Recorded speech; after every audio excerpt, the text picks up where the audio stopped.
Brilliance Audio presents the unabridged recording of Dark Water by Laura McNeal, performed by Eileen Stevens, produced by Audible, Inc. 1. You wouldn't have noticed me before the fire unless you saw that my eyes, like a pair of socks chosen in the dark, don't match. One is blue, and the other's brown, a genetic trait called heterochromia that I share with white cats, Catahoula hog dogs, and water buffaloes. My Uncle Hoyt used to tell me, when I was little, that it meant I could see fairies and peaceful ghosts. Then I met Amiel, and for 6 months it seemed true what he whispered in his damaged voice, "Tu eres de dos mundos." He was wrong, of course. You can only belong to one world at a time. Now that he's gone, I try to see things when I'm alone. I put one hand over my blue eye, and I look south. With my brown eye, I can see all the way to Mexico. I fly over freeways and tile roofs, and malls and swimming pools. I cross the Sierra de Juarez Mountains and the Sea of Cortez to the place where Amiel was born, and I find the turquoise house with a red door. There are 3 chairs on the covered patio, one for him, one for me, and one for Uncle Hoyt. I tell myself the chairs are empty because we're not there yet. I watch for as long as I can, and when my eye starts to water, I remove my hand. Tomorrow, I'll look again. 2. People move to Fallbrook, California because it's sunny 340 days of the year. They move here to grow petunias and marigolds and palms and cycads and cactus and self-propagating succulents and blood oranges and Meyer lemons and sweet limes and, above all, avocados. They move here to grow them, I should say, or to pick them for other people. The houses are far apart when you're out in the hills, where trees and petunias grow in straight lines for profit. But once you get close to town, the streets look like something drawn by a child with an Etch-a-Sketch. No overall plan, no sidewalks, just driveways going off in crazy lines that lead to other driveways, where signs point to other dead-end streets named in Spanish or English with no particular theme. La Oreja Place sticking out of Rodeo Queen Drive leading to Tecolote Avenue, which if it were a sentence would read, "The ear on the Rodeo Queen of the Owl." The ear and the queen and the owl are overrun with bougainvillea, ivy geraniums, tulip vines, and star jasmine, and that's what makes Fallbrook beautiful from a distance, but tangled and confusing up close. It's a place where you can get lost no matter how long you've lived here. And there are only 2 roads out, something we didn't think much about before the fires began. 3. I first saw Amiel de la Cruz Guerrero on the corner of one of those Etch-a-Sketch streets, where Alvarado meets Stagecoach. I was 15, and he was 17, although he told employers he was 20. I was in my sophomore year of high school, and my mother was substitute teaching because my father had left us, and as my mother was constantly saying over the phone when she thought I wasn't listening, "The wolf is at the door." Every weekday morning at 7:30, we'd leave my uncle's avocado ranch, where we were living free of rent, but not shame, in the guest house. My mother would drink her coffee in the car while she drove, and I would eat dry corn pops from a Tupperware bowl. Traffic would bunch up as all the cars going to all the schools had to inch through the same 4-way stop at Alvarado and Stagecoach, one corner of which was a day labor gathering site, meaning Mexican and Guatemalan men would stand around on the empty lot hoping to get a day's work digging trenches, moving furniture, hauling firewood, or picking fruit. The men stared intensely into every car, hoping to win you over before you stopped. "Pick me," their faces said. "The wolf is at the door." But on this morning, the men had their backs to the road. Our car rolled slowly to the stop sign, going even slower than usual because the drivers of the cars were staring too. When we got close enough, I could see a lanky guy in a flannel shirt and work pants doing some sort of act. Fallbrook calls itself the avocado capital of the world, so you don't live here without seeing guys pick avocados. Mostly it's done on high ladders, but there's also this funky tool like a lacrosse stick with a 6-foot handle. You stick the pole way up in the tree, hook the avocado, yank, then lower the pole so you can drop the fruit into a huge canvas bag you're wearing slung over one shoulder and across your chest. That's what Amiel was doing that morning, only without the pole, the sack, the tree, or the avocado. "What in the world?" my mom asked. "He's picking imaginary fruit," I said. She snuck a look. "That's the oddest thing I've ever seen." "Can we hire him?" She snorted.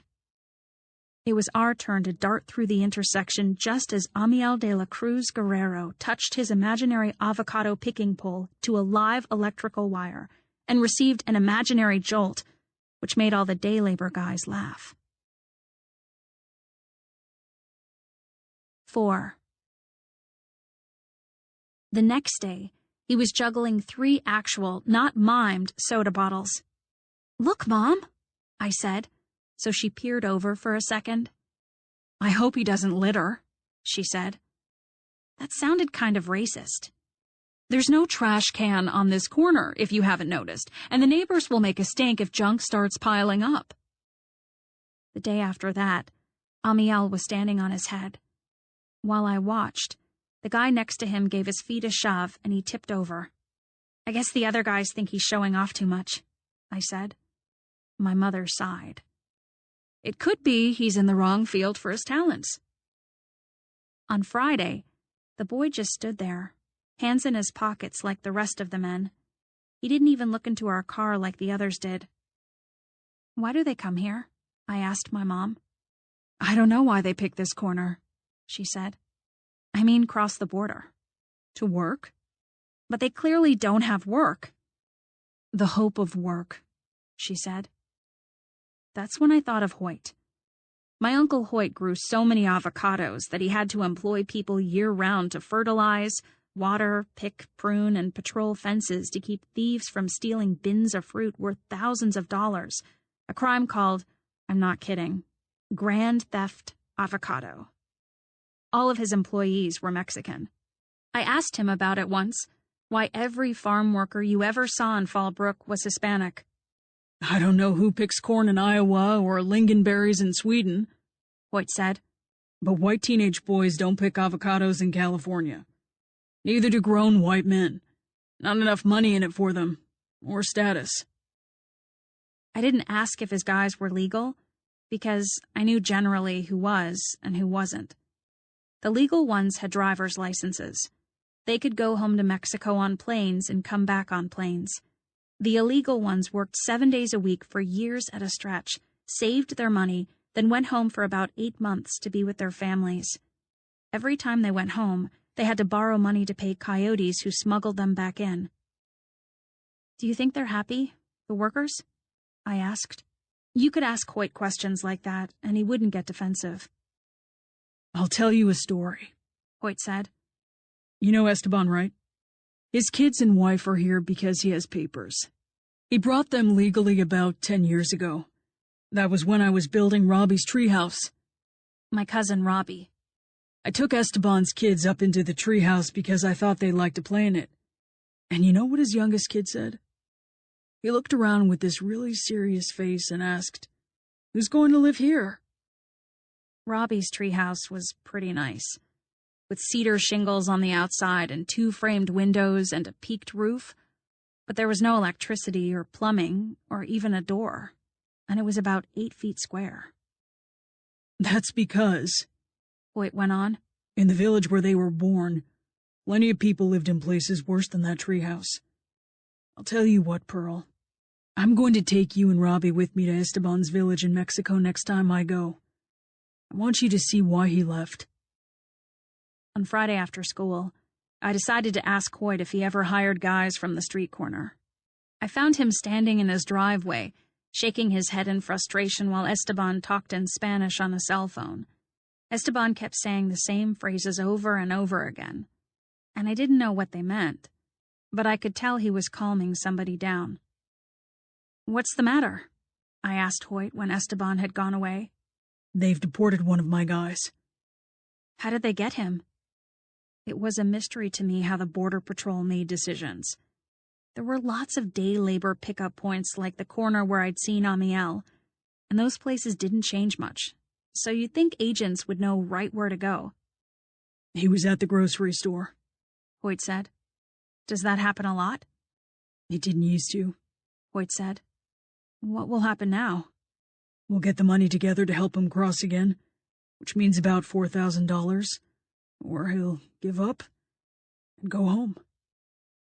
"So," I said, stalling until I could think of the right words, "do you need any help in the meantime?" "Why? Can you prune avocados?" "Well, maybe, but I was thinking of someone you could hire." "Who?" I didn't know Amiel's name yet, and I fumbled for a way to make a juggling mime sound employable. "This guy I saw at the corner of Stagecoach. You know, where they gather when they want work." Hoyt looked amused. "What? Is he handsome?" "No, I mean, that's not why." I told Hoyt about the mime routine and the headstand. He just seemed unusual is all. And I feel sorry for those guys. They have it the worst, don't they? "They're probably bad workers or they drink too much. If they were good workers," Hoyt said, "their friends and relatives would recommend them and they'd have jobs." "What if you don't have any friends or relatives here?" "They all do, Pearl." "But how? Somebody has to be first, right?" Hoyt just looked at me. "Technically, yeah. But everyone I hire is recommended by a cousin, a brother, an uncle, or a friend. Works better that way." It reminded me of the riddles my dad used to ask me at dinner. "What can you catch but not throw?" A cold. "What goes around the world but stays in the corner?" A stamp. "If nobody knows you, how do you ever get a job?" To this, I had no answer. 5. Sometimes on Saturdays, if Hoyt had errands to run in town, he'd talk Robbie and me into going with him in exchange for a donut, and that's what he did the next morning. It was late spring, meaning April, and the look of everything just about made you happy even if your father was a louse. The wild grass that had sprouted after the winter rains, my favorite 2 months of the whole year, had not yet turned to evil, poky foxtails that drill into your socks and shoelaces. Most of the hills were a heartbreaking velvety green, and the others, where fruit trees had been stumped and painted white, looked like brown quilts knotted with white yarn. I would have gone with Hoyt even if no donuts were involved. I loved riding in his truck because it was an old Ford with bench seats. It smelled like dirt, coffee, grease, and the scratchy wool Indian blanket that covered the front seat. Robbie and I called it the Ford Pack Rat because the footwells were filled with irrigation tubing, receipts dating to 1985, hamburger wrappers, and rusty iron tools. We had plans to market something called the Ford Pack Rat XC80 if Robbie pursued his planned career in industrial design. My cousin Robbie no longer speaks to me and is living in Cambridge, Massachusetts, starting his second year at MIT. On the day in question, though, that beautiful green grass day, I sat in the middle and angled my knees toward Robbie. Robbie, at 16, was tall and ethereal looking, like his mother, my Aunt Agnes, pronounced Agnès, not the American way. She was born and raised in France, a point of superiority to her way of thinking that made it hard for all of us, except Robbie and Hoyt, to do anything but tolerate her. Robbie played the clarinet and scored outrageously high on college tests and ran track and collected these cute but obscure figurines no one in America had ever heard of, which depicted the comic book adventures of a bald-headed kid named Tintin and his white terrier Snowy. I scored pretty high in English because, thanks to my mom, I read all the time, but Robbie was the acknowledged genius in our family. First we drove to Miller Pipe and hung around while my uncle picked out whatever pipe fittings he needed for the Grove, and then we rode in all that sunshine to the Donut Palace, a tiny store lacquered in yellow formica that was owned and ferociously sanitized by a Taiwanese family. I always got a chocolate glazed, Robbie always got a jelly-filled, and Uncle Hoyt always got a sugar twist. Hoyt could take or leave the sugar twist, to be honest, but he hated to go anywhere by himself. I was still nibbling on my chocolate glazed when we rolled up to the four-way stop at Alvarado and Stagecoach, and Amiel was in his usual spot, juggling nothing and looking depressed. "That's him," I told my uncle. "The mime I told you about." "Keep driving," Robbie said with his usual semi-irritating authority. "We should close the borders to all mimes, and clowns, and folk dancers." Amiel, so graceful and brown and lean, was wearing a loose t-shirt and jeans, so he didn't exactly have that "I'm a mime" look about him. To my surprise, Hoyt slowly swung the pack rat onto the dirt. 5 men swarmed the truck right away, clapping their chests, gripping the doors, and shouting in English and Spanish until you hated yourself. They called Hoyt Senor and Mr. "Uno momentito," Hoyt said to the workers, his stock phrase, and I looked kind of desperately at Amiel, hoping he'd somehow impress my uncle. "That one," I said. Amiel saw me, so he pointed to himself with an extra-long, extra-expressive finger. He raised one eyebrow. He looked in an exaggerated way behind him. "Oh my God," Robbie said. "If he gets into a box, I'm going to shoot myself." The mime walked slowly toward the pickup, which was angled so that he was approaching Robbie's side. Hoyt patted Robbie's knee and said, "Roll down your window, Rob." It was that kind of truck, where you had to roll, so Robbie did, but very slowly. "This is not worth a donut," he muttered. "You know how to use a chainsaw?" My uncle called out Robbie's window at Amiel. All the other men were still holding Hoyt's door like they were in deep water and we were a boat. "See, chainsaw," they said, but Hoyt was still looking out Robbie's window at the boy who was now 6 inches from me. He was slender to the point of bony, with a smooth, narrow, mournful face. His eyes were a lighter shade of brown than his skin, like gold sand in a river bottom, and his nose might have seemed large if his eyes hadn't been so arresting. In contrast to his straightness and tautness, his hair seemed uncontrollably curly. Amiel held one hand in the shape of a C, a gesture I later learned was his gesture for see. He strapped an imaginary pair of goggles over his creek glitter eyes. He pulled on an imaginary cord and started up an imaginary chainsaw. He shuddered and appeared unable to control the weight of it, then nodded to himself and smiled at us before starting to cut through an invisible tree limb. He stopped the chainsaw and picked up the imaginary log and presented it to us. Uncle Hoyt laughed. Robbie groaned.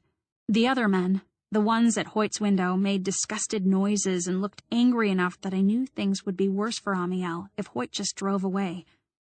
But he didn't. "What the hell? Hop in," Hoyt said. Then he nodded at the oldest man hanging around his door handle, a guy who couldn't have been more than 4.5 feet tall under his black cowboy hat, and said, "You too, senor." I felt extremely happy and was full of affection for my uncle. I just knew he wouldn't be sorry. The very small old man and Amiel climbed into the narrow back seat. "What's your name?" Hoyt asked. The tiny vaquero said he was called Gallo, and Amiel handed us a not entirely clean business card that said, Amiel de la Cruz Guerrero, hard worker. "Are you deaf?" Hoyt asked him, returning the card to Amiel. Amiel shook his head and pointed to his throat. "Well, mucho gusto," Hoyt said, another of his stock Spanish phrases, and Robbie looked like he was figuring out how fast he would have to roll if he jumped out of a truck going 30 miles per hour. "Where are you from?" Hoyt practically shouted in Spanish to the old vaquero in the back. The truck was loud with the windows down, sunshine and wind whipping us all, the motor roaring. But it wasn't just that.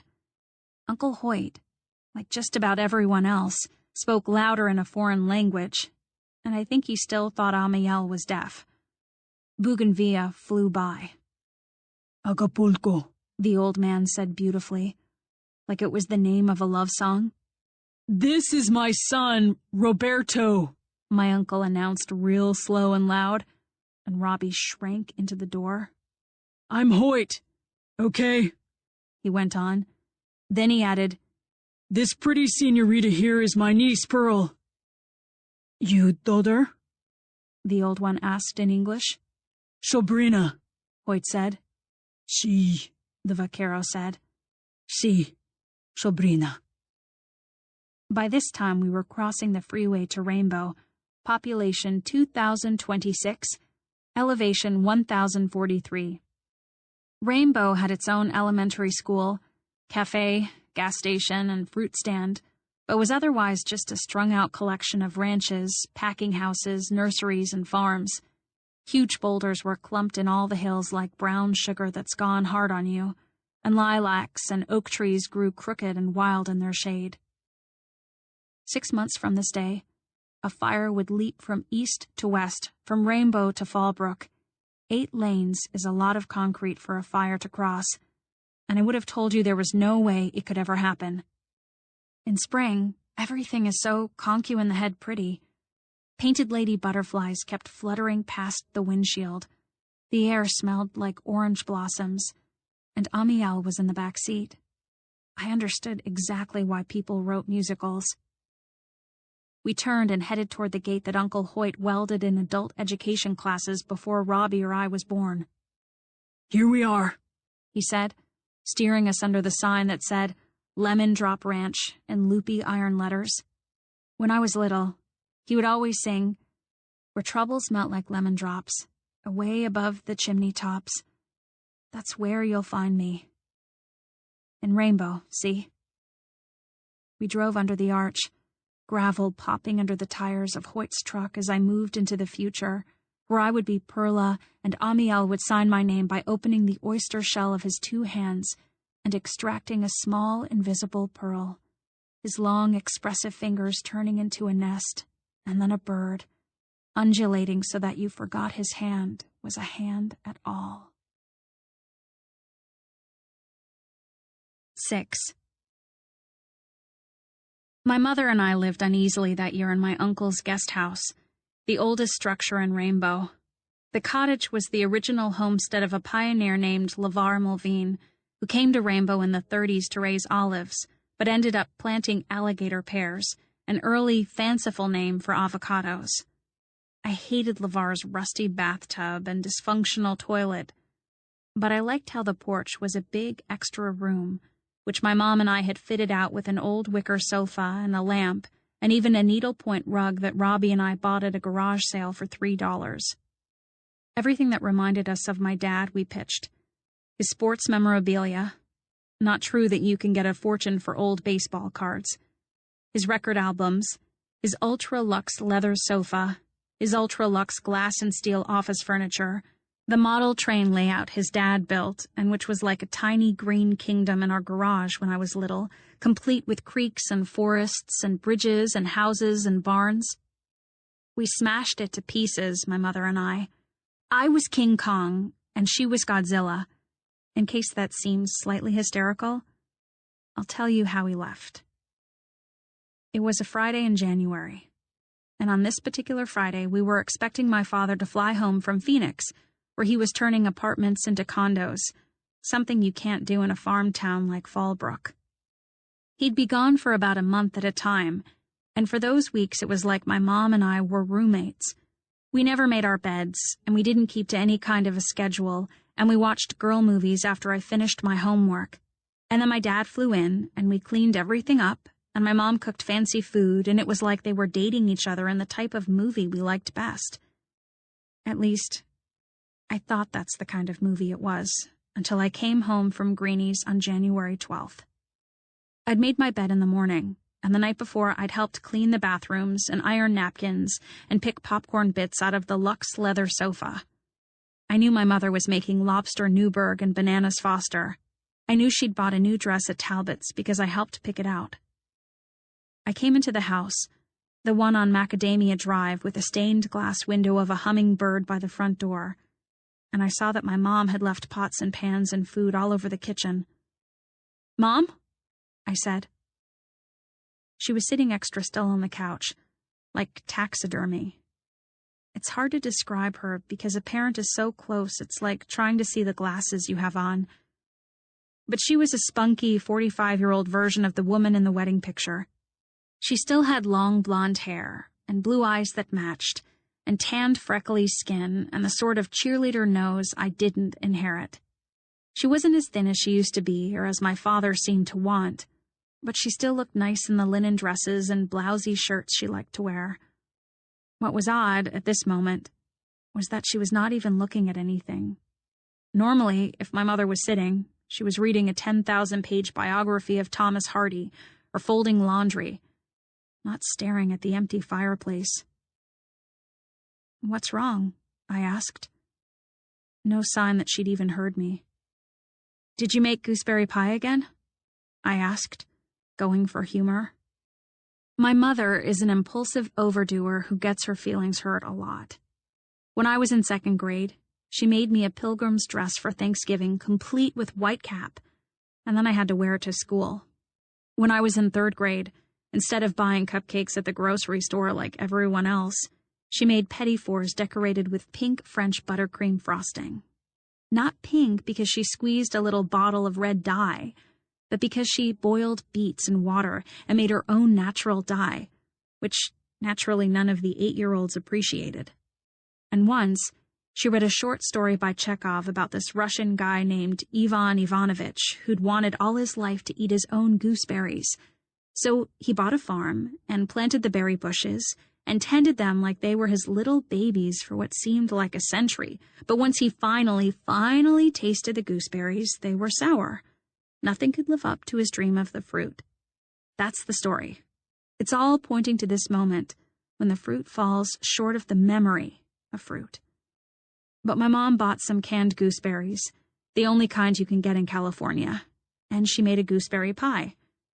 Gooseberries, if you don't know, look like grapes, but they're horrible. I wouldn't eat the pie, and neither would my father. It was a big letdown for her, even though I pointed out that this was the most Chekhovian result possible. My mother sat dangerously still on the couch in her Talbot's dress and her high-heeled shoes and didn't answer me. "I thought Dad was going to be here," I said. No movement from the couch. "Was there a plane wreck?" She shook her head. "Are you sitting like that because Dad was killed?" I asked. I couldn't imagine anything worse than that. She shook her head. "Is someone else dead or hurt?" More head shaking. There's this finger game my mom made up when I was little. A variation on, "Here's the church, here's the steeple," or "Where is Thumbkin?" My mom figured out that when I wouldn't talk to her, I would talk to Mrs. Nelson, which was just her thumb popped up between her curved fingers. Mrs. Nelson, the living thumb, sat there like a grandma tucked into her covers and talked me through things like the extraction of a rod from my wrist and 3rd grade recorder concerts and throwing up on the bus during a field trip to Birch Aquarium. Feeling pretty stupid, but also certain that something had set the world on a diagonal so steep everything in it was about to go sliding and crashing to pieces, I let my thumbnail poke up through my fist, and I set the fist on her knee. I wiggled my thumbnail like it was a friendly earthworm. My mother looked at the thumb and said, in a very slow and controlled voice, as if she were issuing instructions for bomb defusing, "Your dad was here. He said he doesn't love me anymore. He hasn't loved me for 10 years. He's going to live in Phoenix now." I pulled my thumb back out because I was so shocked, and Mrs. Nelson disappeared for good. I think I couldn't stand for Mrs. Nelson to know what had happened to us. For reasons I can't explain to you because at the time it just seemed like our fate. My father didn't have to keep paying the mortgage on our 4-bedroom, 3.5-bath Spanish ranch. We were what my mother called upside down on the house, which means you owe the bank more than it's worth. That was because my father had refinanced the house to get the money for the project in Phoenix that was now somehow only in his name. So we sold things. We sold the $2,500 living room set my dad had picked out a few years earlier. We sold the extra freezer, the sofa bed, and the extra television. In each case, we were upside down. Little by little, we gave away or sold or threw out everything. And I imagined it all falling through the air as our house turned upside down. In time, all we had were old quilts, my grandmother's Singer sewing machine, 1/10 of my mom's and my books, because there were way too many of them to keep in LeVar's house, and 4 boxes of Christmas ornaments. One night, when I went to the movies with Robbie, I remember what we saw, the Claus movie where Santa has to find a wife. My mother got drunk, which she never did normally, and smashed all the smashable Christmas ornaments with a croquet mallet. Then she burned her wedding pictures in the Weber grill. A realtor who used to work with my dad sold the house, which I like to picture with the pointed part of the roof as a balancing point and the door up high so that nobody could get in. We didn't get any money afterward. 7. Which is why Robbie and I were sitting in LeVar's decrepit cottage on Amiel's first day of work. I put some tuna on the counter, opened it, and stared out the window. I carried around for the first time that day the sensation of Amiel being nearby, like he had one of those laser pointers aimed at me and the red dot of light moved wherever I moved. All I could see through the window, though, were avocado trunks and a couple of crows. "Want some Le Crackers?" I asked. Robbie was sniffing the tuna like it had gone bad. He doesn't look like my blood relative at all, which I guess is normal for cousins.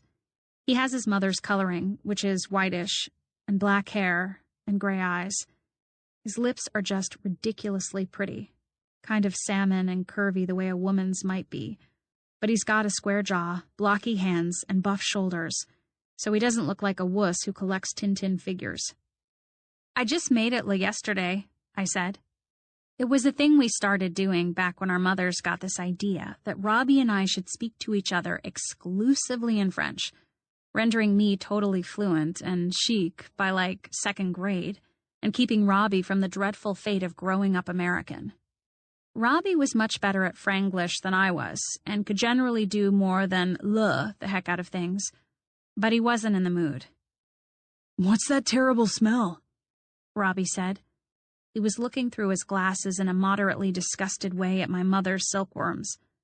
My mom's best friend, Louise Bart, gave my mom the worms because she noticed, while visiting us in our new old cottage, that my uncle had a pair of mulberry trees. A normal friend might have found this a great opportunity to make mulberry cobbler, which tastes like blackberry cobbler. But this friend, like my mother, is fatally interesting, so she said, "You could raise silkworms here." "We could?" I asked. "Why?" "Because you have a constant source of food for them," she said. "Full-grown mulberry trees." I meant, why would we want to? But my mother didn't need to ask.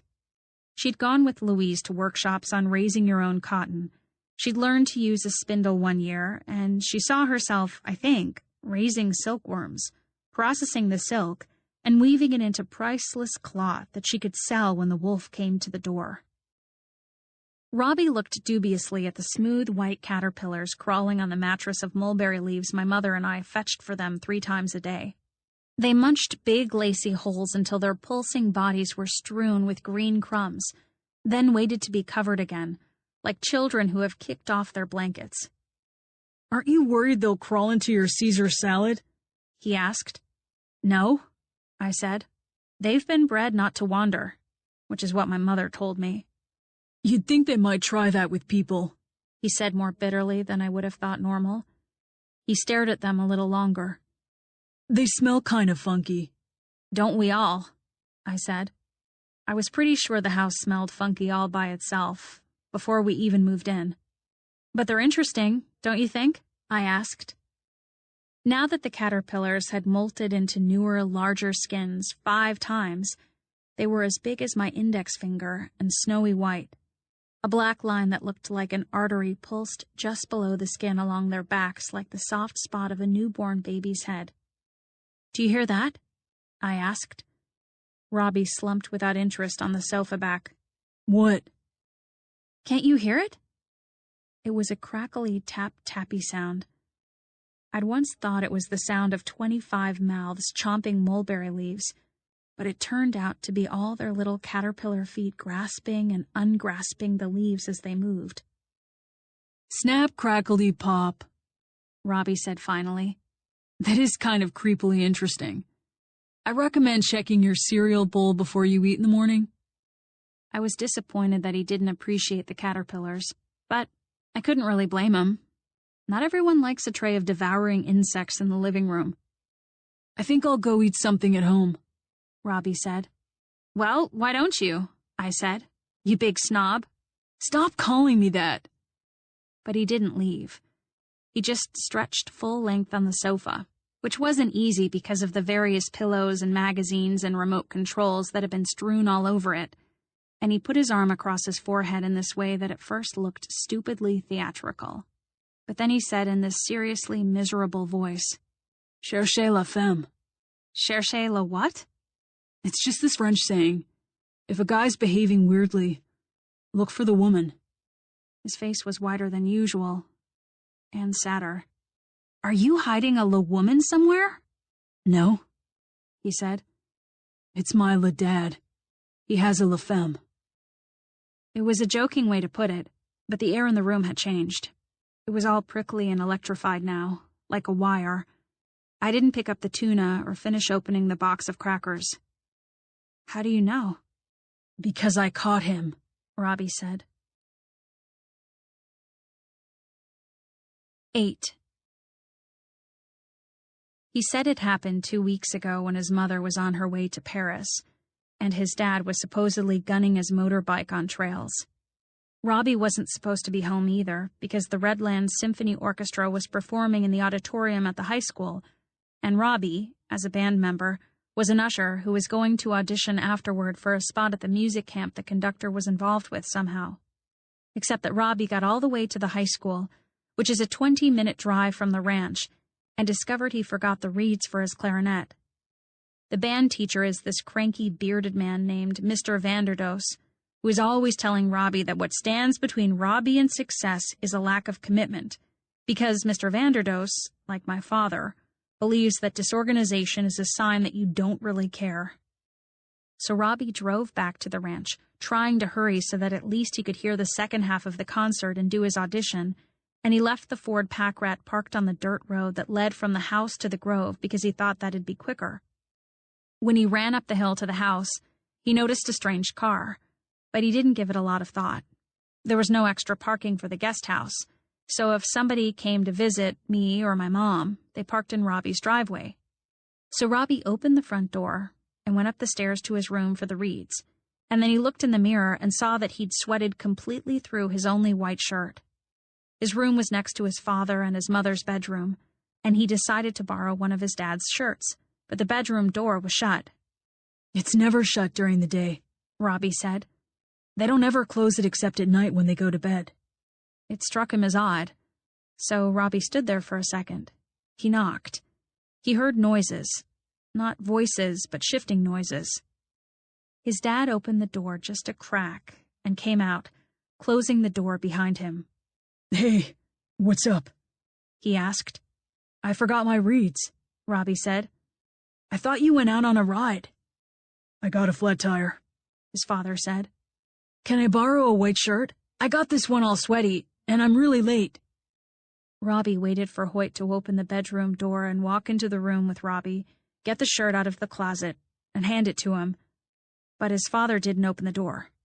He stood in front of it like a bad actor in a high school play. "Sure," Hoyt said. But he still didn't open the door. "I'm really late," Robbie repeated. "I think my dress shirts are downstairs," Hoyt said. "In the laundry room." Robbie turned and went downstairs, and his dad followed him, but there weren't any shirts. "I thought your mother said she was going to iron them," his dad said. "Never mind," Robbie said. He walked out the front door, and he saw the strange car again. It was just an anonymous silver green-gray Toyota, but he noticed the name, Avalon, because of our mock global launches of new cars, the Ford Estrogen, the Dodge Hootenanny, and Honda Dust Bunny. "Whose car is that anyway?" Robbie asked his dad. Hanging from the mirror was a red and white graduation tassel. Fallbrook High colors. "I don't know," Hoyt said. "Maybe somebody visiting Pearl or Sharon." Some people can lie, and some people can't. My father was a world-class liar, for instance. We never suspected a thing until the day of the Talbots' dress. For some reason, though, Robbie felt the offness of the conversation and looked hard into the Avalon as he walked past. He saw that the number on the tassel meant she'd graduated 2 years ago. He saw a sticker on the windshield that permitted the driver to park at Cal State San Marcos. He saw a tennis racket in the back seat. He said, "See ya," and ran down to the truck with the box of reeds in his hand. "I decided I would just pretend to leave," he told me. "I would sneak back to the house and hide in the xylosma hedge and watch who got into that car. That's when I called you, remember?" he asked. I broke a cracker in half and shook my head. I walked over to the desk calendar where my mother used to write down what days my father would be home, and when my after-school art classes were, and where she now wrote down appointments with the attorney, the forensic accountant, and the court-mandated psychiatrist. Sunday, April 15th, was blank. "You were at Major Market," Robbie said. "You said your mother was asking Alfredo whether it was true that grocery stores throw away perfectly good produce." Alfredo was the produce manager, and he'd been sprucing those vegetable displays my whole life. "That's right," I said. I remembered standing far away from my mother behind the floral department, inhaling the scent of crushed carnations and wondering if my mother was going to start scavenging for food in dumpsters. "You were in a big hurry to get off the phone," Robbie added. "So I did it." "Did what?" "Parked the truck and walked back to the house." Robbie was sitting up by this time and looking like the Greek god of unhappiness. He picked up one of my mother's wooden spindles and played with the fluffy bit of roving she was trying to turn into yarn. "So you hid in the bushes?" I asked. "Yeah. I sat in the hedge. For a while, it was like a desert island except the water pump was cycling on and off. Then I heard the front door and some high-heeled shoes." "What did she look like?" I asked. Pretty much anyone who's ever seen my Aunt Agnès has remarked on her looks. The pink lips that Robbie has are a direct gift from her. Plus, she has a stunning figure and sophisticated clothes of a kind you'd never buy around here, and skin kept young by, I don't know what kind of Parisian secret creams. What kind of man needs more than that? Robbie said he was too far away to see much, so he didn't know except that she seemed really young. They kissed, which made me want to upchuck, and then she drove her Toyota succubus away. It was a bus? I thought you said it was an Avalon. Robbie looked annoyed. "Oh," I said. "I get it." Though, I didn't. I thought he'd made it up. Eventually, I came across the word in lit class and learned it's a medieval she-demon who seduces you when you sleep. So you've got no idea who it was? No, none. Could hardly see her, like I said. Are you going to tell your mom? Robbie shrugged. It's hard to picture myself doing that. Would you be the one to do that to her?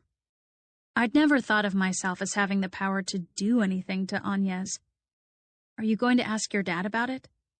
Robbie looked glumly at the spindle in his hand, the frayed bit of fluff. I thought about it. I considered just bursting out of the bushes like a policeman or something. Nobody move! Hands in the air! What did you do? I was too hungry not to eat some tuna. I scooped up the lukewarm stuff on a cracker and tried to chew quietly. I can eat when I'm upset is the problem. Sat in the bushes a while longer, then walked to the truck. Did you miss the audition? Yeah. I didn't say anything. I knew he'd really, really wanted to go to that camp. And Mr. Vanderdoes has a seriously long memory. If you're 2 minutes late for a madrigal practice, you can kiss your solos goodbye. But after my father left us, after we found the receipts, after the forensic accountant did the math, after 11 of my mother's friends said, "Is he gay?" It was hard to care about madrigal solos. Sometimes it was like my blood had turned to sand. "Where'd you go?" I asked. You mean when I drove around? Yeah. I thought he'd say the river. We'd started going there when he first got his license. And it was what I was looking forward to when I turned 16, just driving over to the Santa Margarita and hiking to the place where the river fans out green and wide. I like to walk down into the reeds and sit with my bare feet in the cool, shallow streams and watch the tadpoles scoot around. I could spend a whole hour on the table rock that splits the current in a wide bend of the river, crouching there like a bird, and just listening to the water gurgle and staring at the clear brown rocks, all speckled and shiny under the surface. Spring was the best time because the willow fluff catches on the wind and snows itself through the air.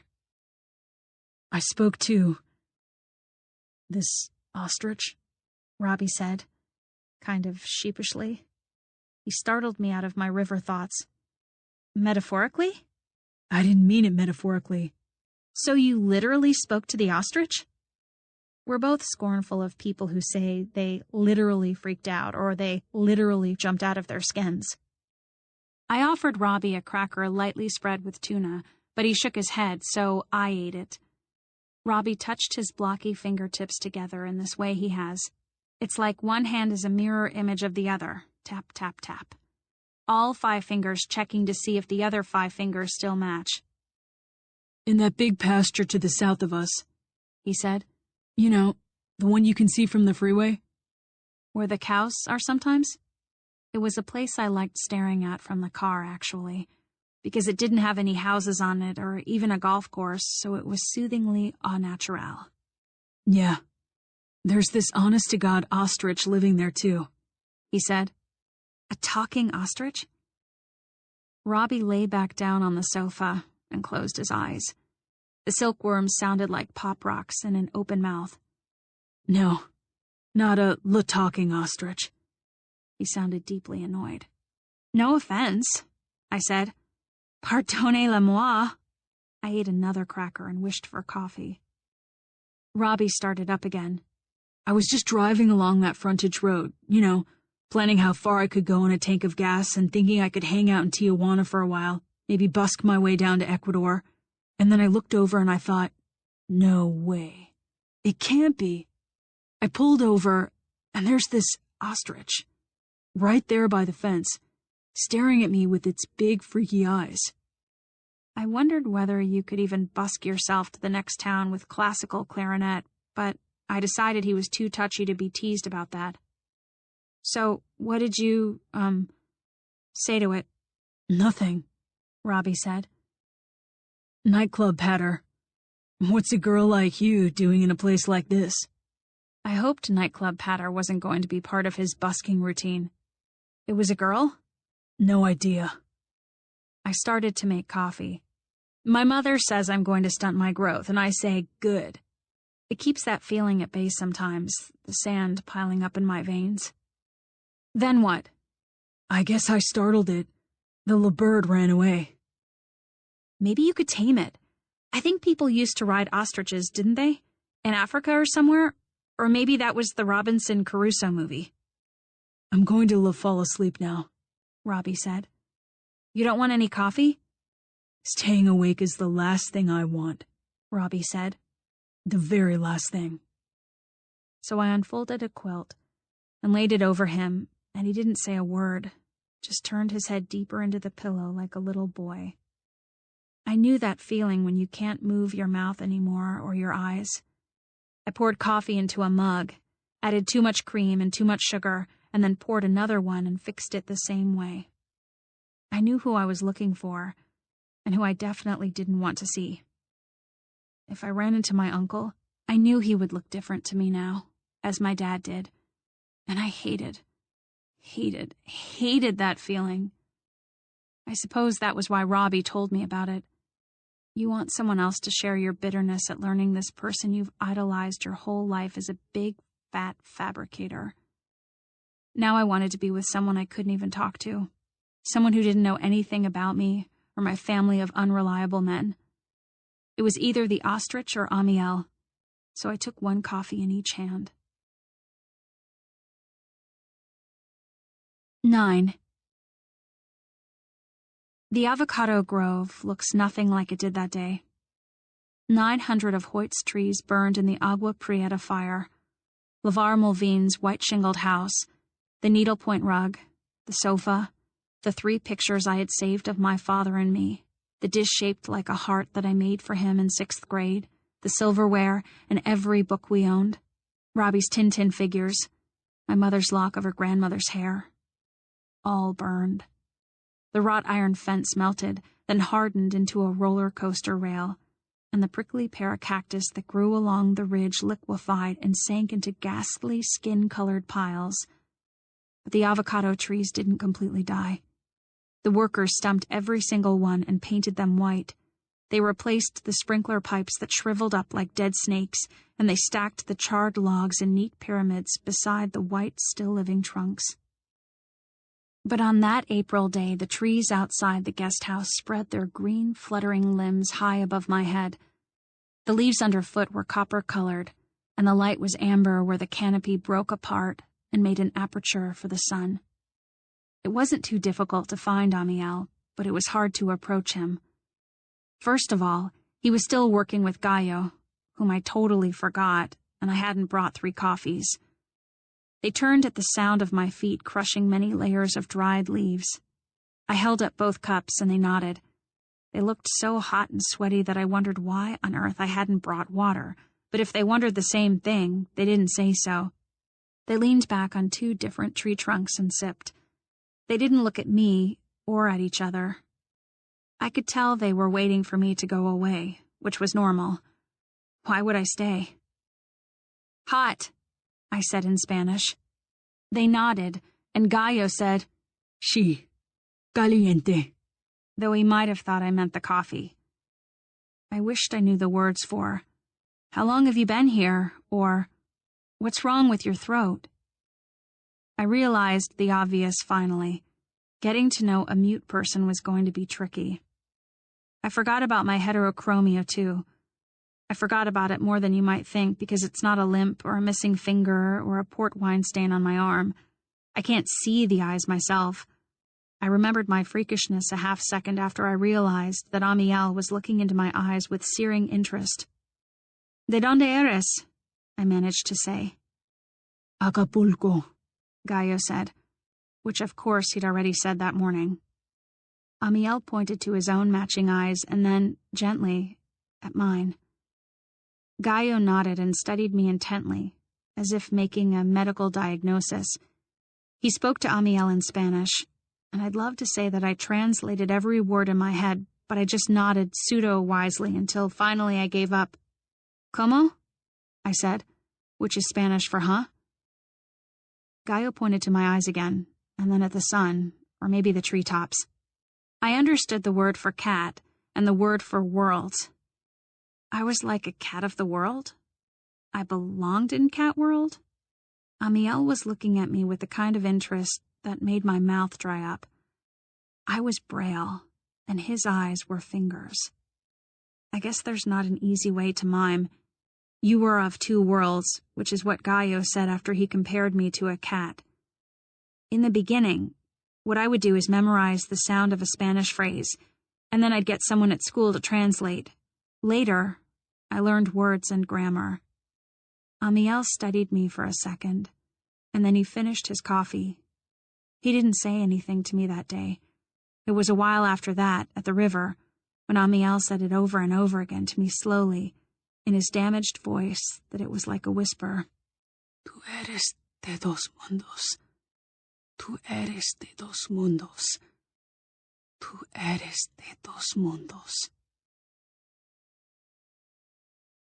10. I woke up at 1:15 a.m. to see my mother watching the silkworms.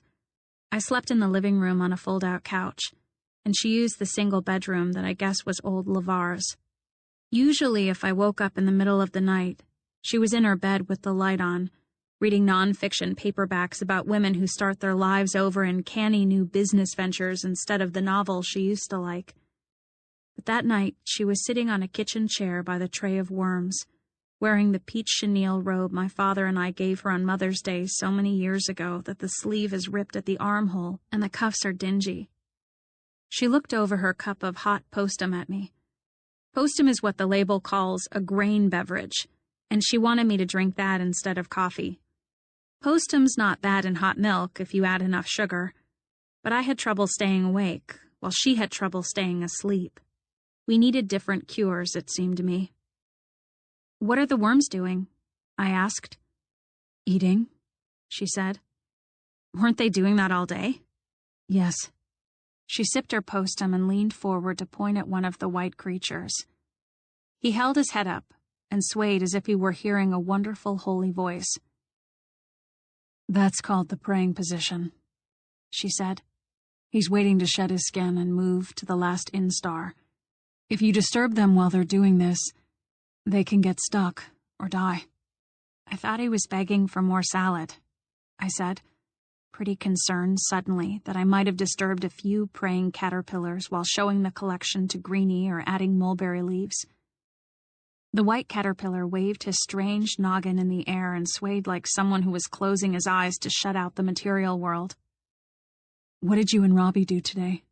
she asked, her eyes on the mesmerizing caterpillar, not on me. "Discussed Uncle Hoyt's adultery," I almost said, because I have a powerful impulse at all times to spill the beans. It's like I'm always under the influence of scopolamine, which, if you haven't watched The Guns of Navarone as many times as Robbie and I, is the drug the Nazis give the Allied prisoner to make him reveal when the American ships are going to attack. I knew that if my mom kept quizzing me, if she had any inkling of what was going on, I'd end up saying that Hoyt was turning out just like Dad. "Homework," I finally said. "Is that all?" "Uh-huh." I listened to the caterpillars that weren't ready for their last instar, and then for something bigger out in the grove. An owl, say, or some coyotes. Coyotes make the worst demonic chorus you've ever heard when they're closing in on some animal they've cornered. A house cat, or a baby rabbit, or a possum, or somebody's helpless lapdog. Right after we moved into this cottage, I opened the door to go to school and nearly stepped right in the mess of innards that a coyote left on the doormat. The liver, stomach, colon, and, grossest of all, severed head of a rat. Not even Robbie would bury it for me. "If we were living in eastern Transylvania," he said, "this would be an omen." I couldn't hear an owl or any coyotes, though, just the caterpillars unsticking their sticky feet. "Shouldn't you go back to bed now?" I asked my mother. "Pretty soon," she said. The mug of postum sat cold on her lap as she stared at the meditating caterpillar. "Maybe you should get a puppy," I said, afraid that she was getting too attached to creatures with what seemed to me a fairly high incidence of accidental death. "Night, Pearl," she said, and went on with her vigil. 11. My father hadn't called me for a month. He sent little emails about loving me and missing me and hoping we could work through this. But when I didn't respond, he gave up. It bothered me that he gave up so easily, and then one morning I opened the mail. "Mom," I said, "this says our health insurance has been canceled.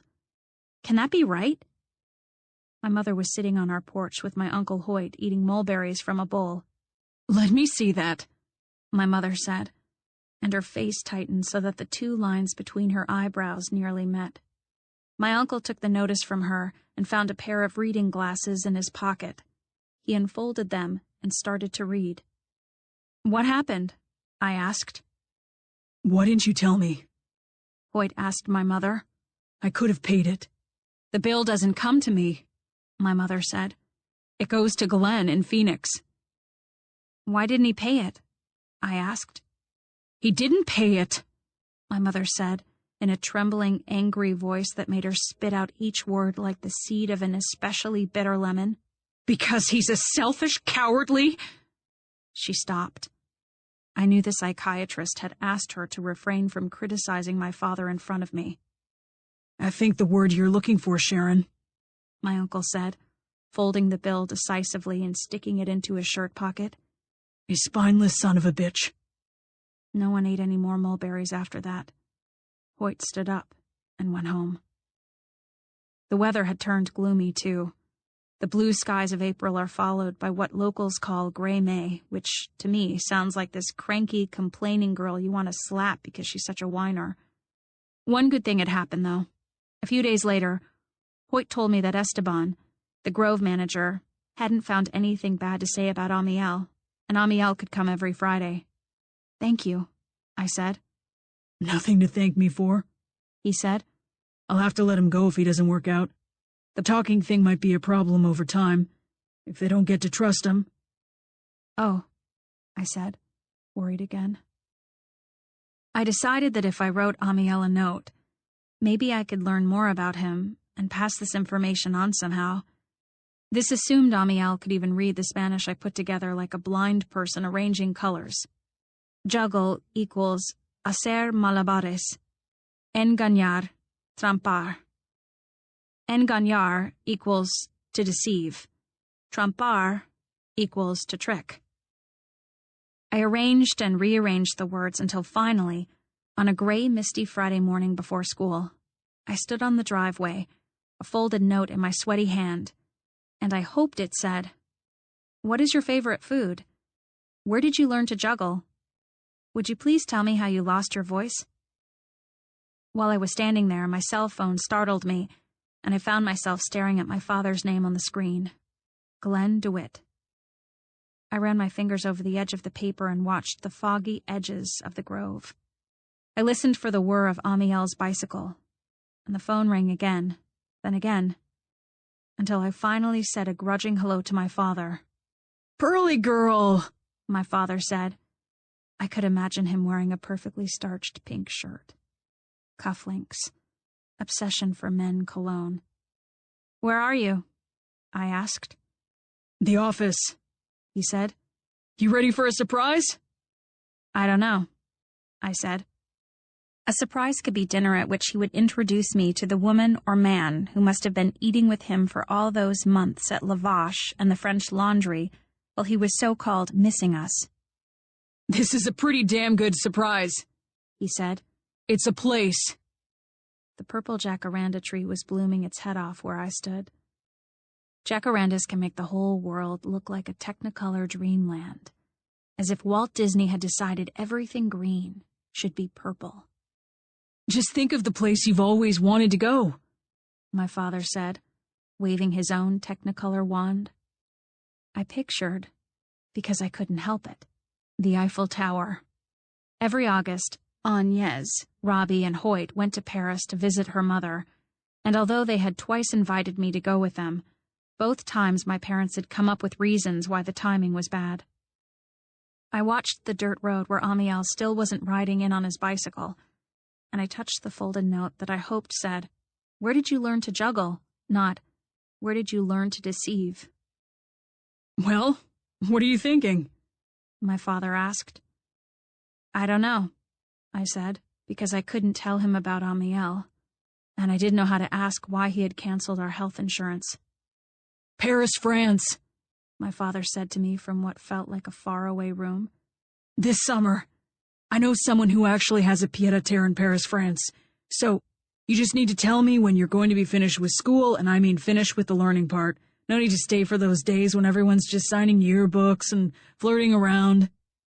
I had an inkling about who owned the pied-à-terre, though I didn't know if the someone was male or female, and I wondered what my dad thought my mother would do with herself while I was in Paris, France with him and his mistress, Mistrado.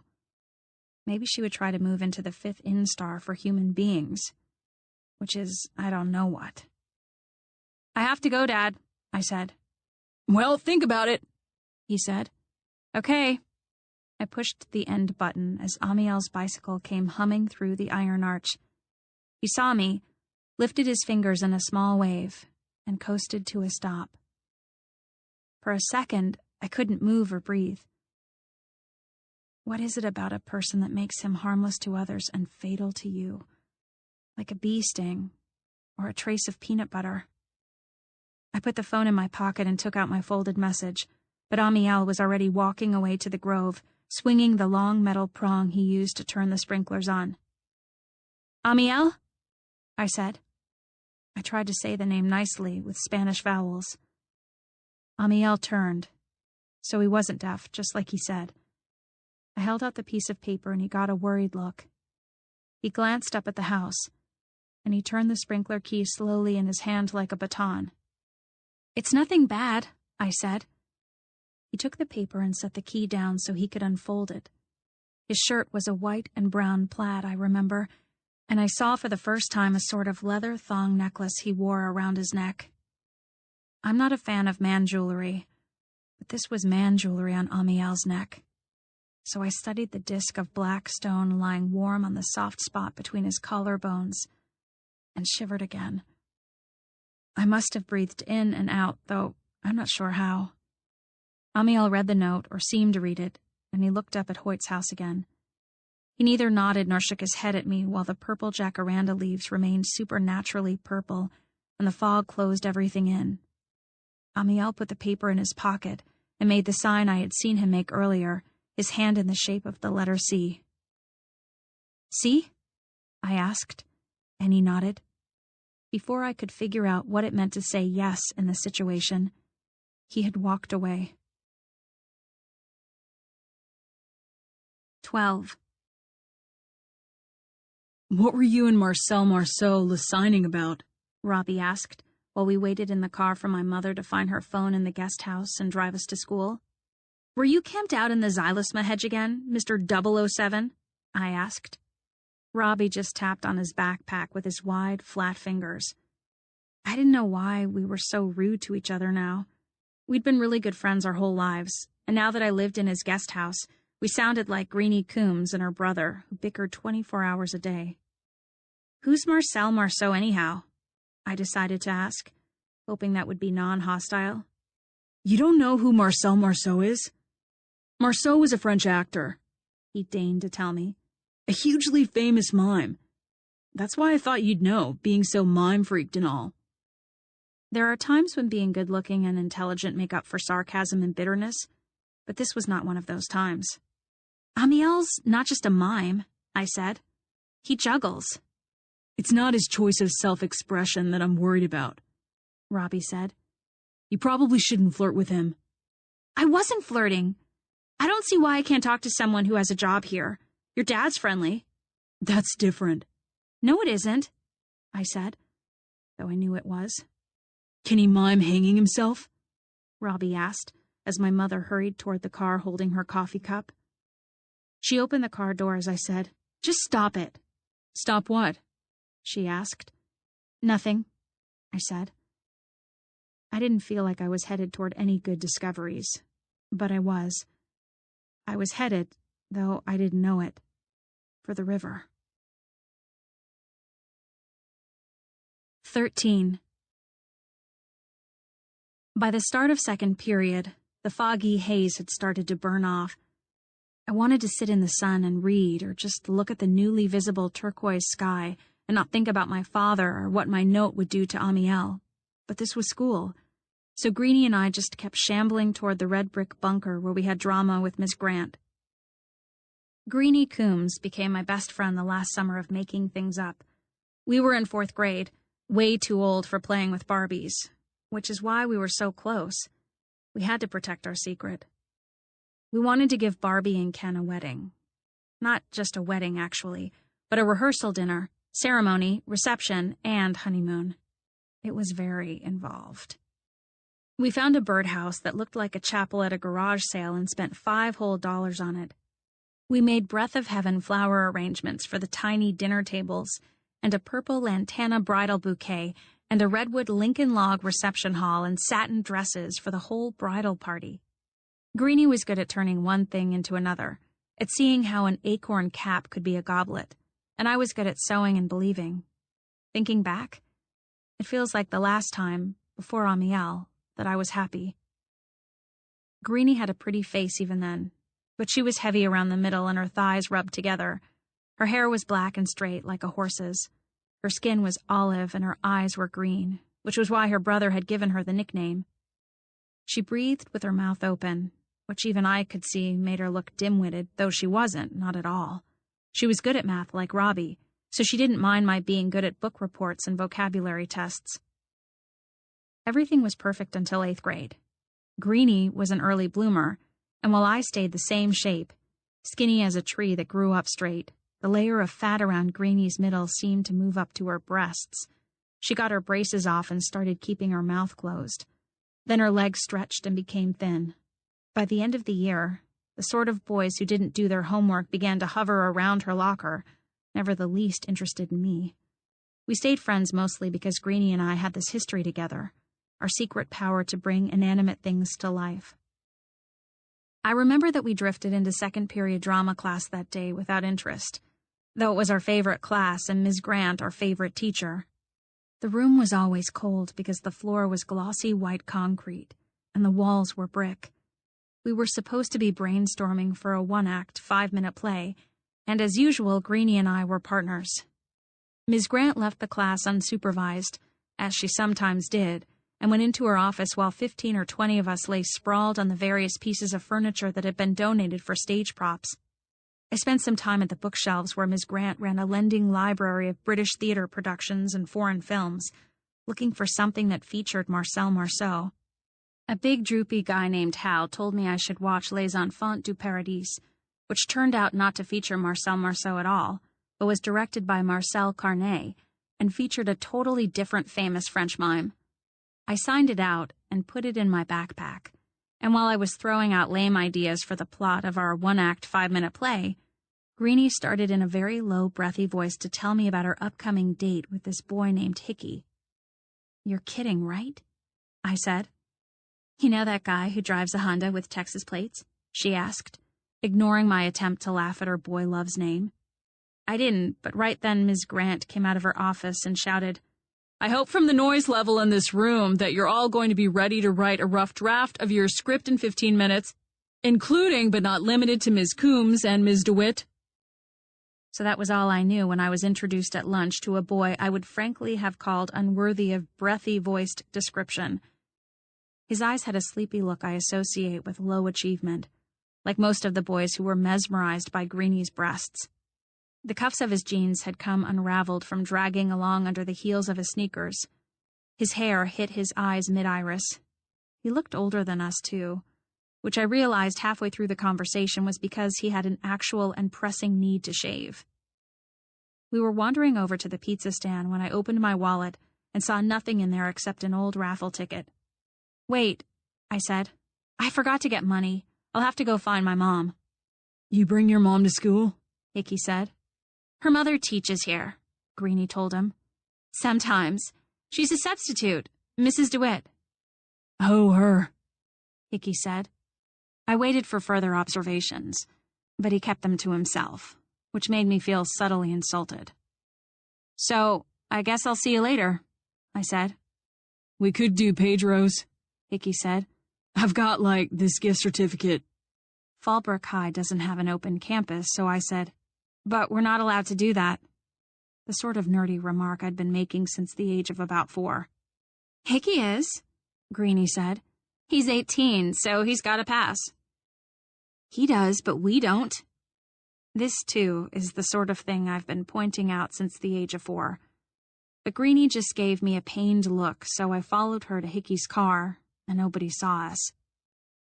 The taco stand was maybe 5 minutes away, right on Main Street, an old white cube of a building that my mom says was a darling little hamburger and ice cream stand back when Fallbrook was more like downtown Disney.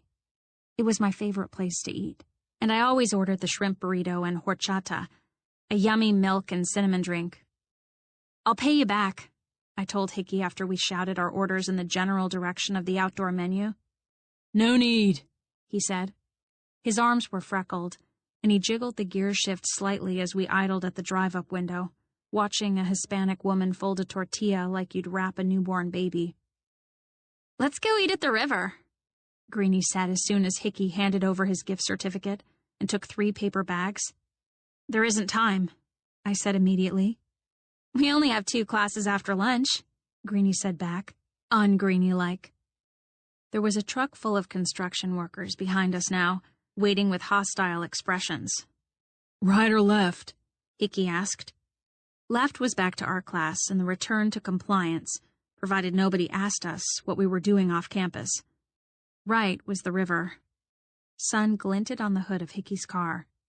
Right, Greenie said gleefully, and without asking for my vote. Her Hickey man turned right, speeding us past the fake Irish pub, the Art and Cultural Center, the Mission Theater, the Mexican Market, the stoplight, and the brown stucco apartments with sheets draped over the windows. You recall that my mother is a sub, right? I said. I'm going to get in gigantic, life-threatening trouble, Greenie. So are you if you care. We'll be back before the end of school, Greenie said. Relax, you big stress cow. You love the river. But I'll be marked absent in art. They'll notice right away what's happened. I worked as an aide in the attendance office last semester, Greenie said, poking her straw decisively into her horchata. They aren't always totally on the ball, I promise. And you know who happens to be working as an aide this period? She gave me a look I didn't find at all comforting. Paula Menard, who totally owes me one. I adjusted to the situation the way I suppose people adjust to being on a hijacked plane. So, Hickey, I said, feeling miserable and a little sick. What's up with the name? You'd have to ask my great-great-granddaddy, I guess. He shifted into gear and went faster than any intelligent person would drive on the tight sunlit curves. Huge oak and sycamore trees grow beside the road to Deleuze, and the gullies are full of wild cucumber leaves. It was like traveling much too quickly down the green glass tube of a water slide. Hickey's his last name, dummy, Greenie said with what I guess was an affectionate tone. Her loyalty was with Hickey now. I could feel it. What's your first name, then? I asked, clutching the seats on every curve. You won't believe it, Greenie said, delighted with what she knew and I didn't. She sucked horchata through her straw. Try to guess his name. Rumpelstiltskin. Ha ha, guess again. How am I going to guess his name? I had gone from being panicked about missing school to being annoyed at how tightly I had to clutch the back of Greenie's seat. It starts with O, Greenie said. Ollie, Oral Hickey. That would be hysterical, but no, Greenie said. 3 wrong, none right. I was stumped. Also carsick. I couldn't think of any other O names. Mr. Hickey downshifted with one freckled arm to take the right fork to Deleuze. We were less than a mile from the trailhead if we didn't die in a fiery crash. What if a police officer sees us out here on a school day? I couldn't help asking. Won't they know we're truant? Truant, Hickey repeated in a slightly mocking voice. Hooted, actually. Where I come from, we just call it ditchin'. Guess his name, Greenie urged me. Her perfectly brown, perfectly smooth legs were pressed together underneath her denim miniskirt, which, like most things that Greenie wore nowadays, was millimeters from a dress code violation. I said. Now you're not even saying names. 4 wrong, none right. She paused theatrically, then couldn't wait anymore. It's Ormond, Greenie said, dragging it out for full appreciation. Isn't that the closest you've ever come in the flesh to that guy who's maybe a man, maybe a woman, Orlando? Ms. Grant was a big Virginia Woolf fan. Watch the comparisons to the half-woman types, Hickey said, though he didn't sound that annoyed. He was flying into the dirt parking lot, sending up beige plumes and sprays of white gravel.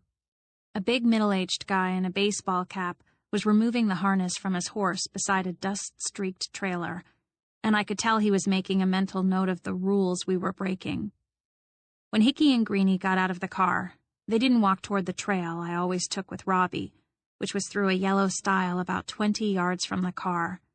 Instead, Hickey pushed his burrito into a little white cooler that had been sitting beside my feet the whole time and headed with Greenie toward the road, which they then started to cross. "Where are you going?" I called. "There's a swimming hole over on this side," she yelled back. "Hickey showed me." Except for the horse owner, we were alone out there. The hills were covered with purple wildflowers, and the green shrubs I didn't know the names of then, but can now rattle off like a rosary. The willows in the riverbed were doing that thing I loved, releasing their downy seeds like sideways floating snow. Greenie didn't slow down but kept right on crossing the street, one hand entwined with Ormond Hickey's. I didn't have a plan, so I followed. I slogged after them through deep sand and powdery dust and oak shade to a steep, crumbling bank where a creek joined the river and made a near U-turn. The water was deep but opaque and khaki-colored in the shade, sky blue in the sun. Reeds clogged the currents that flowed away from us and disappeared around another sharp bend. I felt like I'd reached a foreign river, one where I wouldn't be able to find my way. Greenie and Hickey kicked their shoes off and sat down in the warm sunshine, and that's when I learned that what Hickey was carrying in his square white cooler was not just his Pedro's burrito, but a 6-pack of Budweiser. Cold, pre-purchased, ready for the not spontaneous outing. I tried to get Greenie's eyes on mine when he snapped a beer out of its plastic bracelet and handed it to her, but Greenie didn't meet my eyes as she casually popped the metal tab. She took a sip, screwed the bottom of the can into the sand so it wouldn't tip over, and began to unwrap her taco like we were all still in normal world. I heard the swish of a car on the road. The breeze was soft and sweet-smelling, neither too hot nor too cold. I took out my burrito, and though I'm not proud of it, I ate with my usual gusto. The sauce dripped like it always did into the folds of my hands, and like always, I didn't have quite enough napkins to get clean. I sucked down in a few gulps the cold, sweet horchata. It was like if I finished the food, I could go back and nothing bad would happen. No one would know. But I finished, and we were still there. My shoes sank into white sand by the khaki water. I balled up the foil wrapping and stuffed it into the paper bag, which I then shoved into my backpack. I tried walking in the direction of the current, and for a minute the glittery water had its old charm. Nebby tadpoles flitted away from my shadow, and bright green moss trailed like hair from a piece of driftwood. But when I tried to follow the river around the next curve, I could go barely 50 yards. There was no trail on this side, just reeds and bleached piles of sand and trash. More trash than I'd ever seen on what I considered the real river. The reeds trapped cups, plastic bottles, broken glass, McDonald's wrappers, straws, beer cans, bottle caps, and cigarette stubs. A diaper had been folded into a bundle and left on a shoal like artificial pastry. It disgusted me enough to make me walk back to where Hickey and Greenie were holding hands. "So what's up with your eyes?" Hickey asked, looking right into them. I was aware this was how I'd framed the question about his name a few minutes ago, so I shouldn't have been offended, but I was. "I have magic powers," I said. "Really? What kind?" He flipped his head the way you have to if your bangs are always in your eyes. "One eye's normal," I said.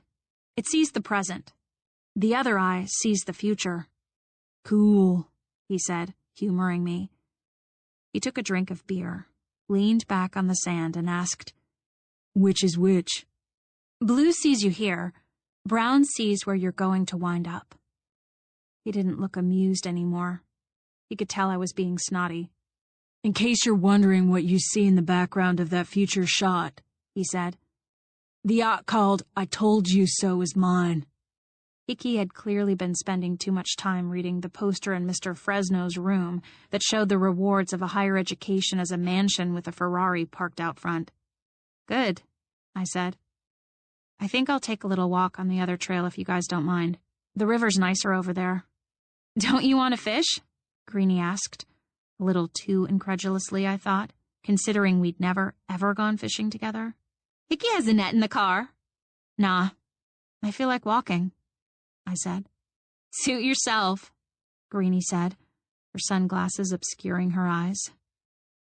I darted back up the bank, through the sand and across the road, past Hickey's car, past the tire tracks left behind when the horse trailer was pulled away, over the yellow stile thingy, and along the narrow, shadowy, unlittered path, which on this side was overhung with oak and willow and white-limbed sycamore. Tiny flowers bobbed slightly in the breeze. Dragonflies the color of blood hovered and then zoomed away in the direction of water. I could hear the river now like a giant, draining bathtub. The farther I went from Greenie and her strange new boyfriend, the better I felt. So I ran for a while. I ran until the path took a sharp turn up into some boulders, and I picked my way goat-like to the next part of the trail, glad that I had no textbooks in my backpack to weigh me down. Huge trees lay where they had fallen, and a lone duck floated on the water. I reached the place where I normally left the shady trail for the open sun of the water and found a boulder to sit on. I wanted to do this for a good hour, possibly the rest of my life. I had to think, though, of what Greenie and Hickey would do when they'd finished drinking those beers. Would they start swimming? Necking and fabricating? If you ask a computer to tell you the French translation for making love, you get fabrication de l'amour, which is what Robbie and I had called sex ever since. Fabricating. Or maybe Hickey and Greenie would just go back to school and leave me here, unless Greenie made him walk with her along the trail, calling for me like I was a lost dog until Greenie started to worry that I'd been picked up by a serial killer, so she would call the police and give a description of my yellow-hooded sweatshirt, my hoop earrings, and my jeans. At the same moment that I decided to call Greenie and tell her I would just walk all the way home along the river, something I'd wanted to try for a long time anyway, my phone rang inside my yellow pocket.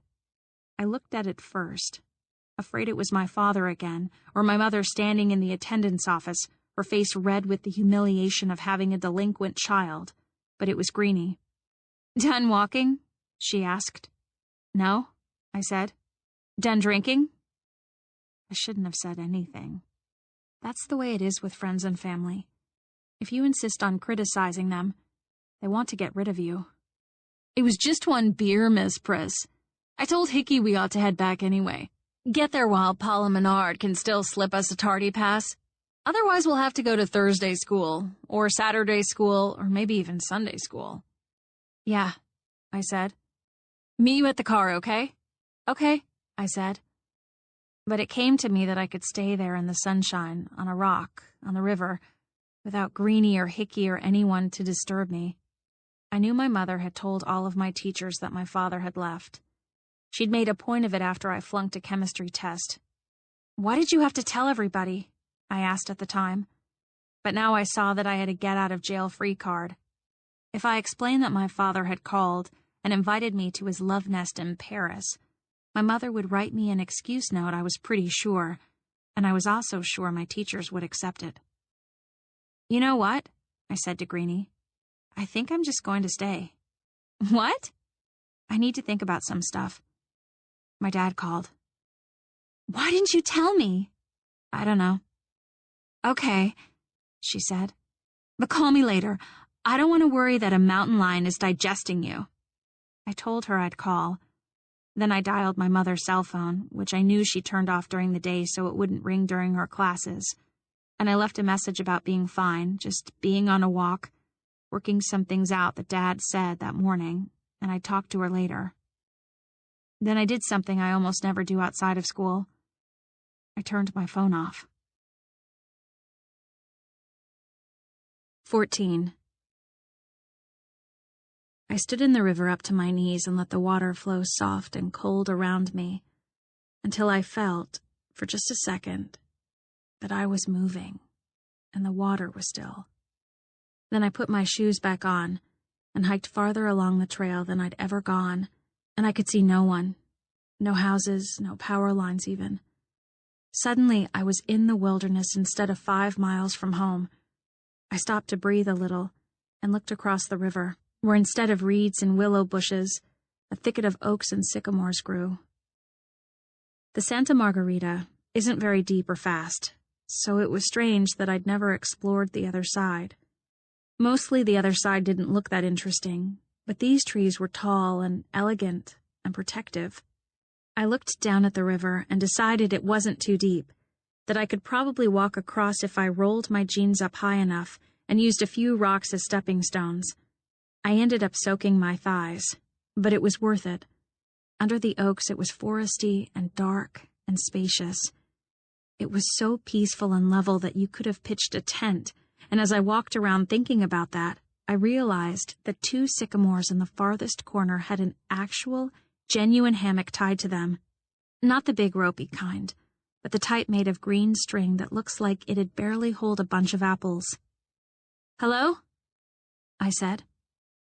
Nobody answered. I set my backpack on the ground and spread the strings apart, lost my nerve, and looked around.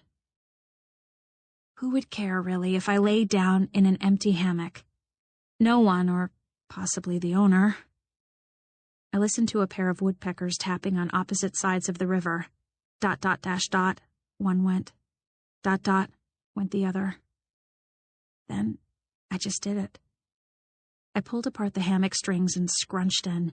It was very, very comfortable once I was banana-shaped, and the longer I lay there, the sleepier I got, the more sense the woodpeckers made, and the less I worried about who owned the hammock. Had this been Sleeping Beauty, Amiel would have kissed me. Had it been a slasher movie, I would have awakened to the snapping of a twig. But when my eyes flipped open, the foresty grotto was just quiet. Wind ruffling leaves and water tumbling over rocks, and a hawk way up in the blue. I unpeeled myself from the hammock and slumped into my backpack. I had no idea how much farther I had to walk. I passed under bowers strung with wild cucumber, more oaks and sycamores, and the river got smaller and smaller until it was a tiny creek. The trail led away from the creek into a dry meadow, and then to a matching yellow style and land conservancy sign. I had reached the end of the trail and the dead end of Willow Glen Road, which meant I had a long way to go, most of it uphill. I heard a bicycle, and because sometimes the world gives you what you want, the bicycle that streaked into view held Amiel. He slowed down, and I stayed hidden in the shade of a big broken tree. He circled once where the asphalt came to an end, then circled again, and then he hoisted his feet gracefully onto the seat of the bicycle. Once his 2 feet were poised on the seat, he slowly extended one leg behind him, and then he stood up for one breathless second, gliding away from me with one hand on the handlebar, the other straight up. He brought his leg and hand back down until he was seated again and, after pedaling to renew his speed, tipped both feet back behind him until he was lying flat on the bicycle. He lay very straight, like Superman in flight, and then he arranged himself normally on the bike and headed straight for where I stood. I don't see how it helps the reproductive process to be dumb in the presence of potential mates, unless this is one of those leftover primitive responses that made cave women easier to subdue. I think I said, "Hola." He looked startled.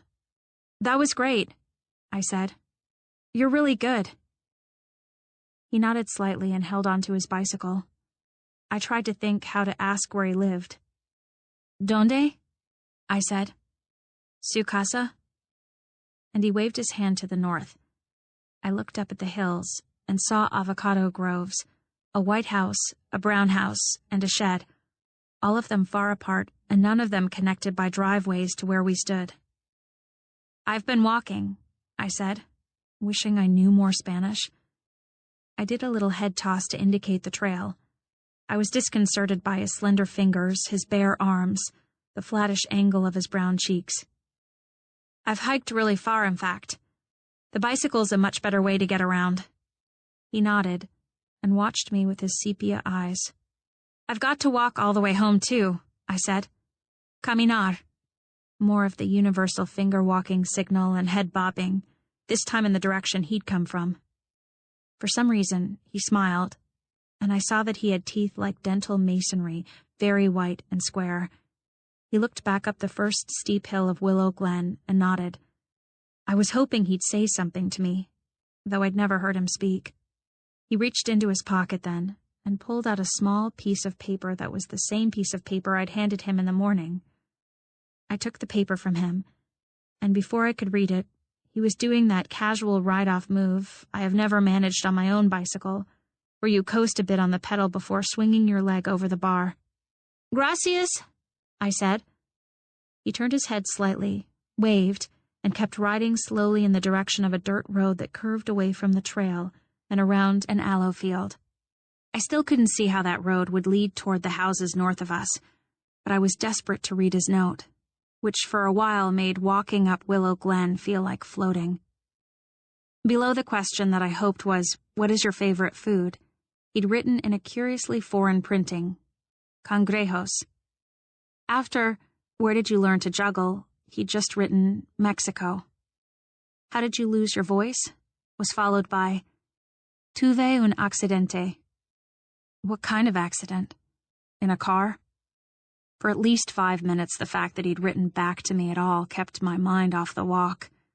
But the road went on and up and up. Like most roads in Fallbrook, it led mostly to no trespassing signs and electric gates and watchful dogs and fruit trees. I gave up hope of walking all the way home and turned on my little black phone, which held 4 increasingly irate messages from my mother. When I called her, she said she'd pick me up so that she could personally kill me. I said those were terms I could accept. After all, I had in my pocket a conversation with Amiel. 15.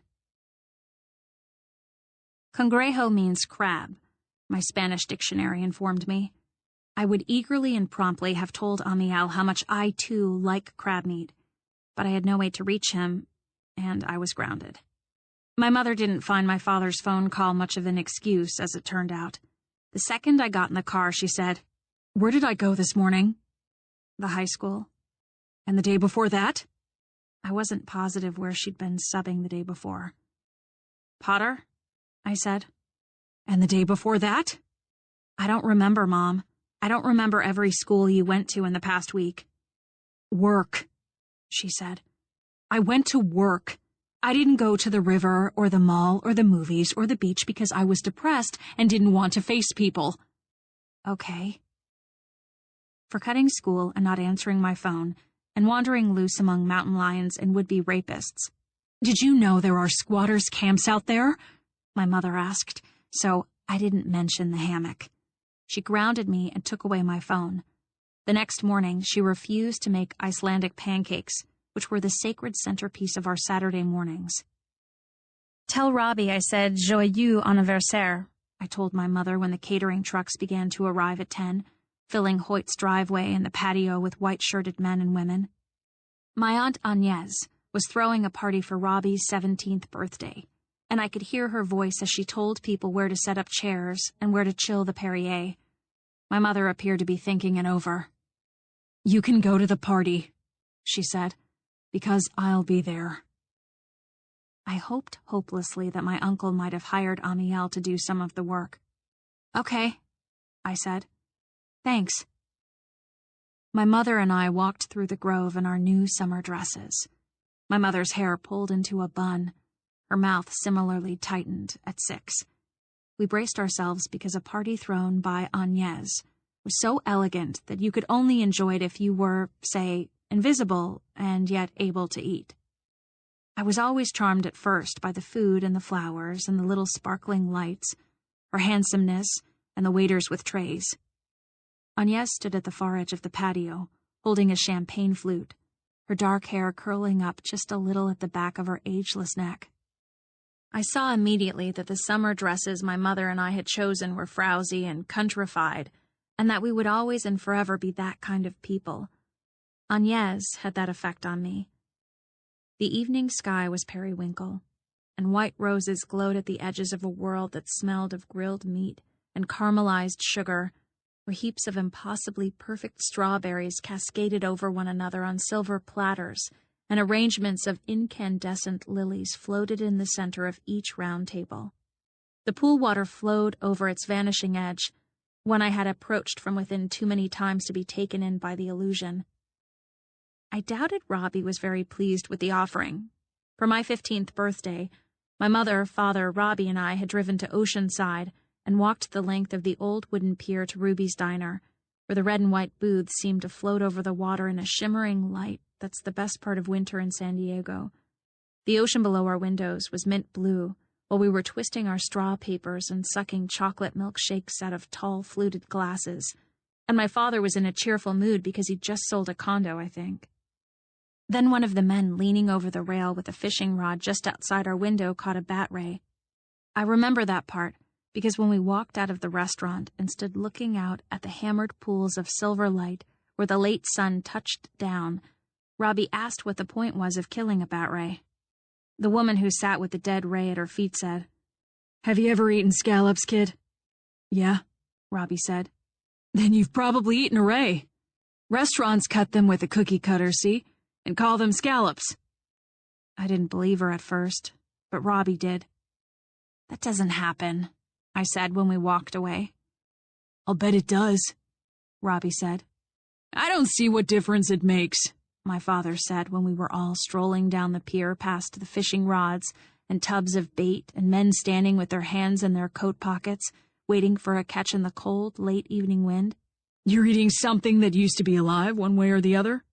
"But you cut it up and leave all those extra bits," I said. "And those parts go to waste." The cookie cutter thing reminded me of making sugar cookie trees at Christmas and trying really hard to use up all the dough, though you never could. "Plus they're lying," my mother said. "They're saying it's something it isn't. That's the main thing." "I wonder what they make shrimp out of," Robbie said. "Sharks?" He was joking, trying to turn the conversation away from morals. "Hey, check that guy out." Beyond the fishing lines, a V of black-suited surfers bobbed up and down on their boards, eyes on the next swell, hoping to eke out one more ride before total darkness. The boy Robbie pointed to had just risen, and he stood in perfect balance as the wave held him and carried him for a long, beautiful time. And when the boy saw that the ride was over, he stepped off the board. Looking at Robbie beside the tea lights in the swimming pool, his pants tailored and his shirt pressed, I thought he looked like someone who could ride a long way without falling off. "Shoot me now," he told us, giving my mother a hug. "Not when you're looking so princely," she said, full of her usual love for him. She handed over the box that I knew contained a small statue of a red-kilted Tintin and his terrier, Snowy, standing in a rowboat as they prepared, according to the catalog description, to set off for l'Île Noire. "Thanks," Robbie said, and before I could say anything more, my uncle was there, smushing me pleasantly to his granite chest, his face cut a little from shaving or crashing through bushes on his motorbike. "Come eat," Hoyt said. "Agnes brought you some of those chocolates, Sharon Magoo, from Paris. Plus we have scallops wrapped in bacon." I raised an eyebrow at Robbie. "Real ones," Robbie said. "Or so they promised." When my uncle walked away with my mother, Robbie pulled me back and hissed into my ear. "There's an Avalon in the driveway. I think it's the one, but I couldn't check it out when everybody was still arriving." "He invited his girlfriend to your party?" Robbie shrugged. "Why would he do that?" Robbie widened his eyes to show that logic had no place here. "Just come check it out with me," he said, giving me the sweet old Robbie look, the one that said I was his best cousin of all. He led me past various neighbors and friends, all of whom he nodded to with what I have to say was his mother's charm, and then dragged me through the darkened wisteria arbor to the gravel drive, which was crowded with cars and trucks that gleamed in the fading light. "There," he said, checking to see that no one was watching or listening to us. He let go of my arm and approached the car as if it were an alien spaceship, which I suppose in a way it was. Stars glittered like moving water overhead. "Keep watch," he said. He leaned forward to peer through the windows. "It's the same one," he said. "And it's unlocked." "You're kidding," I said. "Then get in." "Get in?" "Nobody's coming. Just get in and find the registration." Robbie climbed into the car and opened the glove compartment. The car's interior lights lit up the whole scene like a fish tank, and at that moment, I heard my uncle calling, "Robbie?" I couldn't see where Uncle Hoyt was exactly. There was a catering truck to one side of us, and somebody's Dodge dually on the other side, and though I could see most of the front lawn, I couldn't see my uncle, so I ducked. The voice came closer. Robbie? The light in the car went out. I had no way of knowing whether Robbie had also heard the voice and ducked. I don't know where he went, my uncle told somebody. I'll send him to find you when he shows up, okay? He said. I earnestly hoped that might be the end of his search, but then I saw my uncle's silhouette at the far end of the corridor that the parked cars formed on the grass and gravel. He would see me. He would see me crouched beside a car, and he'd know whose car it was. And what would I say? What if he came up and saw Robbie in the front seat? I popped up and started walking, sprinting nearly, toward him, not daring to sneak a glance into the Avalon. "Hi, Uncle Hoyt," I said. My voice sounded fake and wobbly, as a nervous, lying voice will. "I was just looking for something." You find it? He studied me with his usual acuteness. That was the thing that gave Uncle Hoyt real substance. The fact that he always looked like he was weighing your moral fitness and expecting the very best you could be, no lies or cowardice, and giving you the same. How could I have been wrong about him? "Yeah, I found it," I told him, sick at heart. I patted my purse as if the phantom lost thing were safely stowed. I sweated onto the tight batiste armholes of my new unfashionable dress.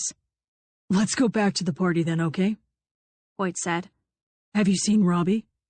I said I hadn't lately, and I went with him to the plates of scallops and figs and strawberries and lamb, but I slipped away again from the quivering pool water and the sparkly lights as soon as I could. There in the Avalon was Robbie, prone in the dark seat of the car. When he saw me, he cautiously sat up. I opened the car door and discovered that Robbie Wallace is not spy material, and maybe not, as I thought at the start of the party, the master of his surfboard and the sea. "Well?" I whispered. "I don't know. I haven't moved since you left." "Get crackin', Tintin. I'll be the lookout." He shook his head, so finally I just did it for him. I got in the car, opened the glove compartment, and rifled away. I told myself it was my father's fault, and my uncle's too, and that I used to be good and trustworthy. The car was registered to someone named Arnold Farlow on Tumble Creek Lane. I memorized this information and stuffed the papers back into the plasticine folder filled with receipts. I was more than ready to declare this sufficient information when I noticed that there was a laminated tag on the floor of the car. One of those ID cards you have to wear now that people assassinate their co-workers all the time. Mary Beth Farlow, this one said beneath her photograph, but the interior lights had winked out automatically, so I was trying to make out her face when Robbie opened the car door and made all the light I needed. "Someone's coming," he hissed, crouching down on the grass beside the car. "Let's go." When we returned to the party, my mother said, "I've been looking for you. Stay closer." Cake was presented. Candles were lighted. Candles were extinguished. Cake was removed from the table by a white-jacketed waiter, and my Aunt Agnes said a number of unspecific things about her affection for Robbie and Fallbrook and failed, afterward, to include my mother and me in the vast number of guests she invited to step forward and talk into the microphone about Robbie. A horse trainer that Robbie had always loathed, my Aunt Agnes is a big one for horses, Robbie, not so much, was remembering Robbie's first forced participation in a dressage show when I looked up to thank the person who was handing me a plate of cake and ice cream and saw that it was Mary Beth Farlow. She was pretty, of course.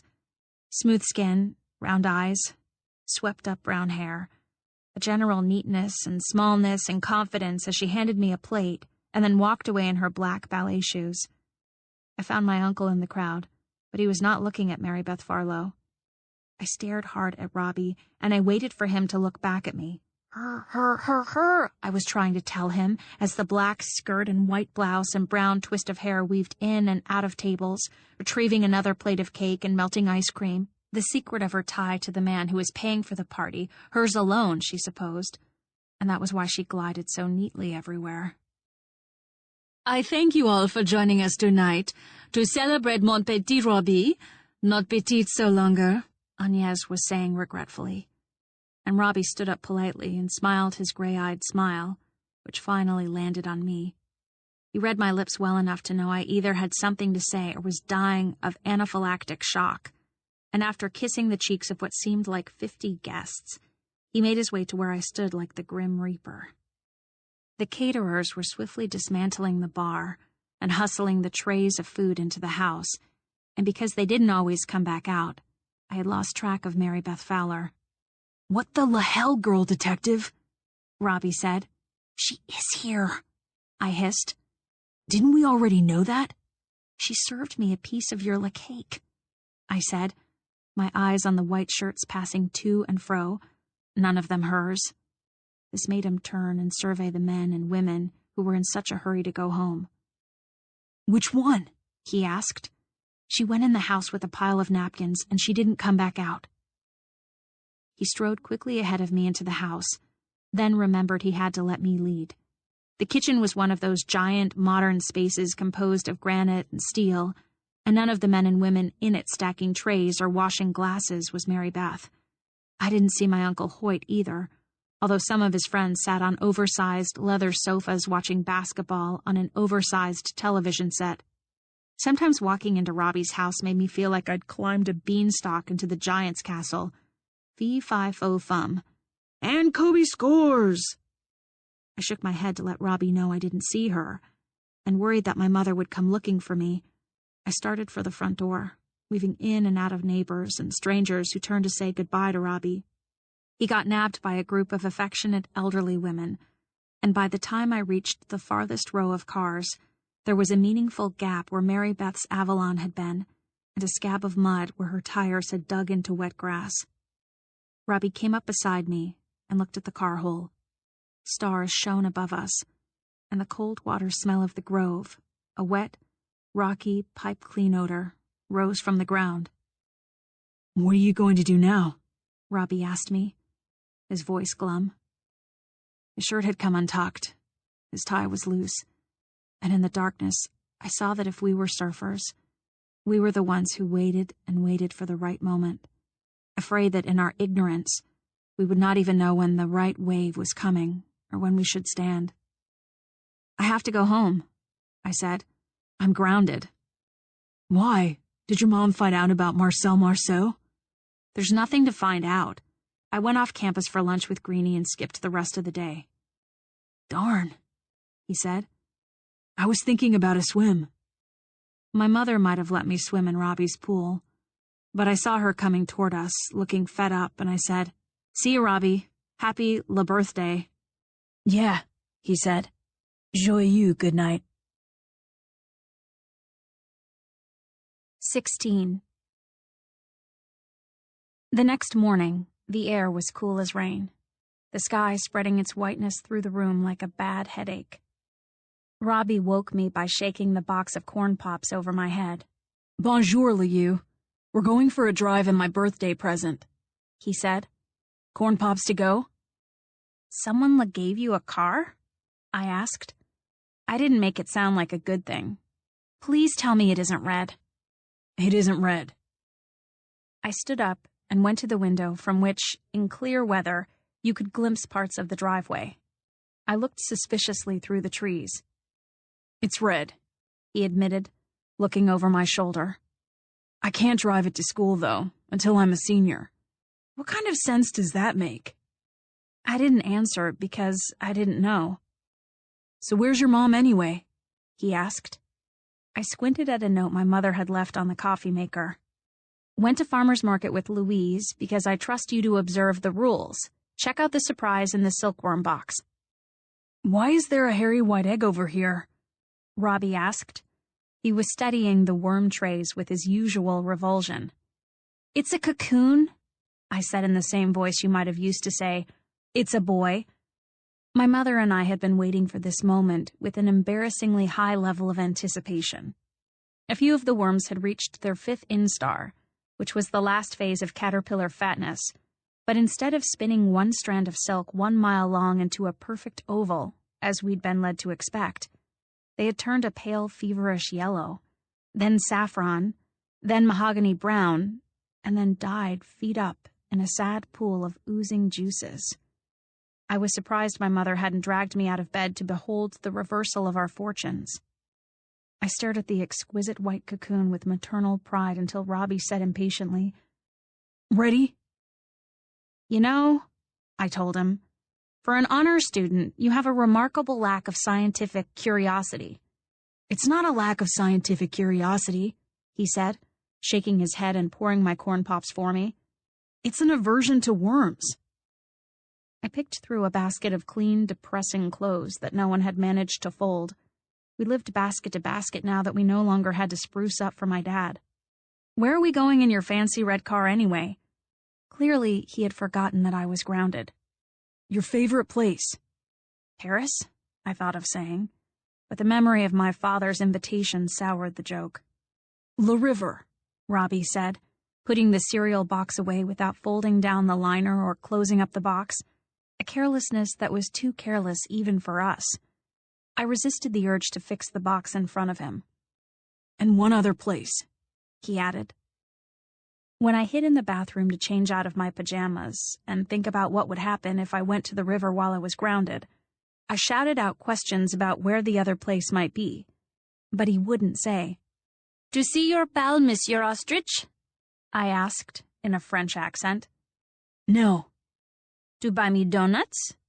"No." "So what kind of car is it? Have you named it yet?"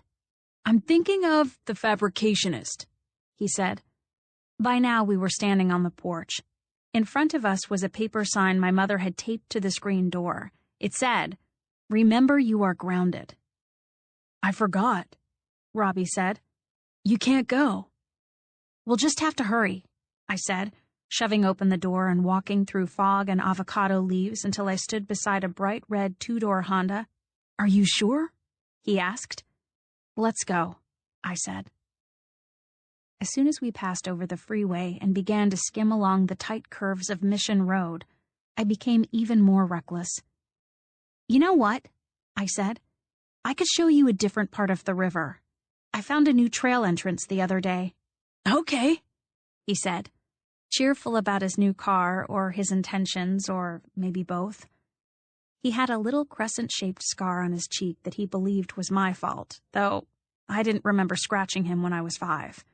It looked deeper in the foggy light. The road twisted in and out of half-seen oaks, and we spiraled slowly down to the riverbed among the crows and hawks and chittering ground squirrels. But we didn't pass Amiel.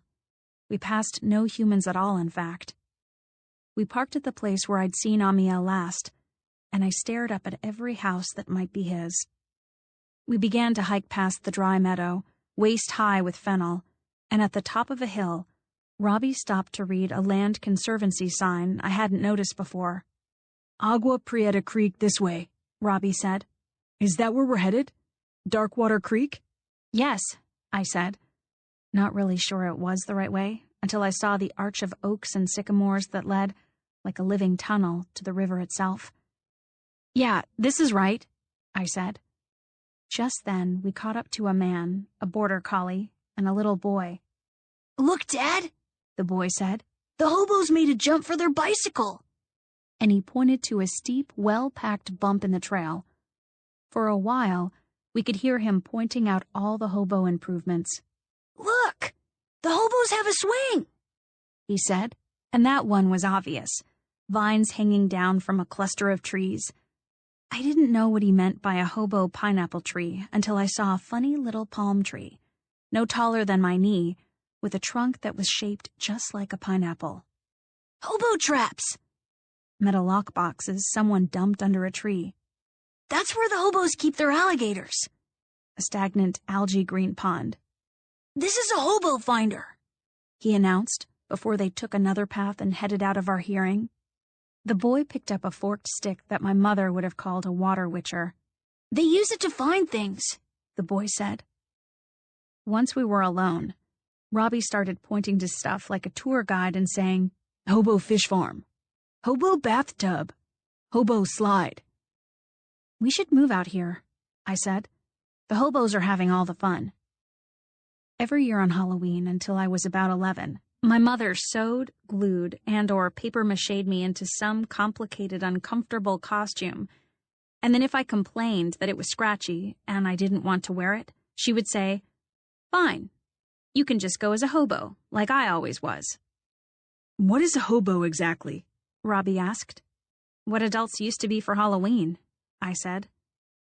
He frowned and took aim at a huge fennel plant, then whacked it with a branch he'd picked up along the way. The trees were green overhead now, and all the color was coming back into the world.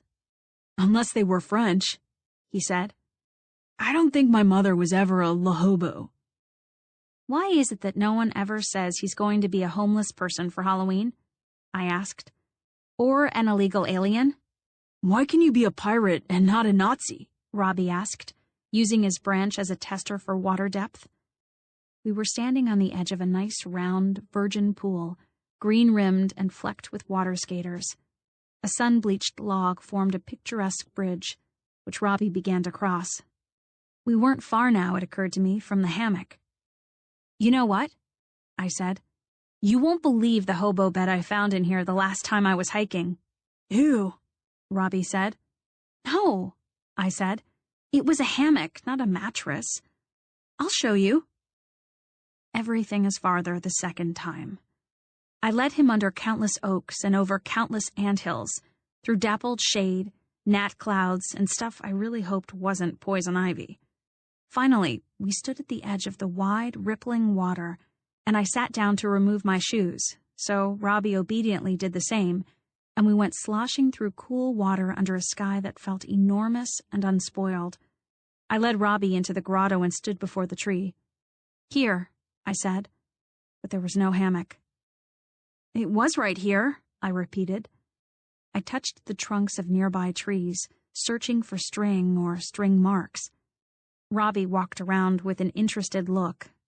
I wandered behind him, assuring him, as I swatted insects from my face, that I'd taken a nap right here. And then I stopped to examine what I thought was a nest. It turned out to be a swirl of dried river algae baked to the color of straw. Robbie kept walking, and in a few minutes I heard him say, "Check this out."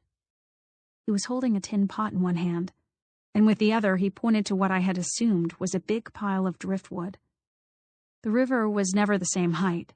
Sometimes the rains fell hard through January and February, and the river thundered through here for a month.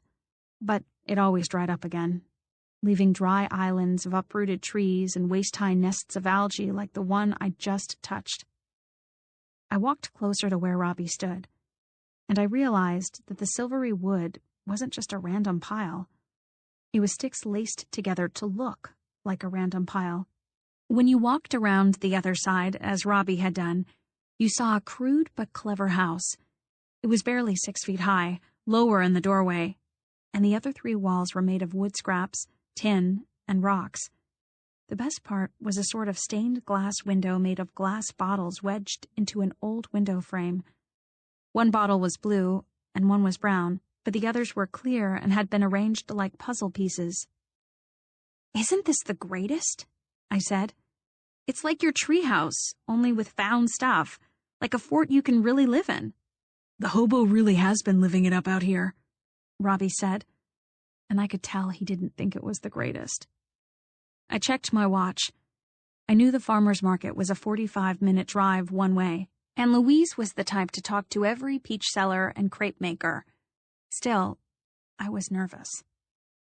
Robbie set the pot down on a counter built of more river stones and some mismatched tiles. He opened another pot and lifted up a bag of tortillas to show me, then pointed to a plastic bag strung from a nail on the wall. It was full of ramen noodle packages, the cheapest food on earth. Robbie walked out of the house again, still in full surveillance mode, and I wondered how you cooked ramen noodles here without getting caught. Wouldn't a hiker or a friend of the Fallbrook Land Conservancy see the smoke? I didn't like the way Robbie casually examined everything, but while he was outside, I did touch one thing. On a little stump of wood beside the blanket was a tin box, an ornate cylinder with fluted sides and black and gold latticework, scabbed with rust, that framed 2 faded greenish scenes of courtly dancers. On one side, a man played a lute for a woman perched on a cushion. On the other, they had begun to dance. I shouldn't have opened the box, but I did. And when I looked inside, I expected to see rolled up money or change. What I saw on the bottom of the tin, though, just as Robbie said, "There are some hobo bicycle tracks out here," was a business card and a photograph. The business card said, Amiel de la Cruz Guerrero, hard worker. The photograph showed a woman in a gingham smock standing in front of a turquoise wall with a red door half open behind her. Her hair was long and black. She wasn't smiling as she rested both hands on the shoulders of a little boy with a narrow, hopeful face. "I think we should tell the police," Robbie said.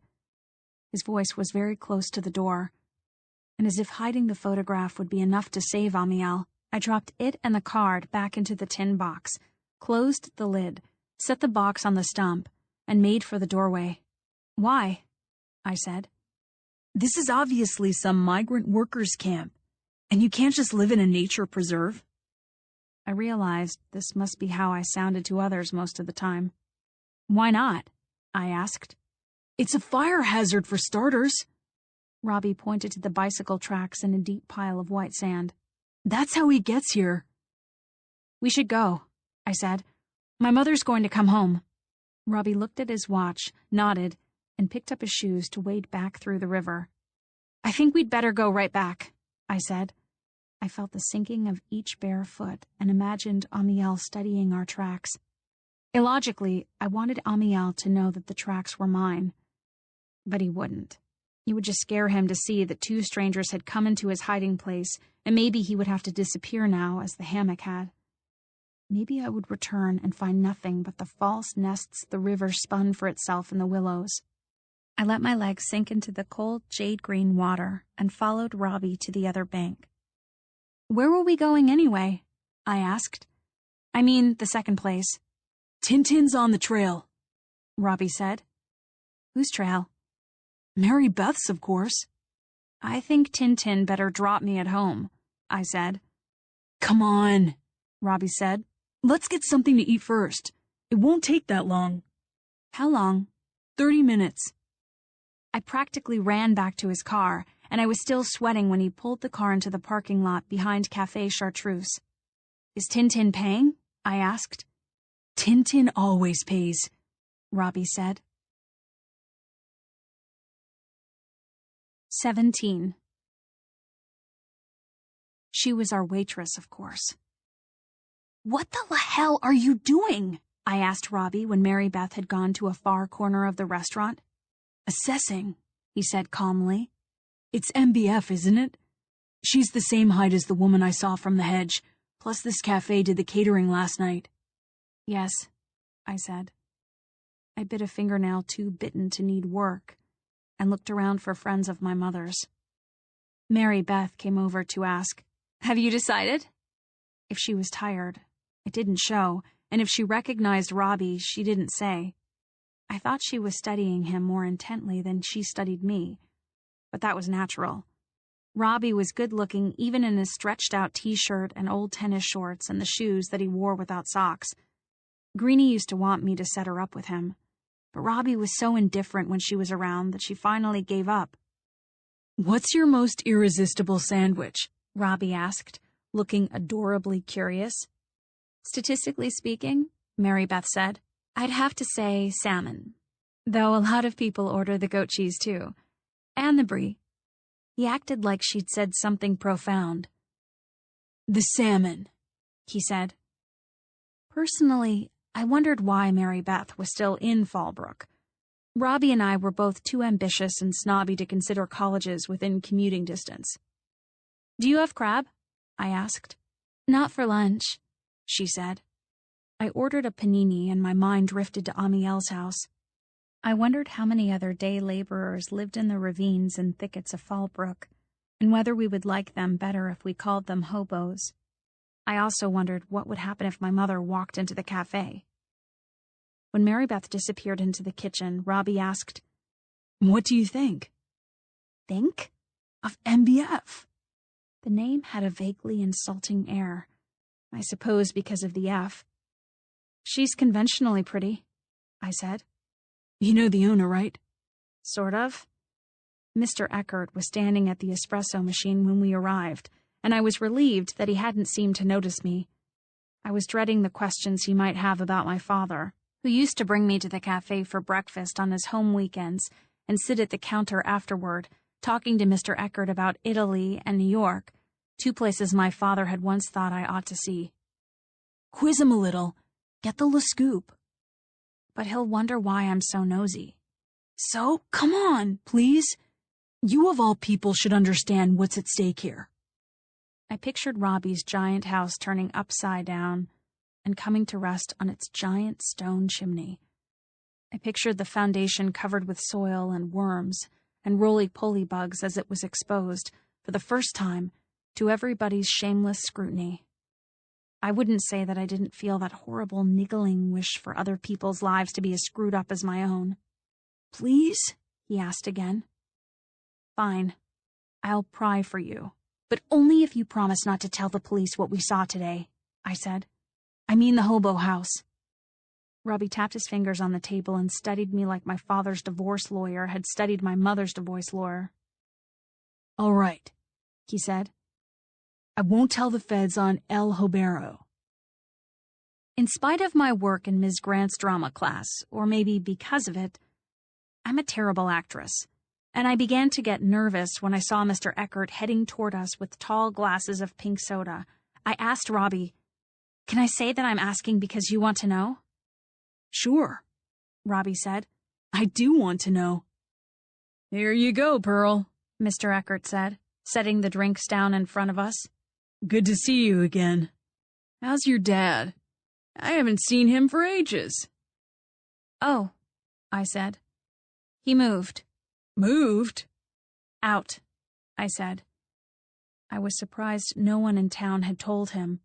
Usually I heard about affairs and divorces and drug problems that way, from adults talking to each other.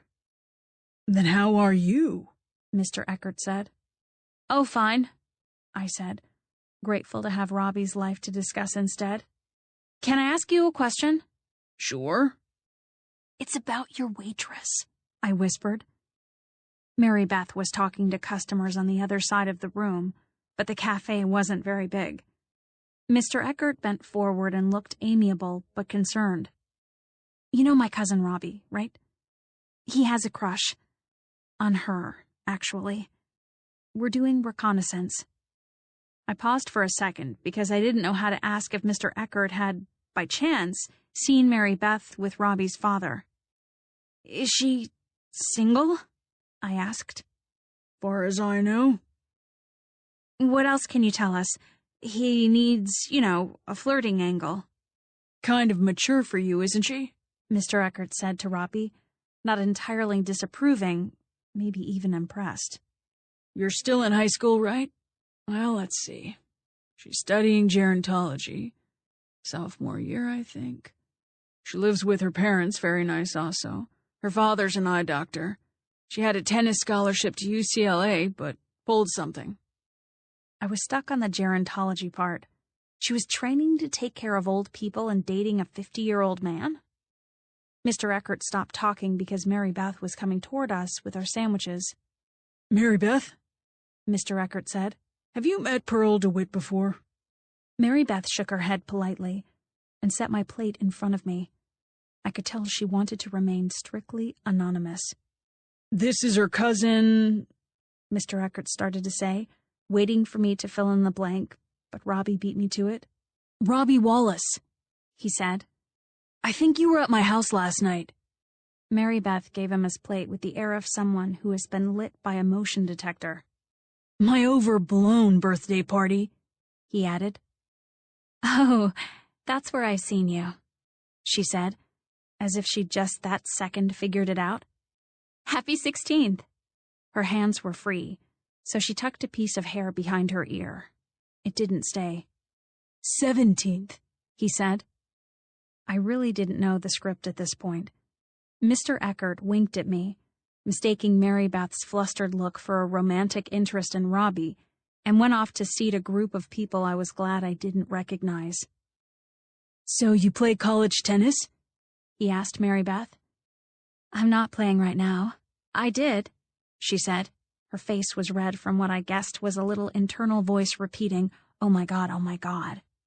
I felt a little sorry for her, though she didn't really deserve it. "You don't give lessons or anything, do you?" Robbie asked. "I thought my dad was saying that you did." "Also past tense," she said. "I pulled a hamstring." She looked nervously around the room. "I'd better go take their order," she said, pointing to another table and starting to walk away. "Hey," Robbie said. "Is your dad Dr. Farlow?" She nodded. "The ophthalmologist?" More nodding. "My dad keeps saying he's going to get his eyes checked. He has this weird mass in the right eye, what's it called? Occlusion?" She blinked. "I'll tell him I saw you." "Okay," she said. "Occlusion?" I said to Robbie in his car on the way home. "It just came to me," he said. "Do you have a plan here?" "A plan?" he said. "Sort of. Not really. As much as anyone, I guess." 18. We beat my mother to the house by 5 minutes. By the time she arrived, I was cleaning LeVar's junky old bathroom. After that, she read a book, and I put away wrinkly clothes that hadn't seen a drawer in weeks. I sat down with my science book open to the periodic table and looked with a kind of hopelessness at the abbreviations of the noble gases. It was when my mind wandered from helium to ununoctium that I began to hatch my own Robbie-style half-baked plan. If I could sneak out of the house once, why not twice? My mother had been to the farmer's market, but she'd brought nothing home, not even strawberries. So at about 6 o'clock, we ate a depressing meal of canned tomato soup and quesadillas. I asked, very casually, if I could go do the rest of my homework in Robbie's treehouse, and she said okay. I packed my books, and then my laptop. "Why are you taking that?" she asked suspiciously. "English paper," I said. For a while, I studied. I read The Emperor of Ice Cream, found 2 examples of alliteration, and explained how they added to the tone.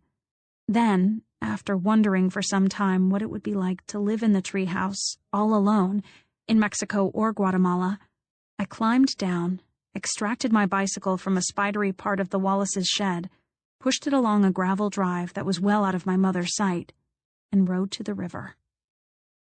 I'd never been there so late in the day, when the light was orange and gnats hung in nameless constellations.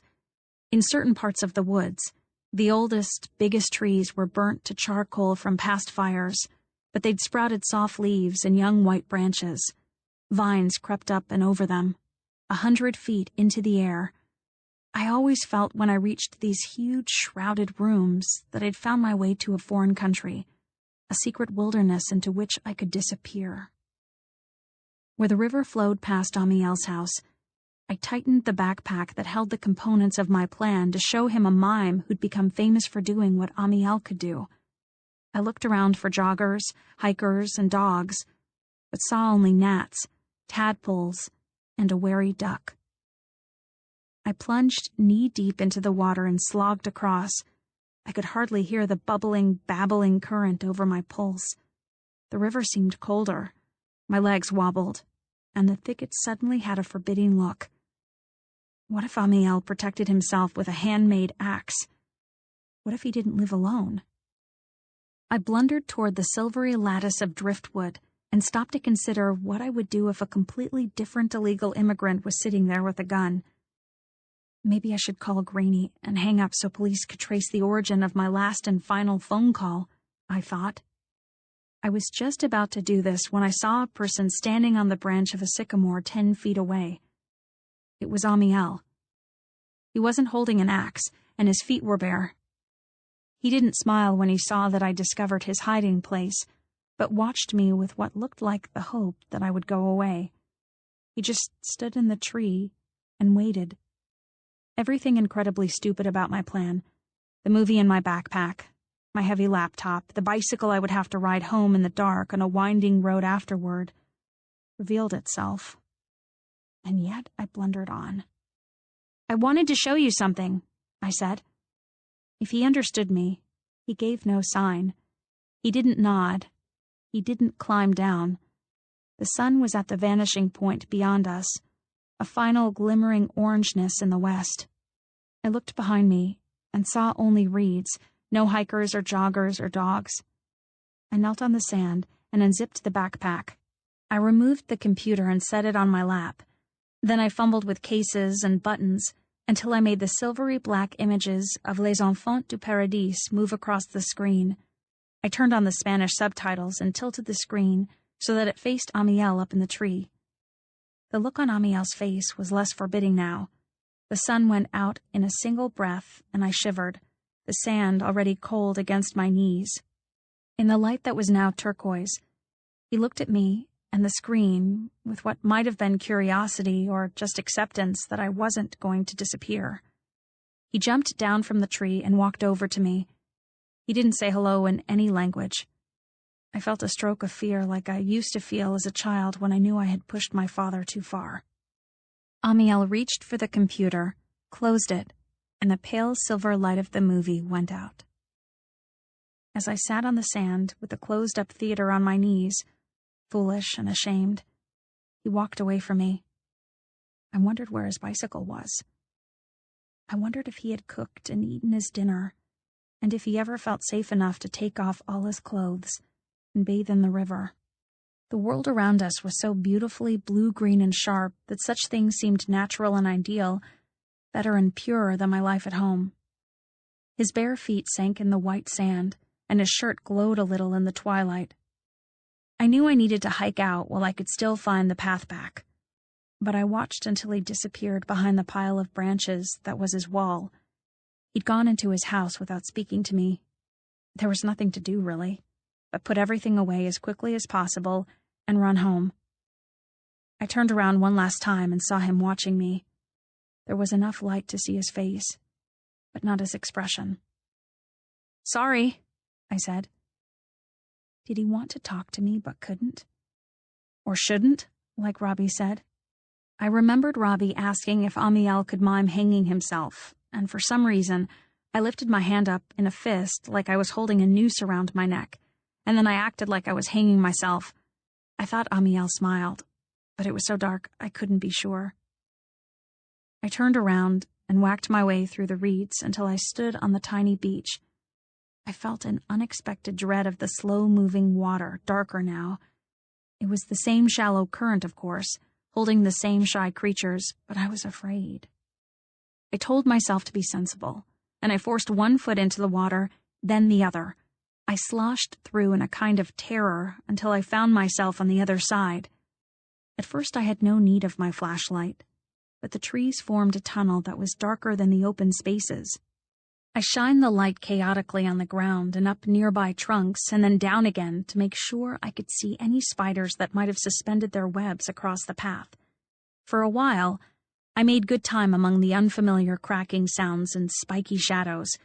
I heard owls and pictured mountain lions. I heard mice and thought coyotes. Somehow, I came to the place where I had to walk along a fallen log to cross the water and told myself it was just like the balance beam and that it wasn't quite dark yet, not black dark, and the log bridge was at least a sycamore, so it was white. I shone my flashlight down on the log, started toward it, tripped on the mud bank, and fell. I cried out too loudly and hysterically, I'm sure, for the injury itself. It was just a scrape on my shin and my hand. I heard footsteps behind me and felt hands on my arms, which shot new fear through me before I turned and saw that it was Amiel. He had followed so quietly, I hadn't heard him. "You scared me," I said. I wanted to grab hold of him, but I just sat there. I thought that if I held still, he would leave his hands on my arms. But he didn't. He let go. He gestured for me to stand up, and I did. I brushed feebly at my dusty shorts and glanced at my shin, which throbbed. There was nothing impressive about the scrape, unfortunately. I could see only a needle-fine slash of blood in the darkness. He made another gesture for me to follow him, and he led me over the log, reaching back for my hand when I was nearly to the end. It was just gallantry. He dropped my hand again when I stepped off the log. Without speaking or accepting my offer of the flashlight, he led me swiftly out of the riverbed, and as we came to the meadow that lay just inside the trailhead, the moon came up. It wasn't quite full, but it looked huge above us. The fennel plants trembled, and a bat twitched through the sky. "Thank you," I said. "Gracias." He neither nodded nor shook his head. He leaned down and snapped off a tiny piece of an aloe plant, squeezed it, and then rubbed the blob of cold aloe on the scraped part of my shin. He stood up again and wiped the rest of the aloe on his pant leg. Though he'd just done something kind, I felt the distance between us the way, in science class, I sometimes felt the uncrossable space between planets. He turned away, and I heard, for a second or two, his light footsteps on the path. Whether he waited for me to unlock my bike and ride away, watching over me still, or whether he ran immediately back to his house in the woods, I couldn't tell. He was too familiar with the life in hiding to let me know his position in the darkness. I had a light on my bicycle, but that was just because my mother, my father, and I had once, when we were a normal Von Trappish family, taken our bicycles on camping trips and ridden along safe, carless paths to the ice cream stand. At no time in my life had I ever been permitted to ride my bike on Mission Road, where most things that couldn't go 40 miles per hour, possums, squirrels, dogs, cats, coyotes, snakes, and rabbits, were promptly killed. It being Sunday night, there weren't many cars, but the ones that were on the road were screaming. Twice, cars flew by, so close a rush of air pushed me slightly sideways, and I swore I would never, never do this again. I decided I would hide the bicycle by Robbie's treehouse. If my mother was awake, and surely she would be, I would say I fell asleep in the treehouse. Looking back, I see that I was beginning my practice with lies, preparing unconsciously for the day 4 months in the future when the fire would jump from tree to tree and roof to roof, and I would head straight to the woods, to Amiel, to a house no fireman would think to defend, but where all that I had come to love was in danger of burning alive. 19. I was too optimistic about my mother. She had checked the treehouse repeatedly. She was waiting for me in a murderous mood. "Where were you?" "Greenie's." "I called her." "Yeah, I know," I said, in a vain attempt to bluff her. "Where was Greenie then when she answered the phone?" It didn't seem likely that I could guess this. "Okay, so I wasn't with her." "The truth this time." "I went for a bike ride." "In the dark?" "I used the headlight." "I don't understand what's gotten into you." I expected her to say it was my father's fault. She thought it, I suppose. What she said was that we were going to be spending a lot of time together. I was no longer grounded, but Siamesed. For the remainder of my sentence, whenever I was not in school, I was going to be with her. All the time. "Fine," I said indifferently. It's harder for someone to punish you when you don't react. I went into Lavar's junky, but clean bathroom, closed the door without slamming it, and started the bath water. I stared at the plume of rust that went down the white enamel from the faucet to the drain, flipping at the still cold water with my hand, and wondered what Amiel was doing now, and if he had light of some kind in his house. I studied the stinging, shaved-off part of my shin. The aloe still glistened there, and I touched it carefully. I brought the trace of aloe to my nose to see if it had a smell, but it didn't, so I held my finger under the running water with the hope that I could wash away my longing. Monday, Tuesday, Wednesday, and Thursday were sensationally long and boring, containing one conversation of note between Robbie and me at school. "I talked to Mary Beth last night," he said in his excessively casual way. I tried to keep doing my geometry homework. "In person or on the phone?" "Phone. I asked if she wanted to come over and swim." "Write out the formula for the perimeter of a triangle," urged my book. "Is your dad gone or something?" I asked. "Isolate variable x." "No," Robbie said. "He's not gone, but that's why I asked her over. It was a test." "Oh," I said. Super clever. Thanks. She failed because she said she had to study for a biology test. Well, she does go to college, I told him. She could study from time to time. Yeah, I thought of that. So I asked her what was going to be on the test. He lifted his chin in that weird way guys do when they're chin-waving at each other. It turns out she's kind of smart. He began to describe the biological concept of the chimera, which is the freaky real-world version of the mythological chimera, a monster made of different animals. While my lunch period floated away, he talked about gametes and zygotes and how a mule wasn't a true chimera and a hinny wasn't a true chimera. A hinny being a cross between a stallion and a jenny, whatever a jenny is. But a geep was. A geep? Yes. Apparently in 1984, a chimeric geep was made by combining embryos from a goat and a sheep. She told you that?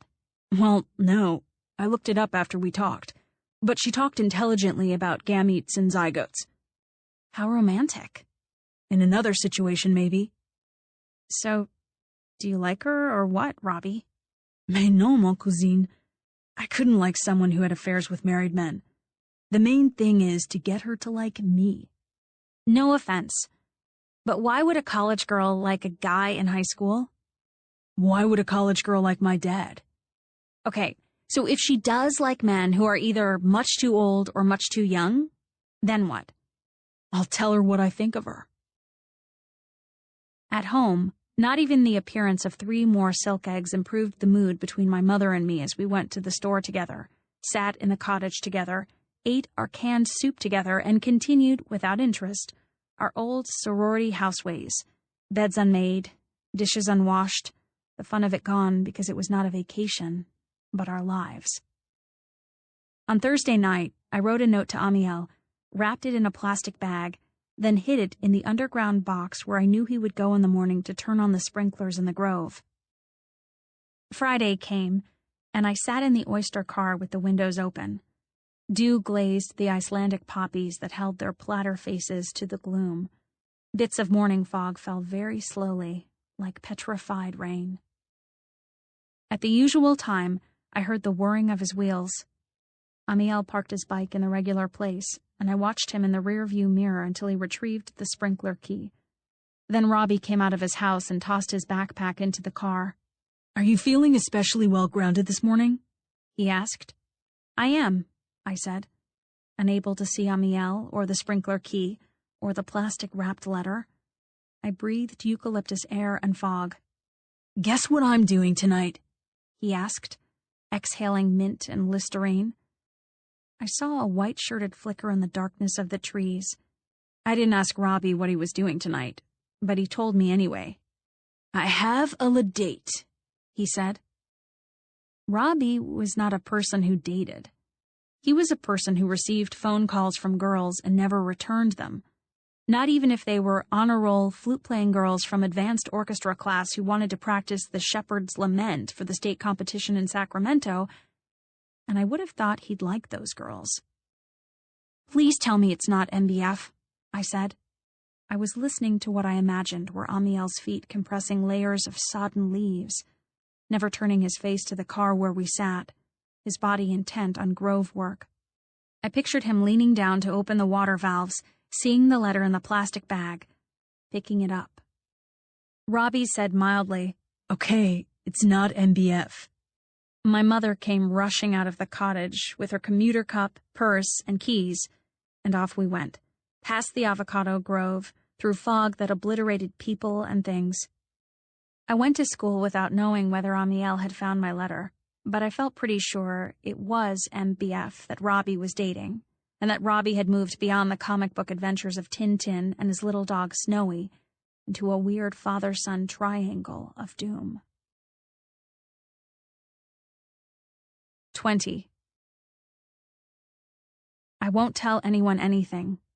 I won't bother you. The note said these things in Spanish. No voy a decir nada a nadie. No voy a molestarle. I didn't sign my name, but drew a little oyster holding a pearl, a code I'd been using with Greenie since 4th grade. Midway through first period, I became convinced that Esteban would find the letter before Amiel arrived and show it to my uncle. In second period, I imagined my uncle walking through the grove with Amiel to show him some problem or another, and they would get to the water valve, and my uncle would see the bag with the note in it and pick it up. It would look much worse than it was, nothing to nobody, as if there was something big to tell. All the time that I was thinking this and failing to write correctly the initials of the noble gases or compare and contrast coherently the Emperor of Ice Cream with Because I Could Not Stop for Death, Amiel was walking through the cathedrals of the grove, picking one hard green fruit after another, the heavy canvas bag rubbing his shoulder, the mass of it when filled with avocados as heavy and hard as a human body. He was also holding my letter in his back pocket, and knowing exactly one more language than I thought he knew: English. 21. I've always been suspicious of those who say, things happen for a reason, and what doesn't kill you makes you stronger. Things happen all the time for no reason at all, and what doesn't kill you scares you witless. I got a ride home with Hickey that Friday afternoon because my mother had to stay late for a meeting, and tired of being my Siamese twin all week, she said I could go with him. But you'd better be there when I get home at 5, she said. With dinner prepared and the house tidied up, she added. Hickey and Greenie were going to a movie in Temecula, and I was glad, almost, that they had an excuse not to invite me. Just drop me here, I said at the bottom of my uncle's grove. Hickey didn't insist, and off they went, leaving me by myself at the fence. The chain link was too high to climb while wearing a backpack, so I went to the nearest locked gate and took a chance that I knew the combination. That's how I surprised them. 2 or 3 Hispanic guys, none I knew by name, were sitting on wooden crates and drinking from paper cups. Not far away was an RV that one of the workers lived in with his wife and 2 little boys, both of whom were sitting on the steps watching Amiel. Amiel had drawn a circle in the dirt, and in the center of the circle he was juggling 4 balls, and the men were saying, "Mas, mas," and longer words I didn't understand, though they seemed to be cheering him on. The little boys were smiling, and so was their mother, who stood just inside the open door of the RV. Amiel bounced the balls on his chest in sequence and caught them one by one, then reached in his pocket. He held out 2 more balls and bowed, which made the little boys clap madly. The woman noticed me just then, and her gaze made the men turn their heads, and soon everyone, including Amiel, was staring at me. "Hi," I said. "Hola," one of the workers said. And I could feel them all wondering what I was doing here, and what I would say to my uncle. It was 3:30, and I had a general sense that the workday started at 7 for everyone, since that's when it started for Amiel. There wasn't anything wrong with what they were doing after hours, but I didn't know how to say that. One of the men started to pick up his crate and go, but the little boys were shrieking, "Mas, mas!" Amiel made a gesture to the men, as if to say, "Sit down," and then he said to me, in a scratchy sort of English, "You can stay." That he had spoken was surprising, more so that he spoke English, but that both of these things should be on my behalf filled me with a spreading liquid happiness. I sat down on my backpack and hugged my knees and was permitted to belong where I didn't belong. He juggled the 6 balls, and when they asked for siete, he juggled 7, then ocho, then the high-altitude popcorn explosion of 9. He bowed, and we clapped, and after he stowed the juggling balls in a canvas bag, they thought of more stuff for him to throw: avocados, oranges, and finally, long toy swords that the little boys brought from the house. "Ay, los cuchillos," one of the men shouted, laughing. Amiel nodded and slowly, with one eyebrow arched, put one sword between his teeth. The little boys clapped, and the men said, "Ándale," which I couldn't translate, and Amiel juggled the toy blades for a while, throwing them high and catching them by the handles.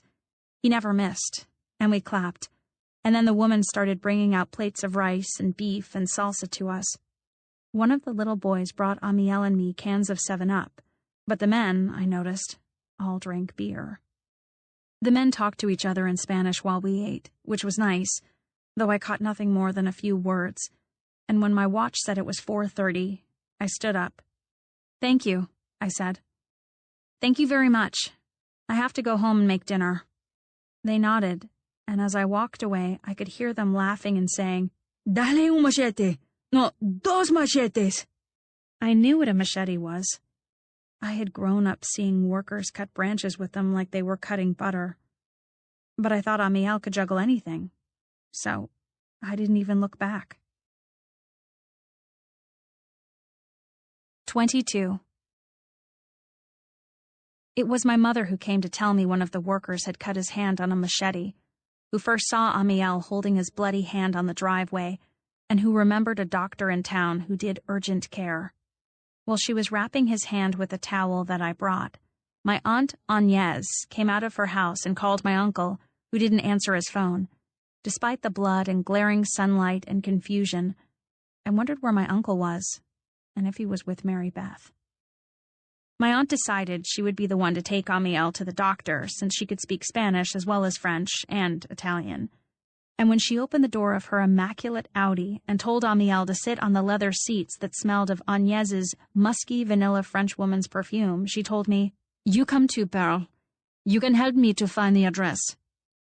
My mother couldn't very well say I was grounded, so I sat down in the front seat and watched the workers who had sat on boxes during Amiel's juggling show and who had evidently brought Amiel to the driveway hang back with their arms folded. I wondered if they had goaded him into it, or if he had wanted to impress them. All the while the blood was soaking through the towel, and as my aunt was closing Amiel's door, she gestured for him to hold up his arm and said, "Arriba del corazón," above the heart. I remember, along with my fear and dread, my determination not to say that he'd been juggling and thereby prove my loyalty to Amiel. We reached at last the plain stucco building, the tinted glass door, the receptionist's pot of fake flower pens, the smell of cooked onions left over from someone's lunch, and the tall, skinny doctor taking Amiel right back. Agnes told me to go with Amiel while she arranged things in the front office. Her self-possession, her clothes, and her coldness were all working for us now. Whenever Agnes wanted to say that something was impressive, she always said it was impressing. That was what my aunt was, too. Very impressing. When Amiel reached the white-papered bed in the white shiny room, he started to faint. I was too far back to help, but the doctor must have thought that could happen because he caught Amiel in both arms. He asked me to help Amiel sit down, and when Amiel opened his eyes and stirred his legs, the doctor was unwinding the towel. Amiel's right index finger swelled on either side of a deep burgundy gash. "How'd you do it?" the doctor asked him. He spoke through a wispy brown mustache and studied Amiel through glasses that emphasized his baldness and fine, wrinkly skin. His voice was quiet, and he wore a plaid shirt under his white coat. I was going to say he was working in an avocado grove when Amiel said, in a low, raspy voice, "Machete. I'm going to have to see how deep it is," the doctor said. The gash was making me dizzy, and I would have liked to sit down on the floor. "Why don't you hold on to his other hand?" the doctor told me. So I took Amiel's left hand, while Amiel looked away and, flinching, unwillingly tightened his grip. I looked away, too, once I saw the raw bone. "It's not cut, the bone isn't," Dr. Wolcott said. "Still, you messed yourself up pretty good. Are you left-handed?" Amiel looked confused. "Do you understand English?" Amiel nodded. "I just wondered why you cut the right hand." "He's got an injury to the throat," I said. "He doesn't talk much." Dr. Wolcott accepted this and went to unwrap a hypodermic needle. I've had stitches before, and I've had needles of thick numbing liquid eased into my gums like fiery arrows, but I've never had anything done to me like what I saw that day.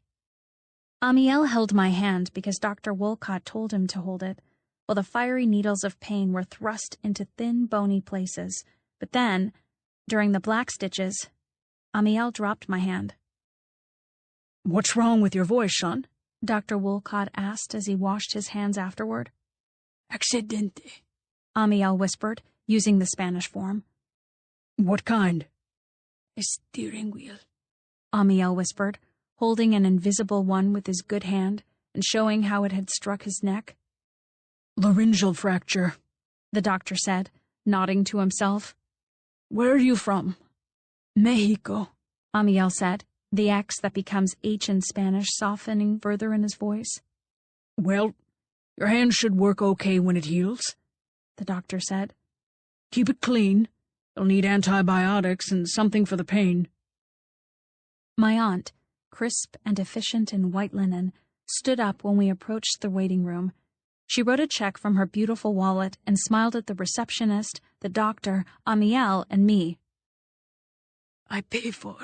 Amiel told Agnès in the car. How much? My aunt said it wasn't necesario. Amiel insisted in English, and she refused in Spanish, and then they stopped talking. We drove through downtown in silence, stopping only at the pharmacy to collect his prescriptions, and I tried to imagine Amiel gripping his handlebars with that swollen, stitch-filled finger as he rode his bicycle home. I was worried, too, about how he would keep a wound clean when he lived without a faucet. I knew I couldn't tell my Aunt Agnès, or anyone else, that we needed to deliver Amiel to his camp on the river, but I couldn't stop myself from interfering either.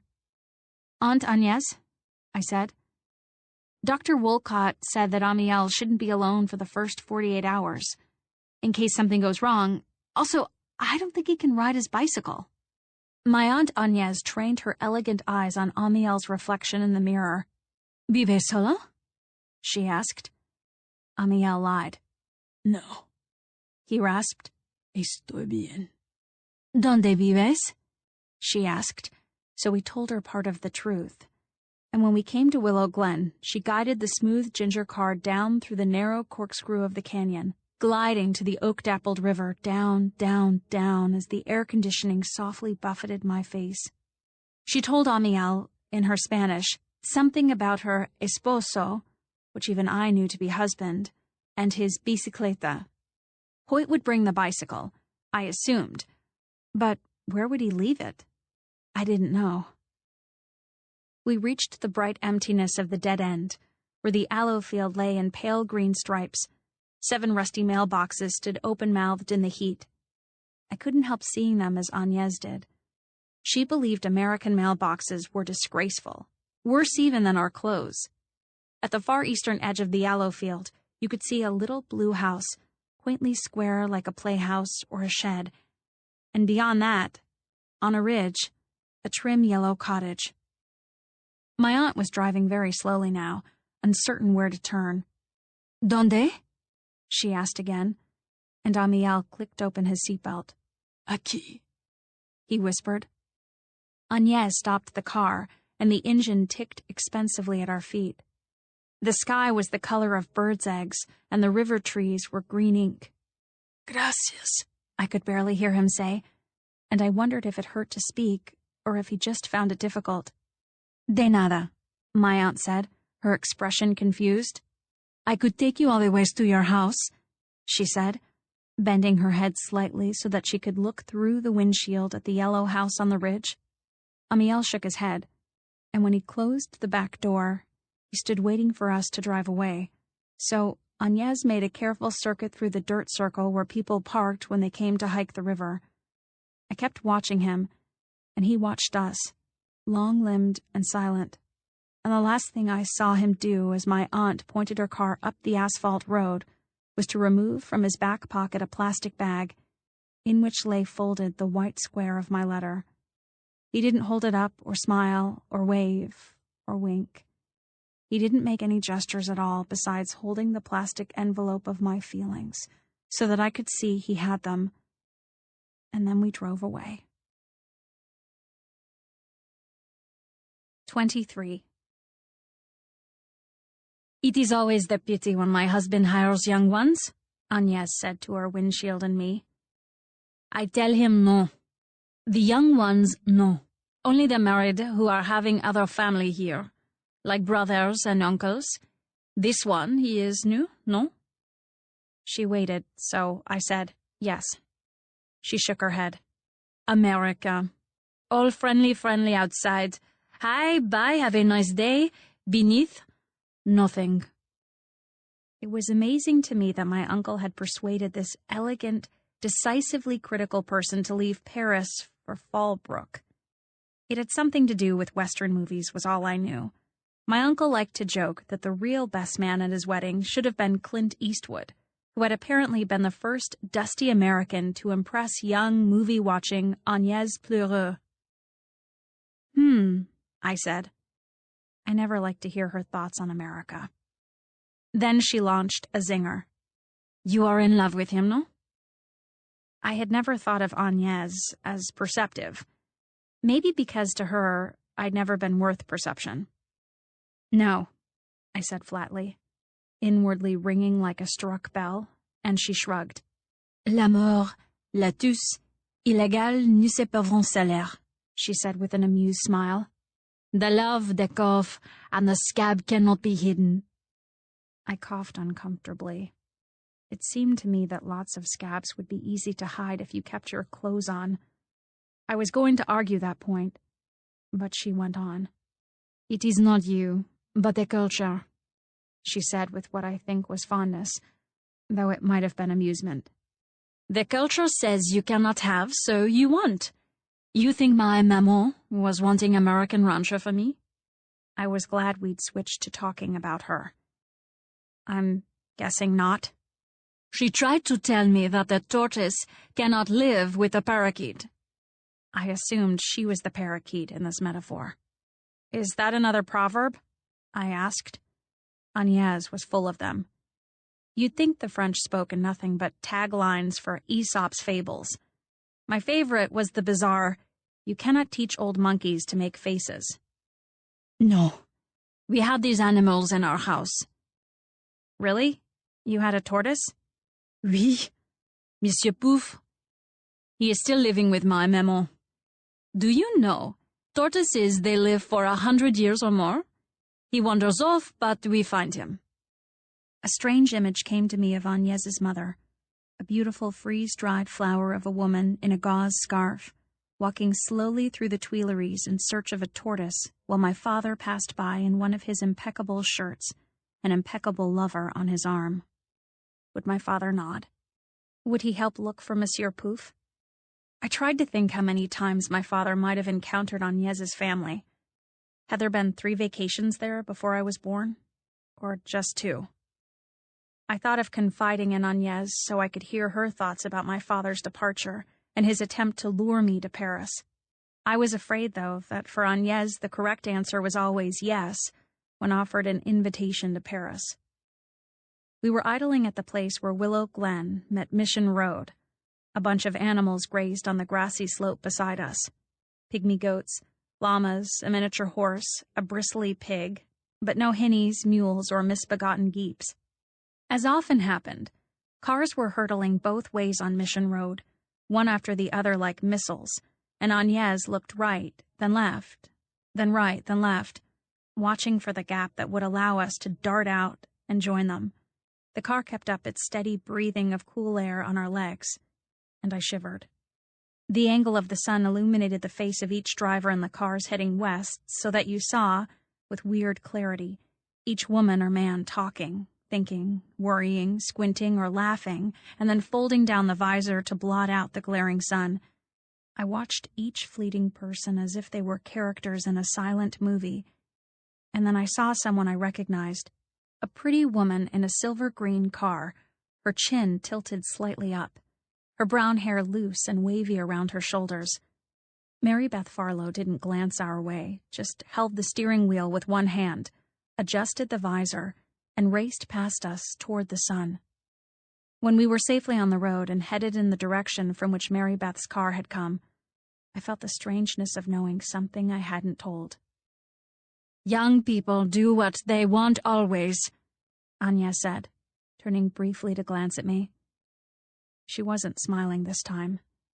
Instead, she looked a little sad. But I will tell you a saying my father told to me.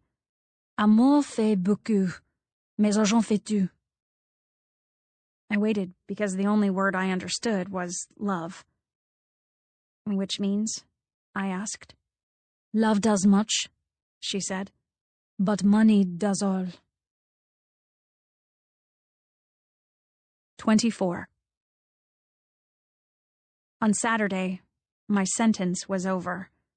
Still, my mother didn't get up from her desk or leave, and as the hours passed, I felt like a helium balloon in her hand, bobbing around the house. Noon. 1 o'clock. 2. At 2:30, she started to change her clothes for birding with Louise.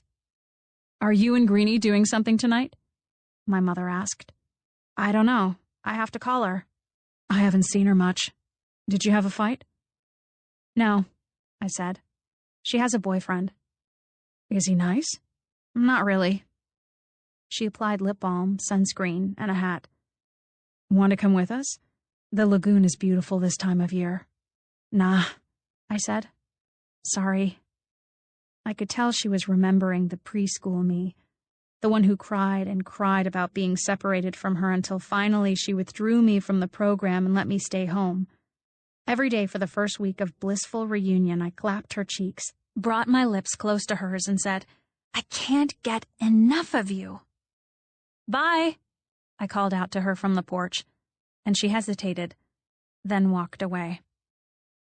I stuffed my backpack with bottles of purified water, a tube of antibiotic cream, some Luden's wild cherry cough drops, and a roll of bandages so old they might have been Lavar's. They were still pretty clean, though. I swung my leg over the bike and headed away from the house, anxious to see Amiel. But there in my path was my uncle, blasting toward me on his motorbike. Hey, Pearl, he said, stopping the bike and removing his helmet. I understand you helped Abdiel yesterday. Amiel? I asked. Yeah, Amiel. Agnès isn't too great with blood. Is he okay? I nodded. Hey, listen, he said. I'm supposed to take his bicycle to him, right? That's what Agnès said. Uh-huh, I said, the backpack full of chilled water bottles pressed against my spine. You can show me where he lives, right? When did you become a cyclist anyway? Part of Hoyt's charm was his constant question-asking. He was like a caffeinated gambler at a slot machine. I was just going for a ride, I said. Well, why don't you ride his bike and I'll pick you up after you drop it off, okay? Well, I guess I could.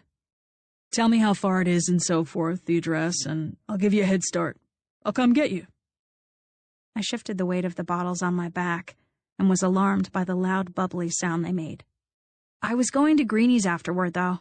Hey, that's no problem. I can take you there afterward. Well, it's not... I wasn't good at improvisation. I paused as if I were working out a logistical problem. You know, I think I could walk from where Amiel lives to Greenie's, really. And then her mom could take me home. You sure? Yeah, positive. I'll just, get a ride back. You call me if she can't give you a ride, okay? I'll come get you. Maybe buy you a donut. While my uncle watched, I climbed onto Amiel's bicycle. I waved goodbye. I rode over the freeway and up Mission with cars swishing past me every 2 seconds, and then I peeled away to coast down into Riverworld, where I was about to break my promise to Amiel about not bothering him. The oak trees along the road were black-limbed, and the air was cold. Now and then a squirrel streaked across my path, or a crow pecked at a walnut on the blacktop, flapping away just before my tires reached the bits of broken shell. It was so quiet I could hear their feathers like a woman's taffeta dress. I knew the trail by now, and riding was much faster than walking, so when I found myself at his bend of the river, I was panting. I walked the bike through the current, and then pushed it over sand that breaded the tires like white cornmeal. Now what? I wondered. Call out to him? There's something about trespassing that makes you feel larger than everything else, and clumsier. I pushed Amiel's bicycle to the lattice of gray branches and considered just leaning it there for him to find, but I couldn't leave his only expensive possession in plain sight. Amiel? I half-whispered. I've brought your bike. I touched the wall with my fingers and listened to my loud heartbeat. He didn't answer, and I stood very still. I stared at the branches under my fingertips, where tiny white cobwebs pillowed all the crevices, and an orange speckled orb weaver ascended a line he'd just made. "Amiel?" I called softly, and then I made myself look around the corner. He sat with his knees up on the blankets that formed his bed. The fatness of the white bandages on his hand glowed in the shadowy room, but I couldn't see if his eyes were open or closed. "I'm sorry," I said. I was worried. I know I said I wouldn't bother you. At that, he turned his head, but he didn't answer. I stepped forward and opened my backpack. I set the water, the tube of antibiotics, and the roll of bandages on the ground. "I brought your bike back. That way my uncle didn't have to know. Where you live, I mean." All that was left to show him was the Luden's cough drops. My mouth was so dry that I unwrapped one and popped it in. I held one out to him, and he took it. But you can't unwrap a cough drop with one hand. I sat down and took it back, and after I had untwisted the wrapper, I gave it to him. "Do you want me to go?" I asked. He didn't shake his head, and he didn't nod. He put the cough drop in his mouth. I waited, and as I waited, I kept my eyes averted, as if I would only be invading his privacy if I looked at his things. I studied the trees and wondered if the bird that was singing was a finch or a phoebe, the dark sugar dissolving on my tongue. Finally, I felt so awful about the silence that I looked him full in the face and saw that he'd closed his eyes. That seemed peculiar.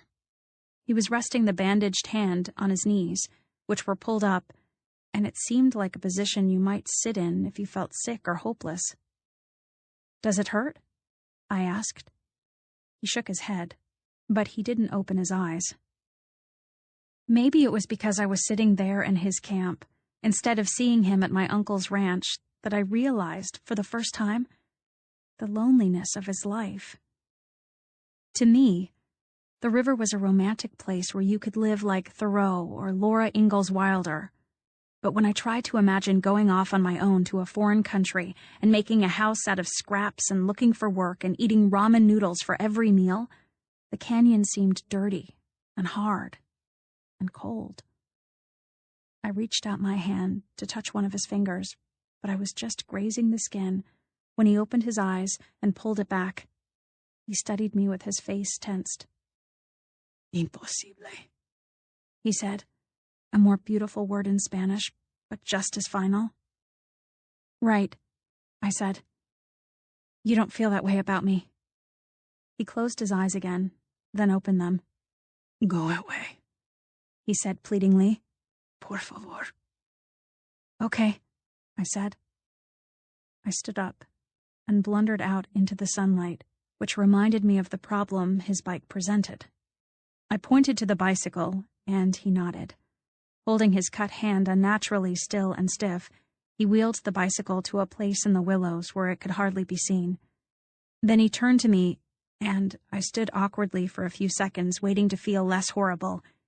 He just stared at me with his solemn, narrow, beautiful face all sunken with pain and something else. "Goodbye," I said. I held out my left hand as if to shake his left hand, and at first he didn't move. Then he took my hand and held it as if we were going to shake like normal strangers, moving our arms up and down politely. But instead we were still. We stood like that, hand in hand, and it reminded me of what happens when you join circuits on a circuit board. The current travels, and the bulb of light begins to glow. Then he disconnected us, and the light went out. 25. This was the day that I discovered a very useful thing. The river is a huge crack in the landscape of Fallbrook.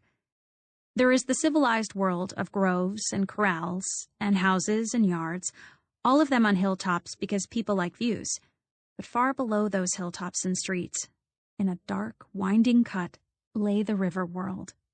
You could hike straight into that world through marked gates, like the one on Willow Glen, or you could just climb down into it from the yards on the hilltops. And I learned this by climbing out of Riverworld into the backyard of the house where Greenie lived with her brother and her parents and a dog named Poochie that fortunately remembered me. Greenie and Hickey were sitting on her back deck when I came trespassing out of the peach trees. It was almost fully dark by then, and the evening mist coated leaves and grass. I'd scratched both forearms, my shoes were full of dirt, and my hair felt like a dried plant sculpture. "What the lefek?" Greenie said. She'd learned a little Franglish from Robbie and me. "Hello, le bonjour," I said. Poochie was a lapdog trapped in a Doberman's body, so after barking briefly, she tucked her nose into my hand and lifted it impatiently as if to say, "The hand is for petting me." Hickey stood up too and came lazily to the rail of the deck. He was wearing a ski cap that pressed his bangs into his eyelashes, and he casually hooked one finger in Greenie's nearest belt loop. "Are you a werewolf or an amateur cat burglar?" he asked. He sounded hopeful about both, so I didn't answer. "If you want to come over and visit me, we still have a front door," Greenie said. I said that I was hiking and got tired, so I found a shortcut. "Hiking?" Greenie said. "Again? What's with you and the river these days?" "Can I have one of those?" I asked. She and Hickey were sipping from brown bottles that I was relieved to see contained root beer, not real beer, probably because Greenie's parents were home. Once I'd climbed the steps onto the deck, I could see the backs of their heads silhouetted by the television screen and hear sweeping orchestral music. Greenie went inside and got me a root beer. I stayed where I was so that Mr. and Mrs. Coombs wouldn't pose their usual questions about how my mother was getting along. "So, how are you lovebirds?" I asked, with false cheer. Since only old people use the word lovebirds, I immediately went quiet. Hickey and Greenie re-entwined themselves on the wooden swing, and I perched on the edge of a ratty lounge chair. I wondered if the Barbie wedding lodge was still in Greenie's basement. We'd glued the Lincoln logs together on a piece of particle board so the building wouldn't fall down if there were an earthquake during the reception. The Barbie health and safety code was pretty rigorous. "Hickey wants to go to some club in Oceanside," Greenie said. "But I told him my curfew's too early." She tossed her head in the direction of her parents, and I wondered if what made her look so different tonight was the back from the dead eyeshadow or her new Hickey-length bangs. "I think we should just go to that patio what's-its pub downtown and eat fried chips or whatever they call them. Want to be our chaperone?" I didn't. I wanted to go down to the basement and be 9 years old. I wanted to make some miniature wedding cakes out of Sculpey clay, eat popcorn with real melted butter, drink Swiss Miss hot chocolate in Greenie's kitchen, and then fall asleep in a plaid sleeping bag that smelled like cedar chips. "Nah," I said. "I don't want to ruin your date." "You wouldn't," Greenie said. I sort of believed her. And I think she sort of meant it. Hickey just took a long drink of soda. In the yellow light of the porch, his freckles disappeared. He was a pale, angular sign that everything in my life had changed. "Maybe we could find a dude for you," he said. "One who's into stealth hiking." "Come on," Greenie said. "Celebrate the end of your house arrest." Mostly I went because I didn't want to call my uncle, and Hickey said he'd take me home at 10 if I didn't go AWOL on them again. Greenie tried to get me to put a pound of eyeshadow on my eyelids, but I just brushed the twigs out of my ugly hair and stopped looking in the mirror at the face that of course Amiel didn't love, and we rode in semi-silence to the quiet center of our quiet town, where the new street lights were those ochre-yellow kind that suck the color out of things. As we were walking by a gnarled pepper tree that grows right in the center of the mostly empty parking lot, I saw a familiar car. It wasn't red in this light. The light bled the color out of it. But it was definitely the Honda Fabricationist. "That's Robbie's birthday present," I said to Greenie. "No kidding," she said. "I thought you said his birthday was kind of a downer." "It was," I said. It definitely was. Patty O'Hara's used to be the packing house, a steak and salad place where the booths were covered in red vinyl. When you were sitting in the booth drinking a root beer with lemon in it, and sometimes also a maraschino cherry, you could read all the framed orange crate labels from when Fallbrook was the home of lofty lemons and red ball oranges. When you went to the bathroom, it was like you were going to a museum. There were so many enlarged gray photographs of the real packing house and the people who worked there in the 1930s and 40s, and you could get really close to their faces and wonder if they were truly happy or just looked that way for the camera. The ceilings were low and cozy then, made of that fancy tin that looks like metal doilies, and the tables were packed close together except for the big round booths in the corners where I liked to sit. The main waitress was this woman named Maureen that my father knew from Fallbrook High School, where they'd apparently had typing class together, and she would say that I was looking more like my father all the time, even though most people don't say that. I always picked the packing house for my birthday dinner, and Maureen always put extra whipped cream on my hot fudge brownie sundae, and my mother told me to wish for something that couldn't be bought or sold. The ceilings of the new restaurant were at least 20 feet high, and the crate labels were gone, and one side of the restaurant was filled with a giant mahogany Irish-style bar. The biggest television I'd ever seen was broadcasting a basketball game, and when Greenie turned her head and saw who was playing, she groaned, "Let's go somewhere else," she said, pulling on Hickey's arm. "It's the Rockets," she told me. Hickey's true love. But Hickey was leading her to a table, so we followed him. I didn't see Robbie anywhere, but I remembered there used to be a long, narrow dining room on the other side of the packing house, through the doorway beside the bar that was still labeled restrooms. Greenie stared gloomily at the menu, and Hickey watched the Rockets. "I think I'll have the stew," I said finally.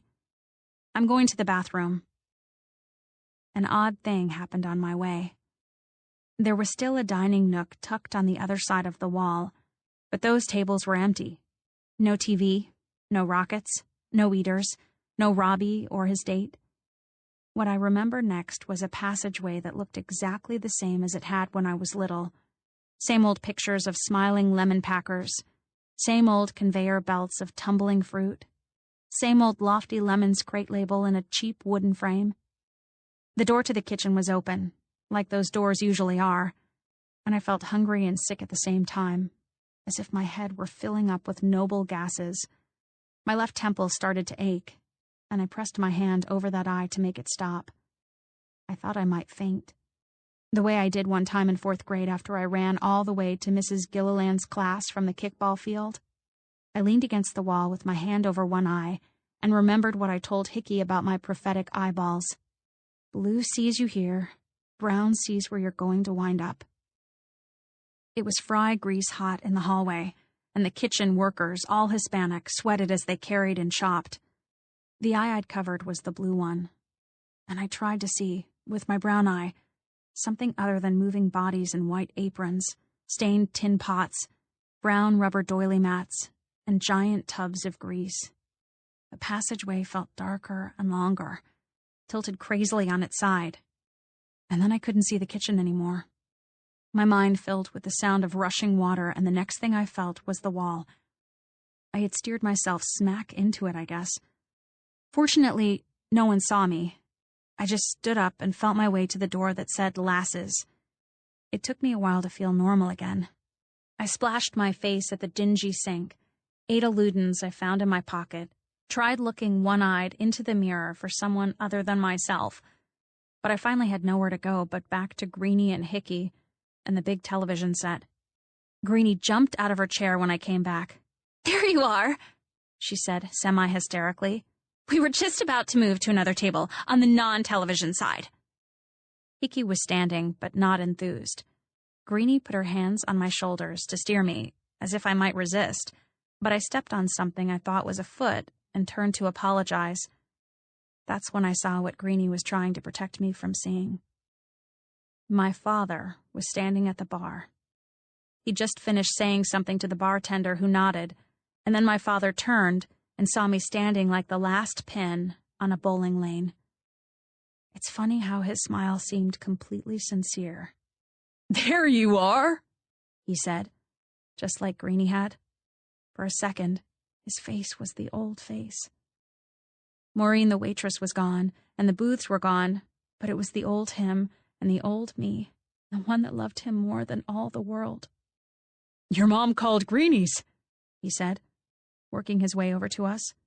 "And they said you were here." I didn't answer. He kissed my cheek. I kissed his cheek, too. Already Greenie and Hickey were fading away from us, melting back from a parent they didn't have to listen to. "My car's out back," my father said. "You guys need a ride somewhere?" "Nope, we're good," Hickey said. I hadn't ordered anything, but I didn't like how my dad just assumed I was leaving with him now. "What about the food?" I asked Greenie.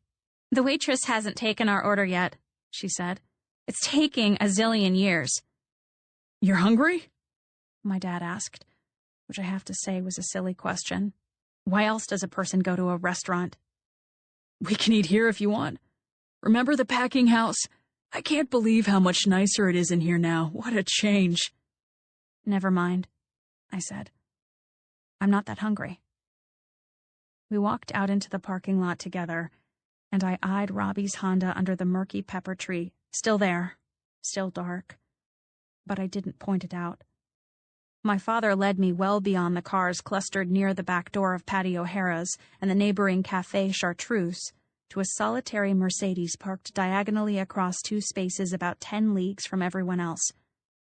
I'd never seen the car before. "A rental?" I asked. "Lease to own," he said. I absorbed this information as he pushed a button on his key, and the car lit itself up inside. "Like it?" he said. I didn't speak. He opened the door for me and I got in. The car already smelled like the black licorice I knew would be in the glove compartment if I opened it. He started showing off the features, GPS, surround sound, but I said, "I get it. It's a nice car. A lot nicer than our health insurance." "Oh," he said, easing himself back in the driver's seat. "That's what you're mad about?" I didn't say anything because it was hard to talk to my father as if he were an idiot. He couldn't be both my father and an idiot. I wouldn't allow it.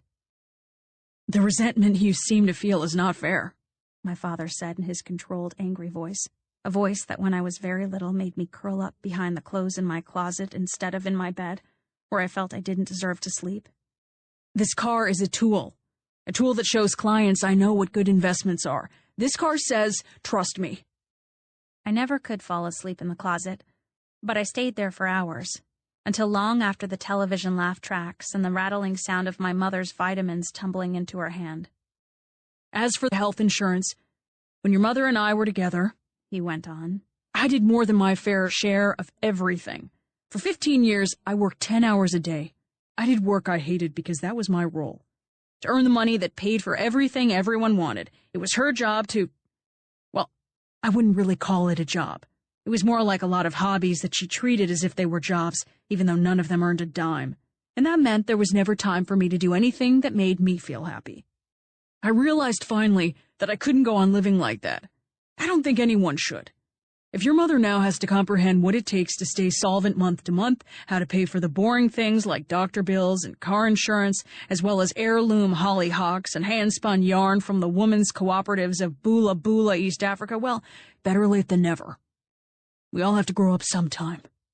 Life isn't just doing whatever you want to do because you find it meaningful and sincere, while someone else does the mind-blowingly repetitive corporate sellout work that pays for things like health insurance and also, yes, this car. I had nothing to say to this. I looked hard at the sulfur streetlight on the other side of the parking lot, which was the same noxious color he shone on our life. I knew that my father did practical things and my mother did creative things, but I thought that was okay with both of them. "Do you want to get something to eat?" my father asked. He spoke softly, as if all that anger could be forgotten now. "No," I said. "So you just want me to take you home?" There was an edge to his voice again, and I knew he thought I was being a pill. I was a pill. I was a pill so big he couldn't swallow it. "I guess," I said. I wondered where he was staying the night. He started the car, and in the moment that he began to drive slowly across the parking lot, the door to the Café Chartreuse opened and two people stepped out. One was a woman, and the other was Robbie. I hoped that if I kept my mouth shut, my father wouldn't recognize Robbie, but the streetlight shone fully on their faces as we approached. Hey, who's that with Robbie? My father asked. I don't know, I said. Mary Beth had glanced into our car, and so had Robbie. We were trapped. My father stopped the car and rolled down both of our windows. I thought that was you, Robbie, he said. Sorry I missed your birthday party. No problemo, Robbie said. Mary Beth was standing at a slight distance from Robbie with her hands in the pockets of her coat. She looked as if she were hoping to remain anonymous, but my father stuck his hand out the window in her direction and said, Pleased to meet you. I'm Robbie's uncle, Glenn DeWitt. Mary Beth, she said, smiling as she had when she was handing out slices of Robbie's cake. It was a reserved, strictly courteous smile. She offered it to me and nodded slightly. Enjoying the Fallbrook nightlife, huh? My father asked. I just got off work, Mary Beth said. How's Paul doing? My father asked, indicating the cafe and Mr. Eckert with a little nod. I wondered if my father had ever complained, when he was at the cafe without me, about what a drag it was to have a wife and a child, something Mr. Eckert might have remembered when I told him my father had moved out. Oh, he's fine, Robbie said. He asked about you. This led nowhere. Maybe because my father knew people in town weren't likely to take his side. There was an awkward pause, and then my father said, So where are you headed now? I thought this was a little nosy, but Robbie looked unperturbed, maybe even glad to lay out his plans. I promised to show Mary Beth 3 things in Fallbrook she didn't know existed, but that she will definitely like. 3? I asked. That sounds ambitious, my father said. I lack no confidence, Robbie said, and this appeared to be true. When he raised a hand to wave at us, Mary Beth waved and followed him to the car under the pepper tree, leaving me alone again with my father. So where are you staying tonight? I asked, and then regretted it, not really wanting to imagine his preferred life. Our new condo, he said. Our what? A condo in San Diego. We sold a little triplex in Scottsdale and needed the other leg of a 1031 exchange, so I thought, hey, why not buy myself something that would be a good investment and keep me within striking distance of my little girl? I was hoping you'd come and stay with me for the weekend. See what kind of furniture you'd like to put in the second bedroom. I wasn't sure what he meant by we. Usually that meant him and his business partner. But now it might mean him and the person who owned the apartment in Paris. It certainly didn't mean my mother. Oh, there's something I have to do tomorrow, I said. Can it wait? I was really looking forward to spending the weekend with you. It's a big project, I said. It's half my grade. Why don't I just drive by the house? You pick up your books and whatever you need, and you can work on the project in the condo. There's this big window overlooking the bay. You can see Coronado Island, the aircraft carriers, little white sailboats. It's beautiful, I'm telling you. I have a desk right by the window where you can sit. I would, I said, but it's a group project. Okay, he said, giving up. Next time. Yeah, I said. Next time. 26. My mother was sitting at the desk when I came in that night, a bowl of cocoons beside her computer. How are the birds? I asked. We saw a grebe, she said. Then she went back to considering the cocoons. There were 9 little white ovals, even though she'd started with 25 worms, and based, my mother said, on the research she'd been doing all evening, she would need to kill them if she wanted to get the silk off the cocoons in one unbroken strand. What do you mean, kill them? My mother looked glumly at a page of text on her screen. I guess they bake them at silk factories. They bake most of them anyway.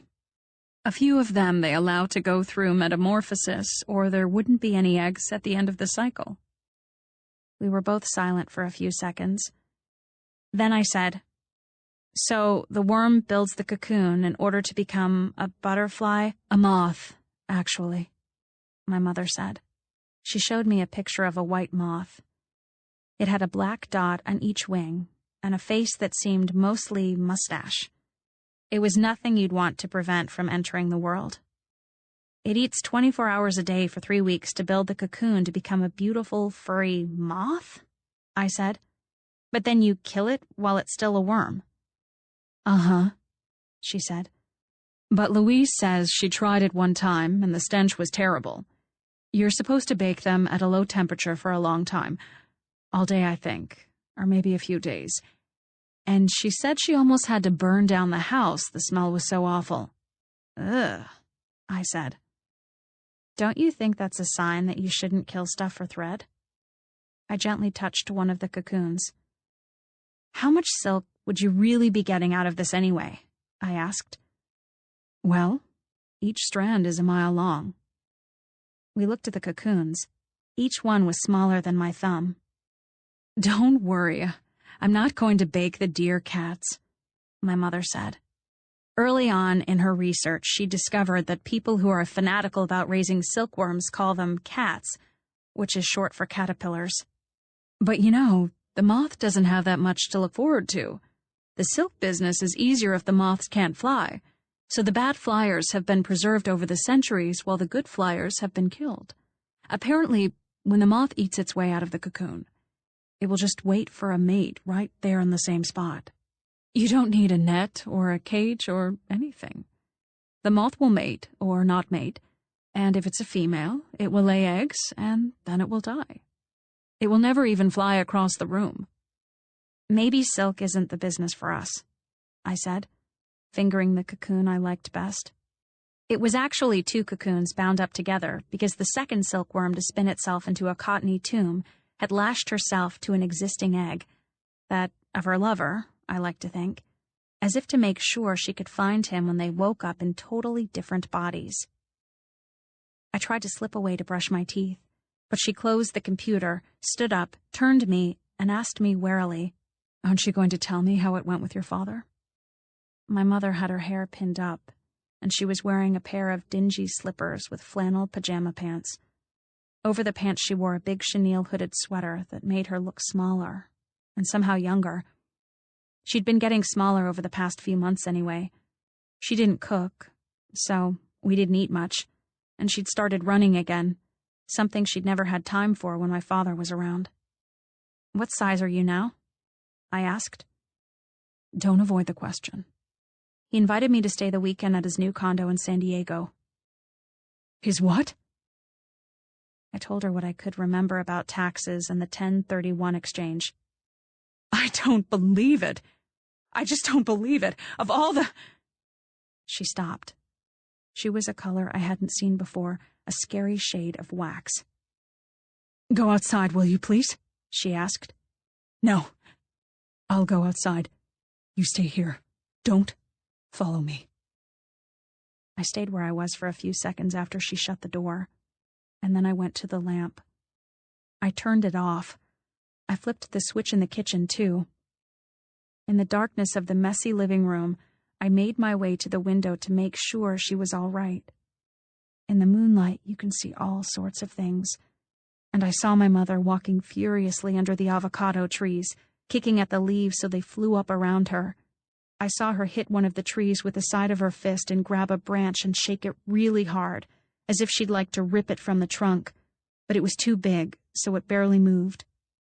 LeVar's house wasn't soundproof, so I heard every name she called him, and I heard her say the most painful thing of all. Oh, I wish I'd never, ever been born. I should have gone outside and hugged her, as she would have hugged me. But for some reason I couldn't. The child me that had patted her cheeks and kissed her, where had she gone? I stayed still like the tree trunks until she wiped her cheeks and crossed her arms and started back up the front steps.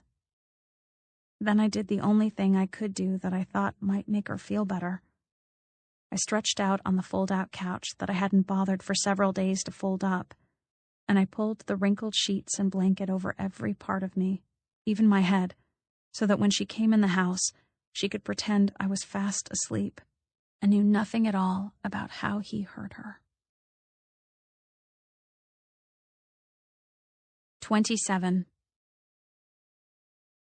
I dreamed I spun myself into a white chamber, with no doors or windows, using my own hair, which turned white as I pulled a single strand of it from my temple and moored myself to the white egg beside me that I thought contained Amiel. But when I broke free of the shell I'd waited in for what seemed like years, the white egg had a hole in it like the end of a kaleidoscope, and when I looked through it, I saw that he was dead. The noise that I heard through the real cocoon of my blankets was my uncle pounding on the door, shouting at me to get dressed because we were getting donuts while they were still hot. I struggled to the door and gave the first excuse I could think of, and the least probable. "I'm on a diet," I said. He laughed out loud. "We'll get you the diet donut," he said. "Where's your mother? Tell her I'll buy her a donut too. You can either be thin or happy, right?" I wondered how this applied to French women. I shuffled to my mother's room and considered the evidence, which mostly amounted to strewn clothes and sheets. I trudged back to the porch. "She must have gone running," I said.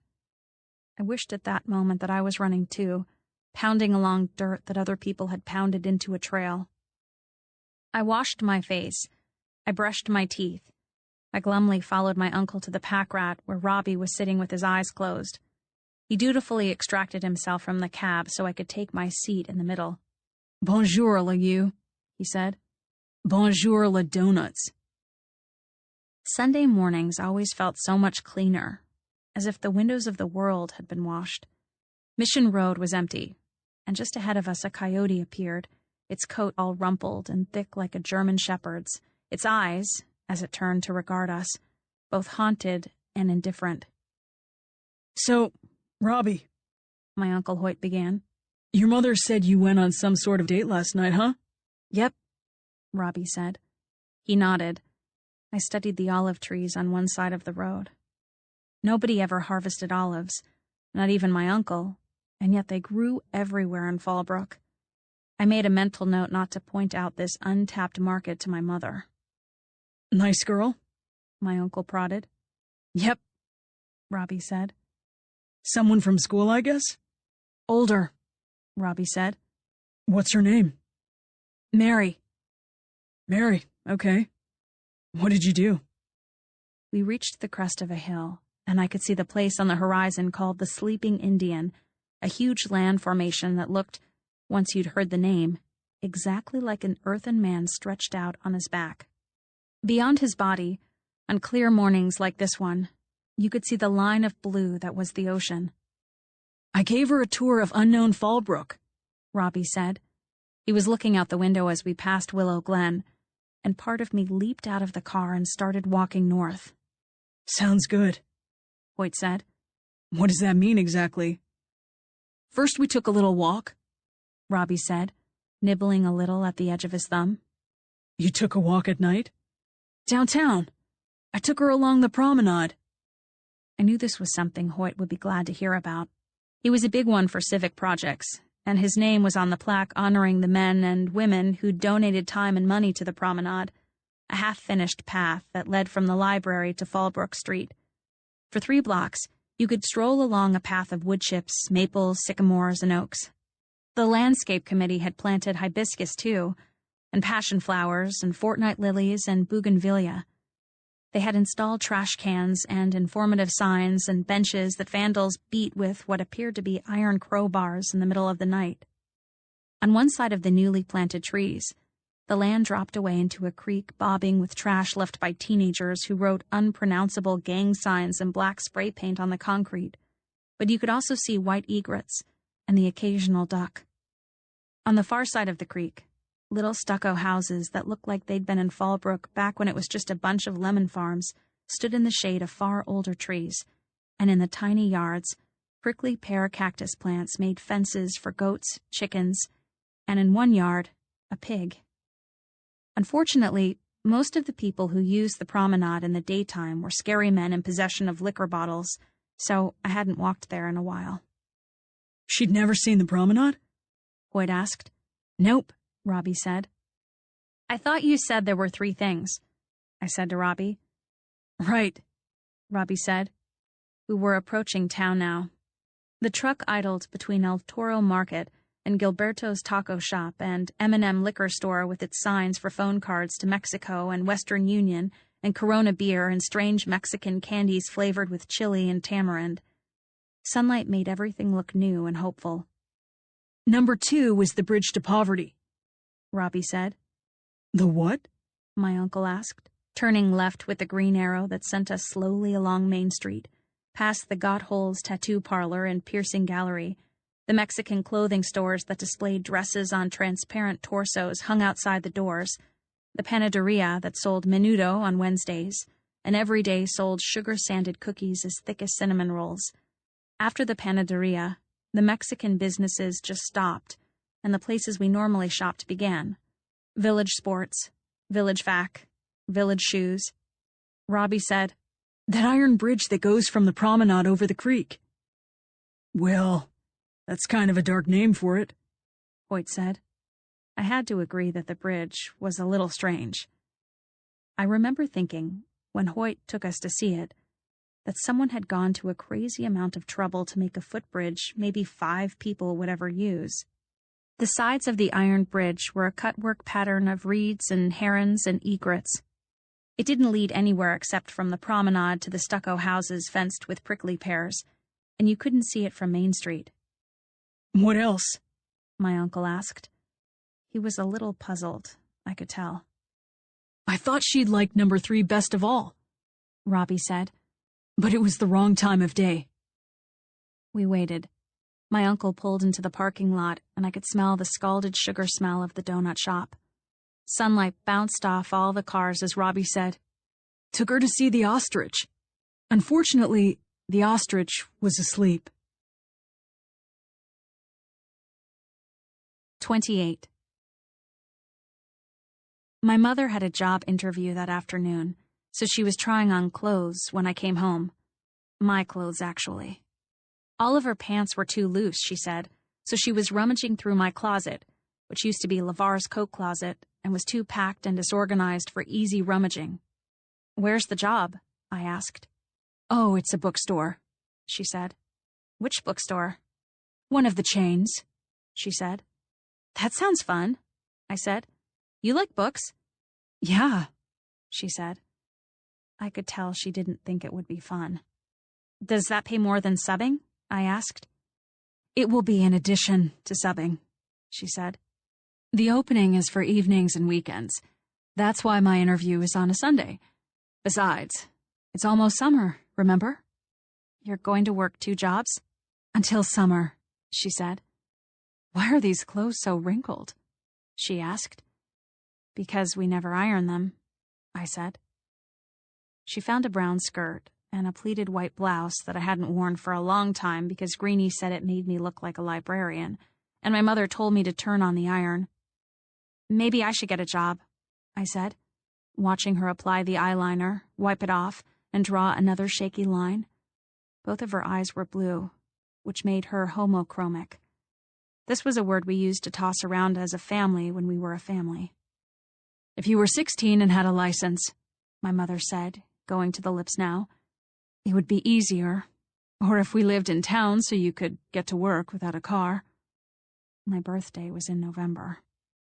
She stepped into a pair of black heels I'd chosen for homecoming back in the fall, and hadn't worn since. My father had pinned on my corsage and kissed both my ears, a routine he'd started when I was little. And then I got into the back seat of Eldon Barton's mother's car and pretended not to notice that Eldon's hands were shaking. I still saw him at school sometimes, and we ignored one another.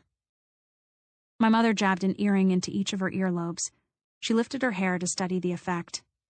"Oh my God," she said. "My ears have gotten old." I said this was ridiculous, and I leaned close to see that she did have wrinkles on her earlobes. "Nah," I said. "Ears don't age." She let her hair fall back over the wrinkles and sighed. "I'm off," she said. "You look pretty," I said. Losing weight did make her look pretty. It just didn't make her look happy. Maybe my uncle was right about that. When she was gone, I had 3 choices. Homework, moisturizing my earlobes, or a moth to the flame ride down to the river. Amiel's insistence that I go away, por favor, still stung. So I sat on the sofa and studied the room. What a mess the house was. I lay back on the bed and closed my eyes. The project I'd told my father about was half truth, half lie. We had 9 days of school left, and 4 of them would be devoted to tests. For a while, I did geometry, and then I began reading, cross-legged and pillow-supported, a chapter about the War of 1812 that beckoned me ever so softly into the early stages of sleep, blurring the sunlight on the sofa and the glossy page and the backs of my hands. And I remember that when my phone rang its way into my sleep, there was too much glare on the tiny screen of the phone for me to see Greeny's name displayed there in tiny, insistent letters. "Calling to report weird phenomenon," she said. "What's that?" "Well, Hickey's mom belongs to the Land Conservancy, you know?" "No." "And they were having this big clean-up the river campaign today, and she made Hickey go with her because she says all he ever does is hang out with me until late at night and then sleep for, like, eternity the next day. And she thinks he's going to get juvenile diabetes from lack of exercise." I thought his mom probably had more to worry about than juvenile diabetes, Hickey being the bony type. Plus, I was pretty sure he was fabricating the love with Greeny, but I didn't say anything. I pictured the river instead. I saw a bunch of people armed with orange plastic bags and trash pokers gathering around Amiel like a hazmat team. "I told him his mother should take you next time," Greeny said, "since you could be like Miss River Hike of the Santa Margaritaville, and he said he would definitely pass on your name as a potential member." "Thank you," I said. "Anyway, Hickey's going along picking up garbage, and he's texting me every few seconds to tell me the disgusting nature of trash he's found, and like 5 seconds ago, I get a message that says he's found some letter you dropped on the trail." I had just picked up the joined pair of silkworm cocoons and was trying to see inside them. "A letter I dropped on the trail?" I asked. I set the cocoons down. "What are you talking about?" "I don't know, a letter, with your name on it. He didn't, open it." "Why not?" "It wasn't addressed to him, dummy. He's a respectful person. It was addressed to you, I guess." "To me?" "It said Pearl DeWitt and my address and everything. Was there a stamp on it?" "I don't know. He just said there was this really thick envelope with the name Pearl on it. He knows you go there, hourly, and it's not like Pearl is a common name if you're under the age of 89, so he figured you were the Pearl in question." I couldn't think of what it was. There were the notes I'd written to Amiel, of course, but I hadn't used envelopes. Would Amiel use an envelope? "So where is Hickey now?" I asked. "Out on the trail, poking more trash. He's picking me up after, so we'll come over." "When will that be?" "I think he said 2 o'clock. 29. Hickey and Greeny stayed to watch me open the envelope. I told them to go away and make out or something, but they just sat on the sofa and waited. "Who do you think it's from?" Greeny asked. "No clue," I lied. We were all surprised, though, when I broke the seal with a steak knife and found a bundle of $20 bills with their edges all soft and torn. "Are you selling drugs?" Hickey asked. He seemed hopeful. "Hickey!" Greeny said, smacking him. "Are you?" she asked. "Not that I know of," I said. "Count it," Hickey said. I was concentrating pretty hard on hiding from them a torn piece of paper that was tucked down in front of the sheaf of bills. I wanted desperately to read it, but just as desperately to prevent Hickey and Greeny from knowing anything at all about Amiel de la Cruz. I began to count the money just so that I could hide the torn piece of paper. "It's $240, I said. "Why is somebody giving you $240? Greeny asked. "More like totally failing to give it to you," Hickey said. "I don't know," I lied. The amount of Amiel's medical bill was $240. "If you think it's some mistake, and it's really for that other Pearl, the drug dealer of La Santa Margarita," Hickey said, "I can keep the money for you." He did a pretty good Spanish accent, which annoyed me. I'd better ask my uncle about it, I said. This made no sense, so I had to keep improvising as I talked. He pays the workers in cash, see, and maybe one of them dropped it. Hickey and Greenie stared at me. In an envelope with your name on it? Well, I said, sometimes my uncle loans money too, and maybe somebody was paying him back. Again, Hickey said slowly. I have to point out the weirdness of putting your name on the envelope. Are you like your uncle's cashier? This was a terrific idea, and I seized it. Yes, actually, I am. He's thinking of making me a part-time secretary. I balance his checkbook and whatnot. Whatnot? I had just used the word whatnot. But do the guys who pick your uncle's avocados go, recreational hiking a lot? Greenie asked. No, I don't think so, I said. But they fish and stuff. I had actually seen some Hispanic guys at the river once with professional-looking nets. I remember wondering what in the world they might catch. They do? Greenie asked. Weird. Why is that weird? I don't know. It just seems kind of wildernessy. The few times my dad's had a Mexican help him with yard work, the guy brought those cup of noodle things. Some of them are different, I said. Yeah, Hickey said, getting suddenly animated. Some of them are totally living in the wild here. Remember that story a while back in the newspaper? I shook my head. I was holding the envelope closed and wishing they would go away so I could read the note.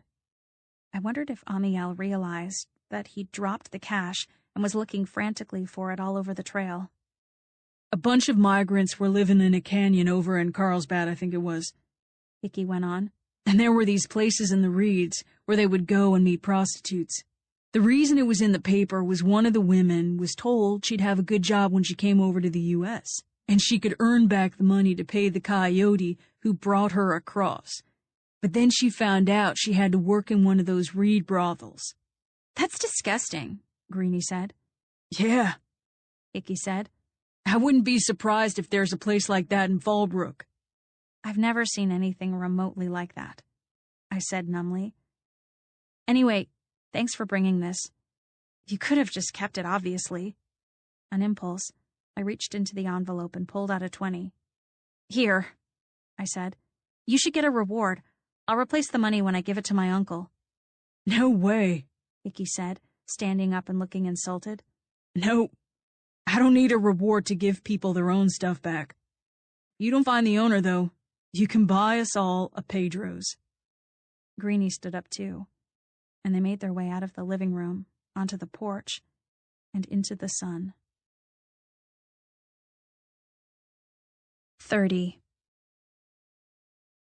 I fished out a little shred of paper, its shape as irregular as Illinois, and read, Please give this money to Mrs. Añez. Thank you from Amiel. I was freakishly disappointed.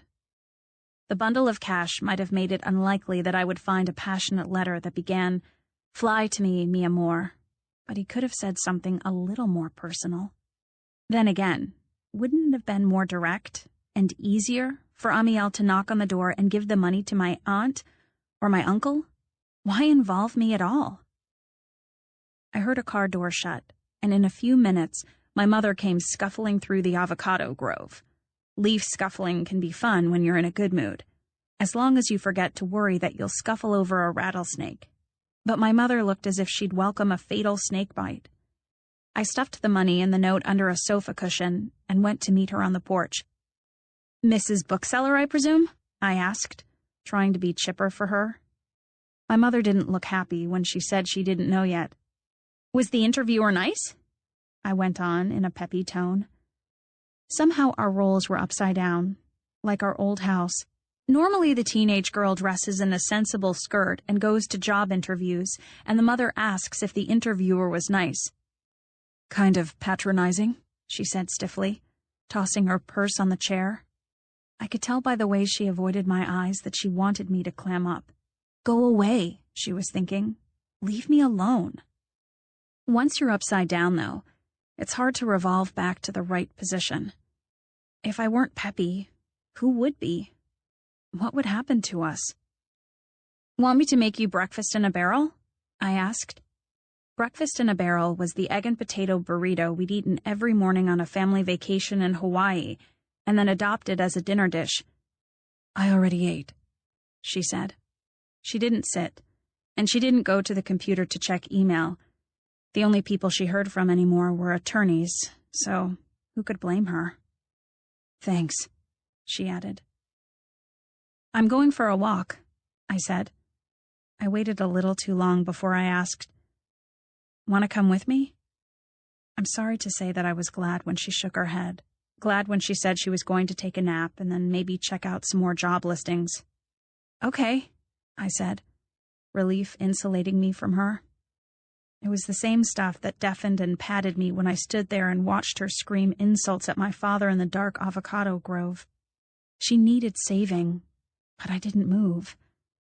It was as if my mother, the expert swimmer, were drowning, but I had never learned to swim.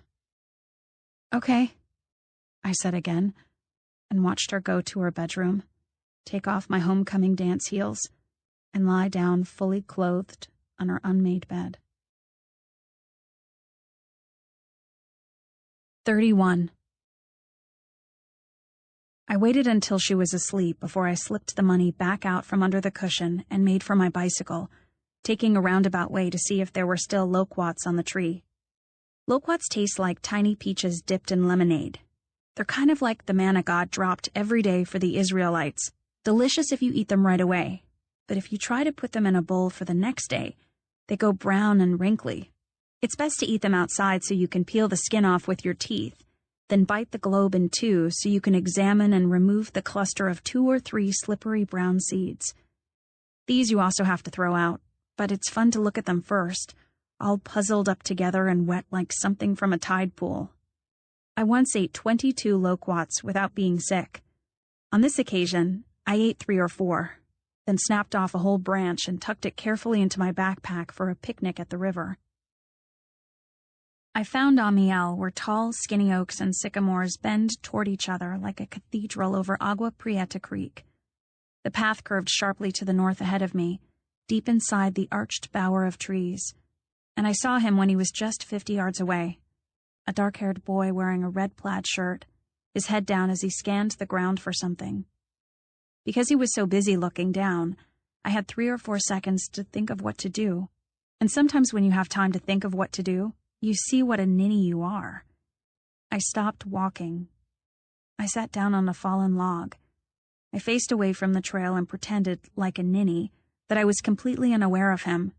I thought my act of obliviousness would be more realistic if I had some reason to be sitting down, so I opened my backpack and brought out, presto, change-o, the branch of loquats. I snapped off one, peeled it, bit it in half, and pretended to examine the glossy brown seeds. I could hear footsteps, so I knew Amiel saw me, but I didn't turn my head. I ate the other half of the loquat, and then I dropped the interlocking seeds. The footsteps stopped. I could feel that he was near me, and I still couldn't speak. I reached into my backpack, felt for the envelope all thick with money, and pulled it out. I held it out to him, and then, only then, did I have the courage to look at his face. There are emotions your face can't hide, and he was intensely relieved. His bandaged hand, worn leather work boots, and black eyebrows, all the heavy parts of him, appeared to become weightless, the way your arms do when you've pressed them hard against a doorway and then stepped away to let them float all by themselves. Greenie and I used to make our arms float all the time, going from doorway to doorway in our house. Amiel looked at the envelope for a few seconds, and I waited for him to speak. He smiled instead, showing the white tiles of his teeth. "A friend of mine found it," I said. "Isn't that weird?" All around us, the just-born leaves of the sycamores brushed against each other in a wind that was blowing from the north. It was hot like the Santa Anas, and it would burn clouds away like a welder's torch and bake the new leaves into cardstock. Amiel looked up at the sycamores, where the limbs were mottled white and gray, and the huge green leaves, 9 inches across, touched gently together. I looked at his hands, one swollen and wrapped, one narrow and finely made, and I held out a loquat. He took one and bit into it, and I took another one, and we ate them without a word in the shadows. This is the most beautiful place, I thought, but didn't say. I feel the strangest happiness. The words weren't specific enough somehow. I didn't have words for what I felt.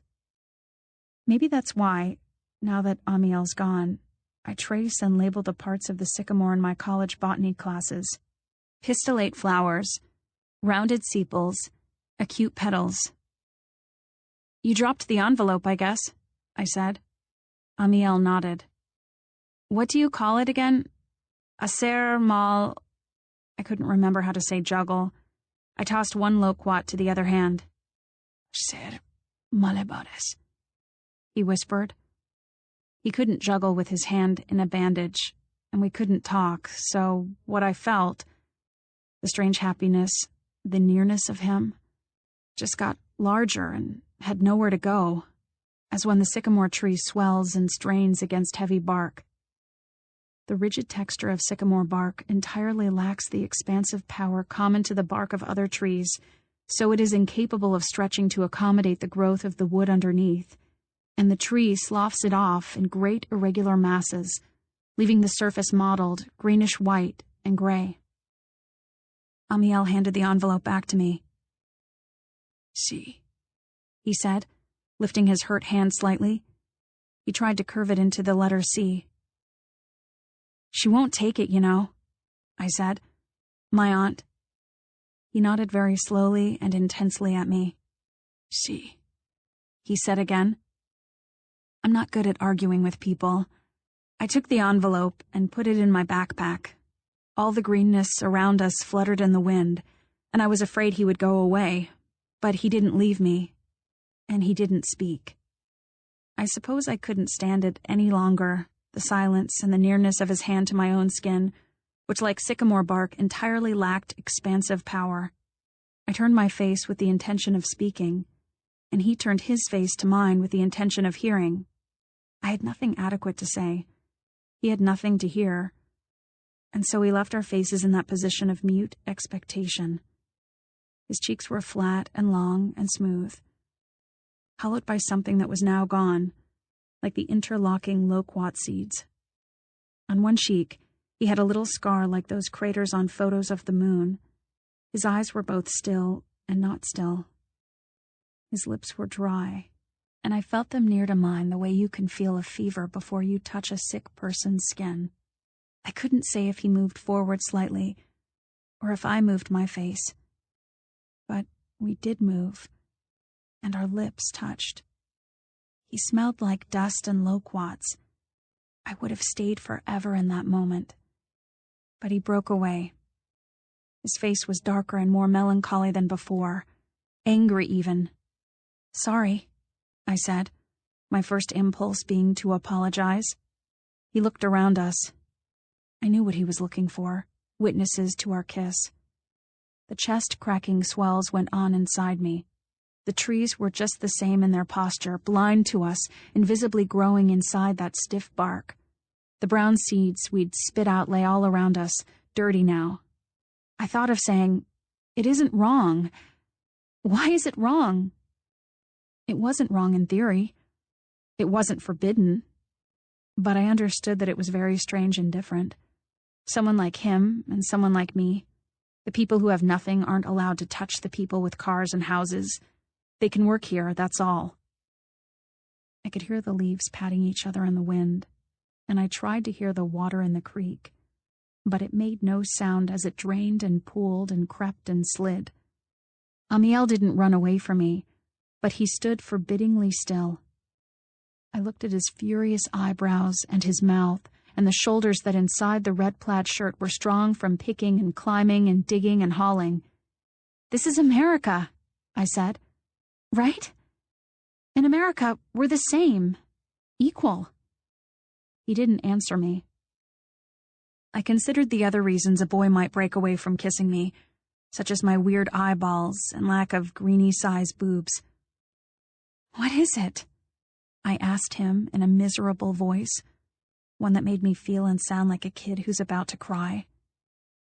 He stood like one of those Olympic gymnasts before a vault. He shook his head without letting me see his eyes. I waited. I didn't say, "Why not?" because I didn't want to hear that the reason was not being attracted to me. He turned then and walked back along the path the way he had come, and I had no choice but to go my own way home. 32.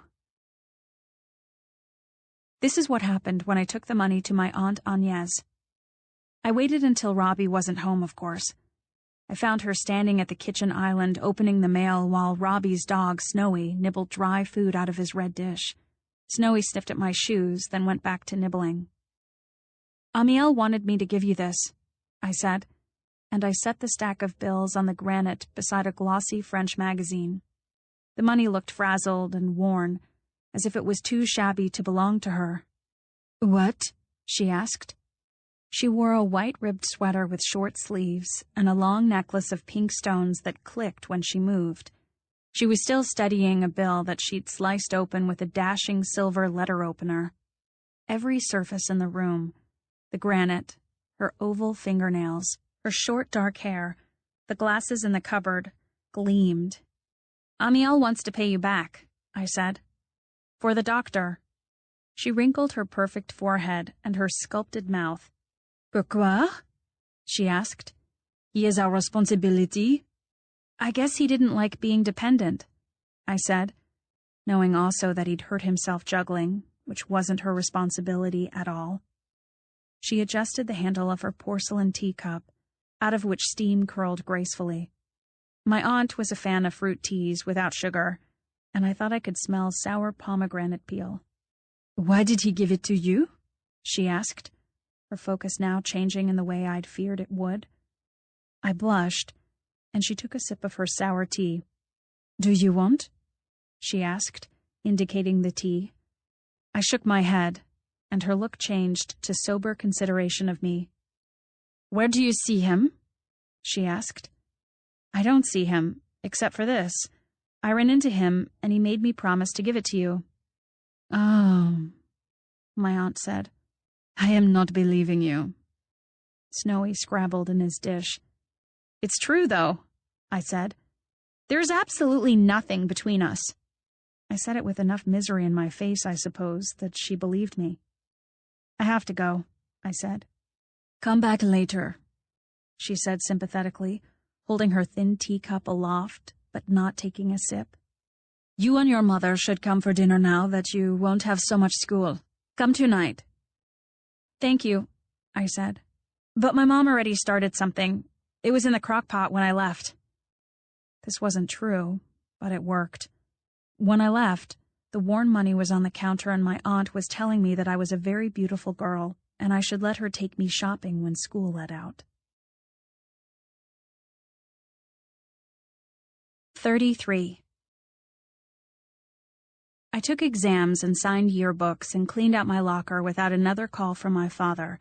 My mother began working at the bookstore, and a single moth emerged from the nest of cocoons on my mother's desk. The moth was white and ladylike, and so still she might have been a pair of flower petals on a thick, furry stem. Although we checked every morning and every afternoon, anxiously expecting her mate, the other cocoon stayed whole and motionless. If you held one of them to the light, you could see a dark shape inside. The lady moth in her white dress waited a whole week, and then, as if she'd reached some final hour, she began to lay sterile eggs all over the nearest cocoons, embossing them with yellow unfertilized seeds. Then, imperceptibly, she died. Nothing changed about her appearance, but if you nudged her, you could tell she was gone. "What are you going to do with her now?" I asked my mother. "I don't know," my mother said. "I'm thinking." When my mother left for work, I went to the river. It didn't belong to Amiel, I reasoned, and I found certain places on other banks where I felt completely alone. I read books I'd been meaning to read, and books I'd read before. I ate peanut butter and banana sandwiches and corn pops, but no more loquats. I took close-up photographs of the water, the bark, dead leaves, a molted lizard, and a dog-faced butterfly. I drew pictures of insects in a notebook and tried to identify them the way we'd been required to do in 8th grade, when I was forced to push pins through the bodies of beetles my father helped me catch with a Smucker's jar full of poison. I drew pictures of plants, too. And this is how I learned to tell Miner's lettuce from black sage, virgin's bower, and snakeweed.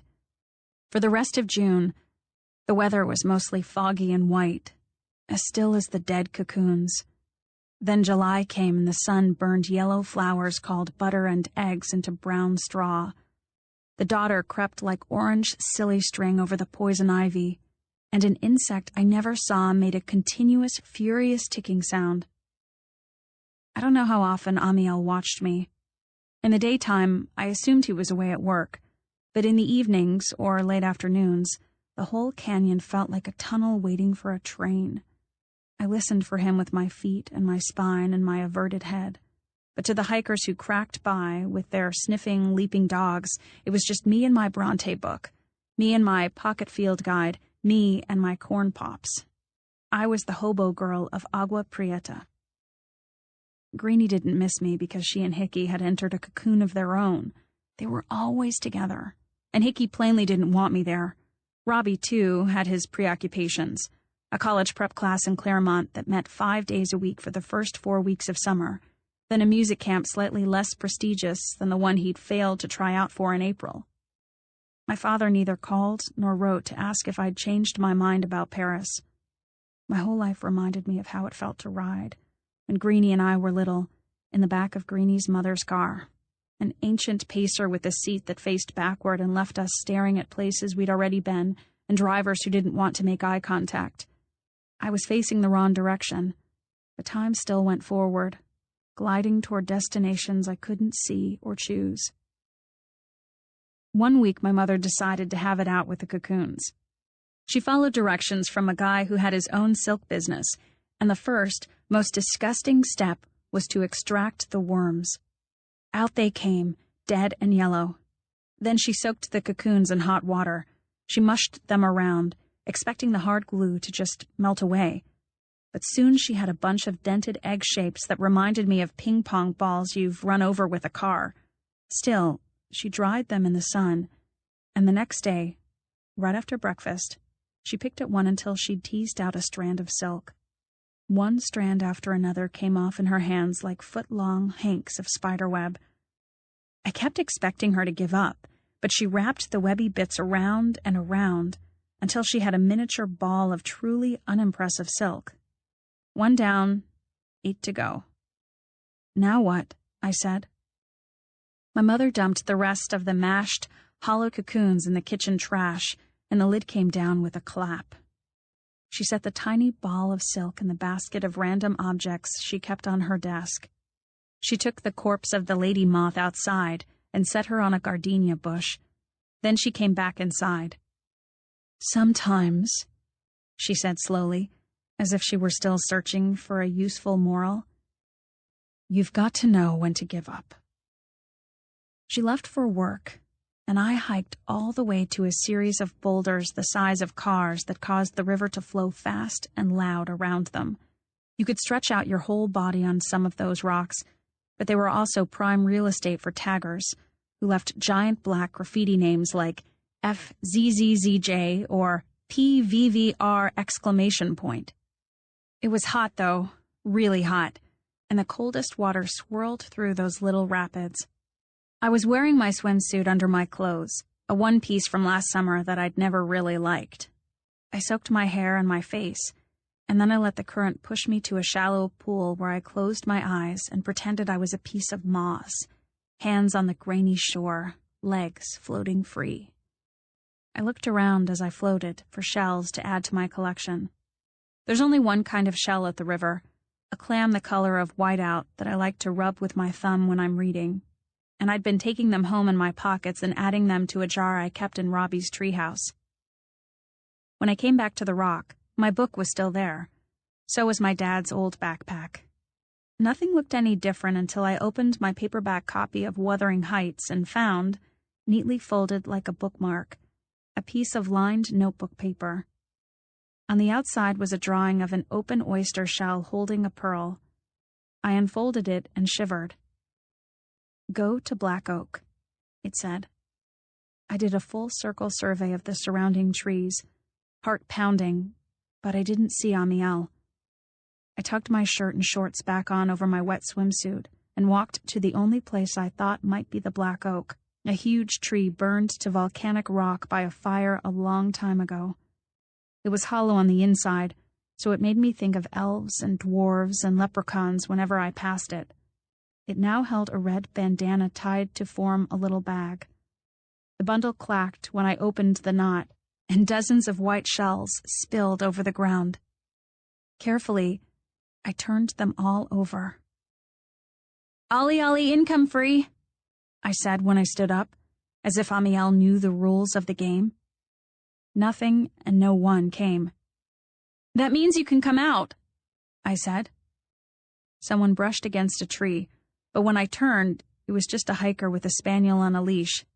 "Hide and seek?" she asked. "Yes," I said. "Maybe my Greta will sniff him out," she said, and went striding along with Greta while I picked up my white shells and put them carefully back into the bandana. I looked everywhere as I walked back along the trail, up in the trees, down the eroded banks where roots tangled with stones and cobwebs, along the sandbars glittering in the sun. Finally, I came to the crossing point, Amiel's shore, as I thought of it. All I had to do was wade across to the grotto. Perhaps he was in there, his back to the wall, listening and waiting as I used to wait in my favorite hiding place at Greenie's house, a warm spot between the propane tank and a pink hibiscus. It was that memory that coaxed me to remove my shoes and slosh over, to step with a hammering heart to the wall that was warm and slivery under my touch. I knew Amiel was too skilled at hiding not to hear my approach. I made myself count to 10, and then I sprang into his doorway. No one. "Amiel?" I said. All seemed to be in order, though I couldn't be sure because the room was dark. I stepped in and heard a small sound, no louder than the frisking of a bird or a lizard in dry leaves. I turned around, and there he was, seated on the floor beside the wall, waiting for me to spot him. He smiled the way you do when you're glad to be found. "You're supposed to run now," I said. He shrugged and stayed where he was. "Or you're going to be it." I had no idea whether they played hide-and-seek in Mexico. Still, it was a game that let me be confident instead of self-conscious and confused. So I reached out my hand to touch the nearest part of him, which was his knee. "Tag," I said. "You're it."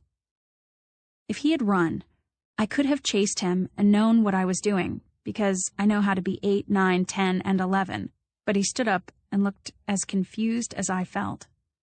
He was holding a long, smooth stick in one hand, and a knife that he folded and put in his pocket. "Thank you," I said, holding up the bandana. "For the shells." He nodded. He was 2 inches from me, and I could see the black stone disc between his collarbones rising and falling with his breath, so I found it hard to think. I wondered again how he bathed in the river because he smelled and looked clean, but the thought of him swimming naked in the river made my breathing more shallow still. I tried to focus on something other than his body, and what I found was the green and black tin box that I'd shamelessly opened on my first visit, the one with the old-fashioned lords and ladies on the outside. I picked it up and said lamely that it was pretty. Amiel nodded, and when I set the tin down, he picked it back up and tapped the photograph into his hand. He held it for me and pointed at the little boy, then at himself. "Is that your mother?" I asked. He nodded, so I asked if that was his house, and he nodded again. "Do you write to her?" I asked. He shook his head. "May I sit down?" I asked. This time, he didn't immediately answer me with a nod or a shake. He leaned briefly against the wall, but then he offered me a kind of tree stump and went outside. I sat on the tree stump and waited, listening hard for clues to where he'd gone. I stared at the bags of ramen noodles and a can of black beans and wished I'd brought loquats again. Amiel returned with another log roughly the same size and set it down. Our knees were almost, but not quite, touching, and I felt the way the sea looks in the afternoon, when every wave glows. "How long ago did you first come here?" I asked. He drew in the dirt with the stick that looked like it had been whittled smooth and then charred in a fire. He wrote the numeral 4. For some reason, the way he was writing in the dirt reminded me of the way Greenie and I would talk to each other in church. For a while, her family took me with them to services, and during the long sermons we would write on each other's backs with a fingertip, and the other person would try to guess the word. "Where do you cook?" I asked. He seemed glad to stand up and go somewhere else. I followed him out to a path that led through willows so thick and low that you'd think it wasn't worth it to swat your way through. Then we came to a huge mangled sycamore growing half under and half over a hollowed-out bank. The roots formed a sort of ladder that he climbed, reaching down to give me his hand at the top. Once I stopped feeling the terrific buzz of his hand on mine, I could look around. We were standing on a strange little plateau where someone had once built a little house out of river rock and stucco. The house still had a doorway, but no door, 4 windows, but no glass, a chimney, but no roof, and a concrete floor. All around the ruined house, the trees were near enough and tall enough so that they formed a sort of blind, and I thought you probably couldn't see it at all from nearby hills. Inside the house, near the hearth, Amiel had built a sort of fire pit with rocks. It was a safer place to cook than most campsites, really, because there was concrete all around, and I longed to be there when he had a fire going, when we could be cowgirl and cowboy and pretend we weren't a few miles from 2 million people. We stood in the sunlit, roofless house and looked down at the charred rocks. "I love it here," I said. Amiel poked at the coals with the stick he'd used to write on the dirt floor of his other house. His sore hand had only a small bandage on it, and I reached out to touch it. "It's better, I guess," I said. Amiel wrote C with the black end of the stick, each stroke reminding me of the skin writing game with Greenie. "Good," I said. He balanced the stick on one palm while standing still, and then while walking in a circle. He tossed it so that it whirled several times in the air, then caught it. "Let me try," I said. He handed me the stick, and I balanced it for a few seconds on my palm. I tried again, chasing after it as it wobbled and fell. Everything seemed perfect. "Can I come back here?" His face was unsettled. "Give me your hand," I said in a teasing voice, and he held out his flat palm as if waiting for me to balance the stick there. But I left the stick where it fell and pulled on his arm until it was outstretched. I felt him tremble a little as I wrote with my finger on the palm of his hand, P. Then, on his wrist and forearm, I wrote the rest of the word, please. When Greenie and I played the game, we almost never managed to guess each other's words. Letters, yes, but long words took repetition. Amiel closed his hand over the letter P on my second try and withdrew his arm. Then he turned around and faced the empty walls of the ruined house. He crouched down in front of the dead fire and poked at the crumbs of black wood. He refused to look at me, and he shook his head. I had nothing else to say or do, so I turned and walked through the doorless door of the roofless house, and when I had picked my way down the root-twisted bank, I couldn't wait for the open trail so that I could run and run and run. 34.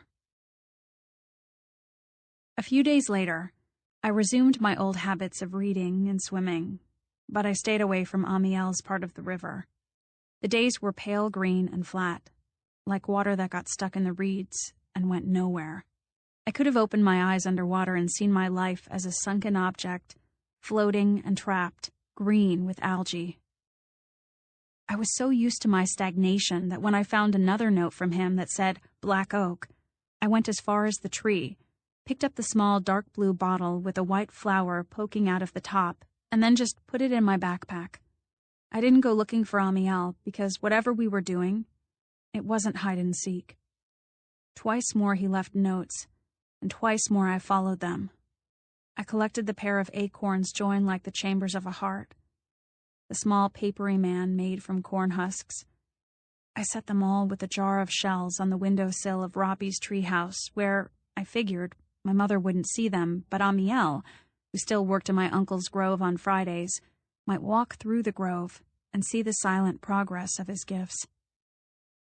It was mid-July when my mother's friend Louise asked my mother, "What's Pearl doing on Mission Road without a helmet?"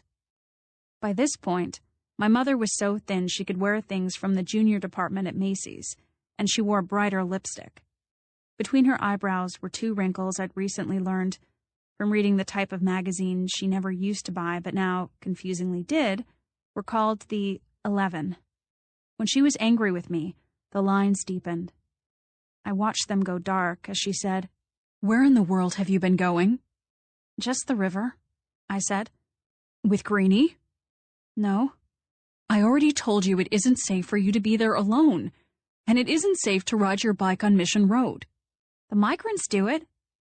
Occasionally, you saw muscled men in helmets, sunglasses, and spandex using the bike lanes of Fallbrook, but mostly it was dark-skinned men in ball caps. "They," my mother said, "have no choice." "What else am I going to do all day?" "If you're going to ride your bike like a migrant, you can get a job like a migrant." "So it's safe to ride on Mission if I have a job?" My mother blinked. She twisted an earring. "Not safe, just defensible. And you have to wear a helmet."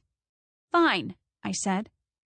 So the following morning, while my mother watched, I put on a hideous old helmet that used to be Robbie's.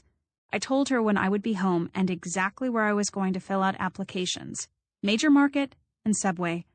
But after I left those places, I stopped on a whim at the Cup o' Europe, which was right across the alley from the fake Irish pub and had a "We're hiring" sign in the window. The manager, Chloe, was this big, friendly woman with a cold, and she was just being polite, I could tell, and letting me apply for the job at all. "Previous experience preferred," the sign said in smaller letters. But as she was reading the top line of my application, she said, "Are you related to Sharon DeWitt?" My thigh muscles felt like ironing boards. "Yes," I said. "As in?" "She's my mother." "Well, that would be odd," she said, letting out an overly big laugh. "Do you two bicker?" "Not usually," I said, shrugging. "You could work together?" "I guess so. Why?" Another overly big laugh. "You know she works here, right?" I felt my neck prickle and wondered how many of the people sitting on the big comfy sofas and big comfy chairs were listening in on our conversation while pretending to work on their laptops. As far as I could tell, the Cup of Europe was not a bookstore. There were some used books in the back where a sign said, "Leave one, take one," but most of them were large print. Also, the 2 girls working the coffee machines were teenagers, not grown women like my mother. "What a coincidence," I said, trying to work up a laugh. It seemed really, really strange that no one I knew, such as Greenie, had mentioned my mother's new job at Cup of Europe. During the school year, I would have heard about my mom's job from 7 people within 10 minutes of her first shift. But since school let out, I'd stopped speaking to practically everyone. "I guess you two need to talk more, huh?" Chloe, the manager, said. "I'll bet you're like my kids, always rushing off to do what's it with who's it." "Pretty much," I said. "Ha!" I paused because it's hard to follow up a fake laugh. "Probably we shouldn't work together, actually," I said. "You'd want different shifts?" "No, I think I should just, withdraw. Don't tell her I was here even." But of course Chloe told her. The next night during our soup course, the only course, my mother set down her twisted shred of a napkin and said, "Chloe said you came by." "You said you worked in a bookstore," I said. "They sell books? After a fashion. I don't know why you had to put it that way to me is all. I think they're planning to sell books. That's what they told me when I applied anyway." I blinked at her, and she picked up the remote. We watched Anchormen, crime tape, the fuzzy progress of car chases, and finally, for comic relief, a tour of the thing I had thought existed only in my imagination, a house that was literally upside down. A man in Poland had painstakingly wedged the pitched roof of a house into the ground and built the rest of the house up from there, balancing the weight somehow on the point of the triangle. The foundation was high and flat like a tray held up by a waiter. On the edge of this elevated foundation, a little cypress tree grew, or merely pointed straight down. "The house took twice as long to build as an ordinary structure," said the newscaster, "because being inside the house made the workers dizzy." Long lines of curious families waited outside the house for a tour. "Some people have waited as long as 6 hours to see the inside," the newscaster announced as Poles and Germans, looking just like Americans in their baby carriers, windbreakers, T-shirts, and track shoes, traipsed unsteadily through the upside-down doorways to run their hands along upside-down beds. I began, sitting there beside my lost and lonely mother, to plan my pilgrimage to this place where I would finally be at home. 35. The next day, Subway called to say I was hired, which meant long bike rides, no time to sink myself down in the river, and the persistent smell of mustard on my skin. Twice that week I got phone messages from my father, but they didn't mention his condo or Paris or plans of any kind to see me, so I didn't call him back. I rode home that Friday at 5 o'clock, long after Amiel would have gone home. The grove felt empty, and I knew the guest house would be empty too because it was open mic night at the Cup of Europe, a shift my mother was unhappy to take. I was halfway up the porch steps when I saw something small and dark beside the screen door. Amiel's tin box. The black enamel felt so warm from the sun that it almost burned me when I picked it up. I sat on the porch in case he was out there somewhere, watching me, and I pried open the lid. I could hear crows calling and lizards rattling through the dried bougainvillea blossoms and eucalyptus bark. "Is that you?" I called hopefully, not daring to say Amiel's name in case my aunt was outside. A lizard blinked at me from under a curled leaf and did a couple of push-ups to show me he had the situation under control. The tin held a small, flat piece of wood. On one side, in charcoal, it said only, "C." I held the wood in my palm and considered the crow poking through the avocado leaves for food. My last question to Amiel had been, "Can I come back here?"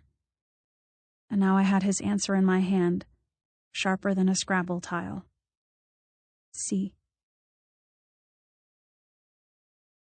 36. I tried conversation, of course. I'd never spent time with anyone who was so quiet. When Amiel took me fishing, I said, "What kind of fish is it?" He shrugged. "I guess you wouldn't know the American names." I watched the water reflect the sky. I watched the dragonflies buzz the reeds, but I could only keep still for about 2 minutes before a question rose to the surface like a swimmer up for air. "Do you think they're native?" He shrugged. Again, how would he know? It went on like that until finally he pointed to the water, raised his left eyebrow and whispered, "Silencio." "I love it when you speak the Spanish," I whispered back. He rolled his eyes because I wasn't being quiet, so I sat still and didn't say a word until 40 or 50 years later. We had a big flapping fish on the line. "Woohoo!" is what I said then, and he had to give me the silencio sign again. "What?" I said. "We've got it now." He pointed to the other side of the river, where the trail cut through the trees. "Oh," I said. True, we didn't want other hikers to notice us. Next, we went to gut the fish. He had me dig a hole with a sharp, flat rock he brought out from its hiding place. Then he started to cut the fish, and I started to look away. I was studying the tree limbs in order to keep my mind off the vomit impulse when I asked him how he got to the United States. He was wiping his hands by then. "Caminando," he said. and he made his fingers walk like little legs. But how did you know which way to go? Did you have a coyote? I knew that's what newspapers called the smugglers who brought illegals across, but I didn't know what Amiel was likely to call them. In any case, he didn't answer. He made me bury the guts, and then he took the edible parts of the fish and a piece of newspaper up to the fire pit in the old stone house. It was 6 o'clock on a Monday, and the gnats glowed like fireflies. I could hear a rooster and a dove, both cheerful sounds. I did some sweeping with a little broom I'd brought, and Amiel built the fire. "So you didn't tell me how you got here," I said once I'd done my sweeping. "Or about your childhood, like how you learned to do circus stuff, or the accident when you hurt your throat." I sat cross-legged beside him, and he fed little bits of dry bark to his fire. Without a word, he poked at the fire until it was big enough to ignite sticks. He set an array of firewood on the coals, and then his hands were empty. "I'd just like to know about you," I said. Amiel took my hand, and at that moment, the doves seemed to be making their sound just for me. He drew the shape of a 2 in my palm, and when I read the number aloud, he whispered, "Long." "Too long," I said. It was like texting for early man, and I wanted to do it some more. Amiel just nodded and looked at the fire. "If it's long, you could tell me a little at a time," I said. He kept holding my hand and watching the fire, and we were happy. 37. August came. At work, I wore flat, baggy plastic gloves to layer meat and vegetables on sandwiches that were too often for people I knew at school, who always thought I owed them free extra portions of bacon and avocado. I don't know if my father was in Paris, but Robbie was.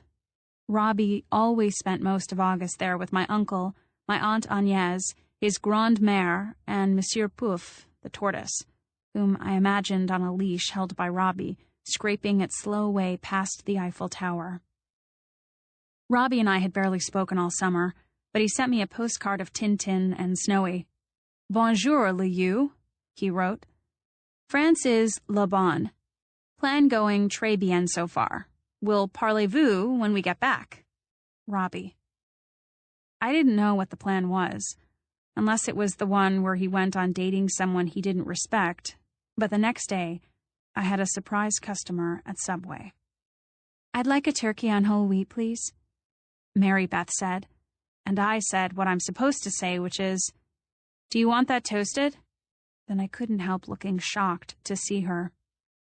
She asked if I was going on break soon, which unfortunately I was, and that's how I came to be sitting in a booth with her as she unwrapped her sandwich. "You look tan," I said. "Been playing a lot of tennis?" "I have, actually," she said. "I need the money, so I've been teaching more lessons." I said that sounded nice. "Mrs. Wallace went to Paris, though, so she's not taking lessons right now." This was a new twist. "I didn't know you were teaching her," I said. "Yeah, that's how I first met the Wallaces," Mary Beth said. "Agnès was looking for someone to help her brush up on her game, and the regular coach at the club recommended me." This all seemed logical. I decided to ask if my uncle took lessons too.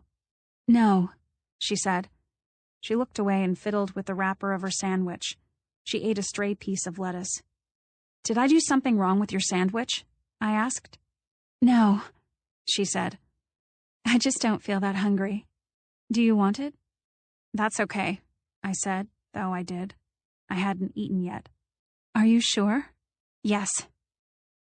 Finally, after a long, uncomfortable pause, Mary Beth said, "I came here because I wondered if Robbie said anything to you." "About what?" "About me." "I've barely spoken to him," I said, not wanting to look straight at her. "First he was at these college prep camps and music camp, and now he's in Paris with my aunt and uncle." "I know," she said. "Oh," I said, confused. "So, did you two go out this summer or not?" When he was home, we did, she said. And I drove up to Orange County once when he was doing that music camp, and we met for dinner. That seemed kind of serious. To tell you the truth, I said, he's never gone out with girls much. He's always kind of focused on school and track and music. Yeah, he told me that, she said. He said I was the only person he'd ever wanted to date. That seemed misleading at best, given what the reasons for his interest had been.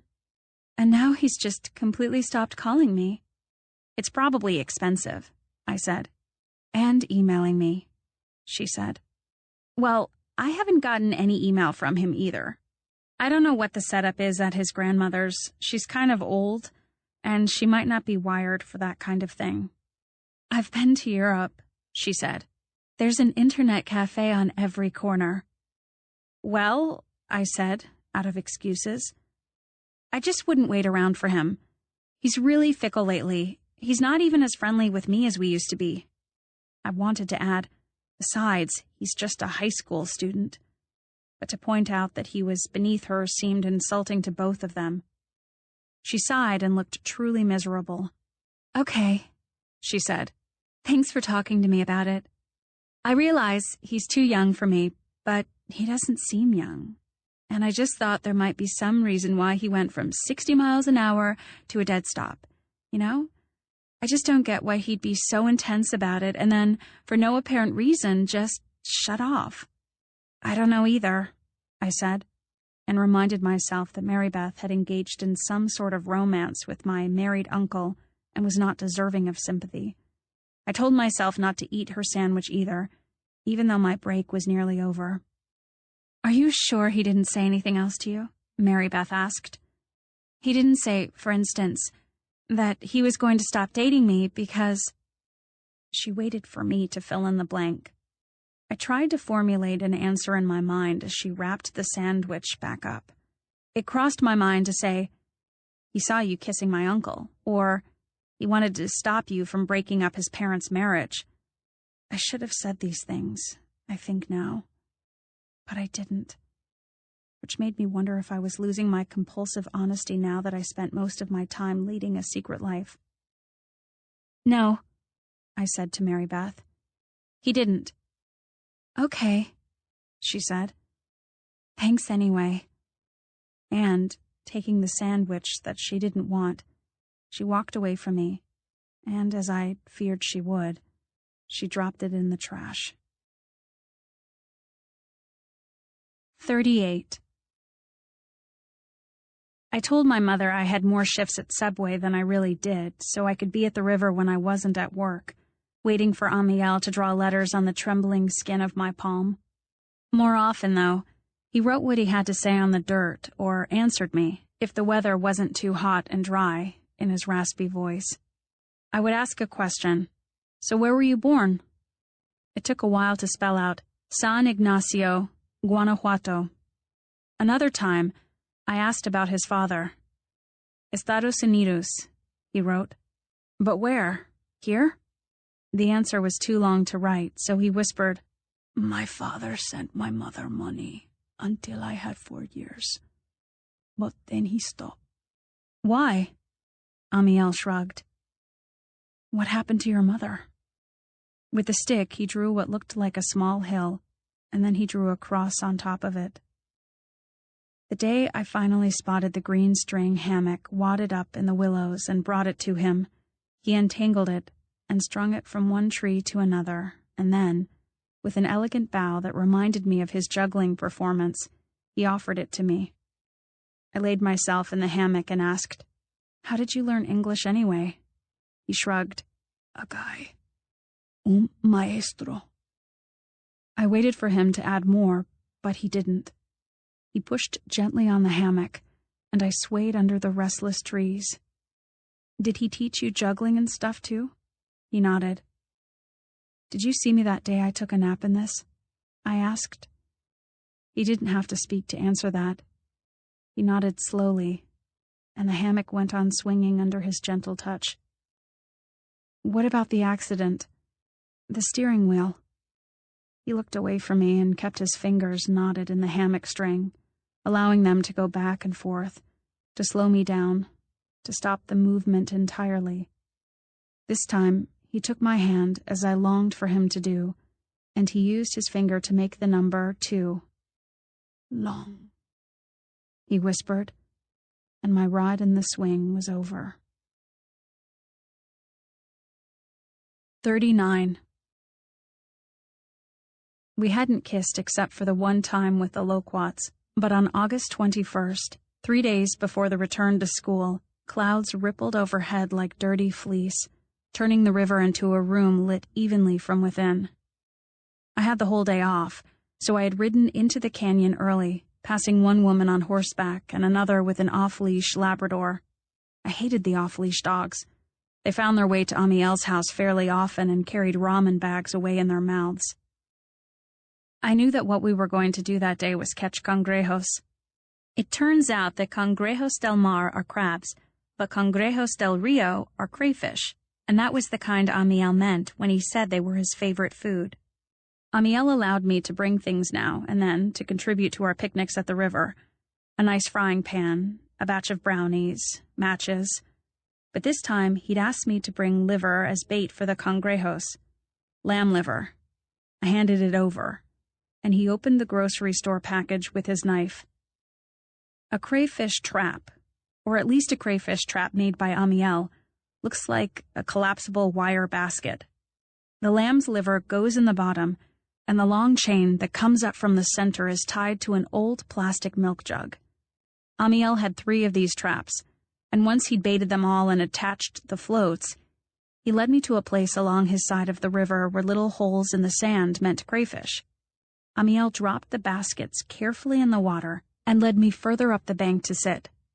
I had secretly brought something besides lamb's liver to share, the French mime movie that I'd watched back in May and tried to show him before he tapped my laptop shut. "Come on," I said. "Do we have to watch the traps the whole time?" He shook his head, but he seemed to think watching them would be ideal. "Come on," I repeated. I made him follow me into his house, not the roofless old cottage where we cooked, but the grotto. I knew we could see the screen better there because the clouds made it even darker than usual, and I settled on the floor with my back to the wall. I patted the ground. He hesitated.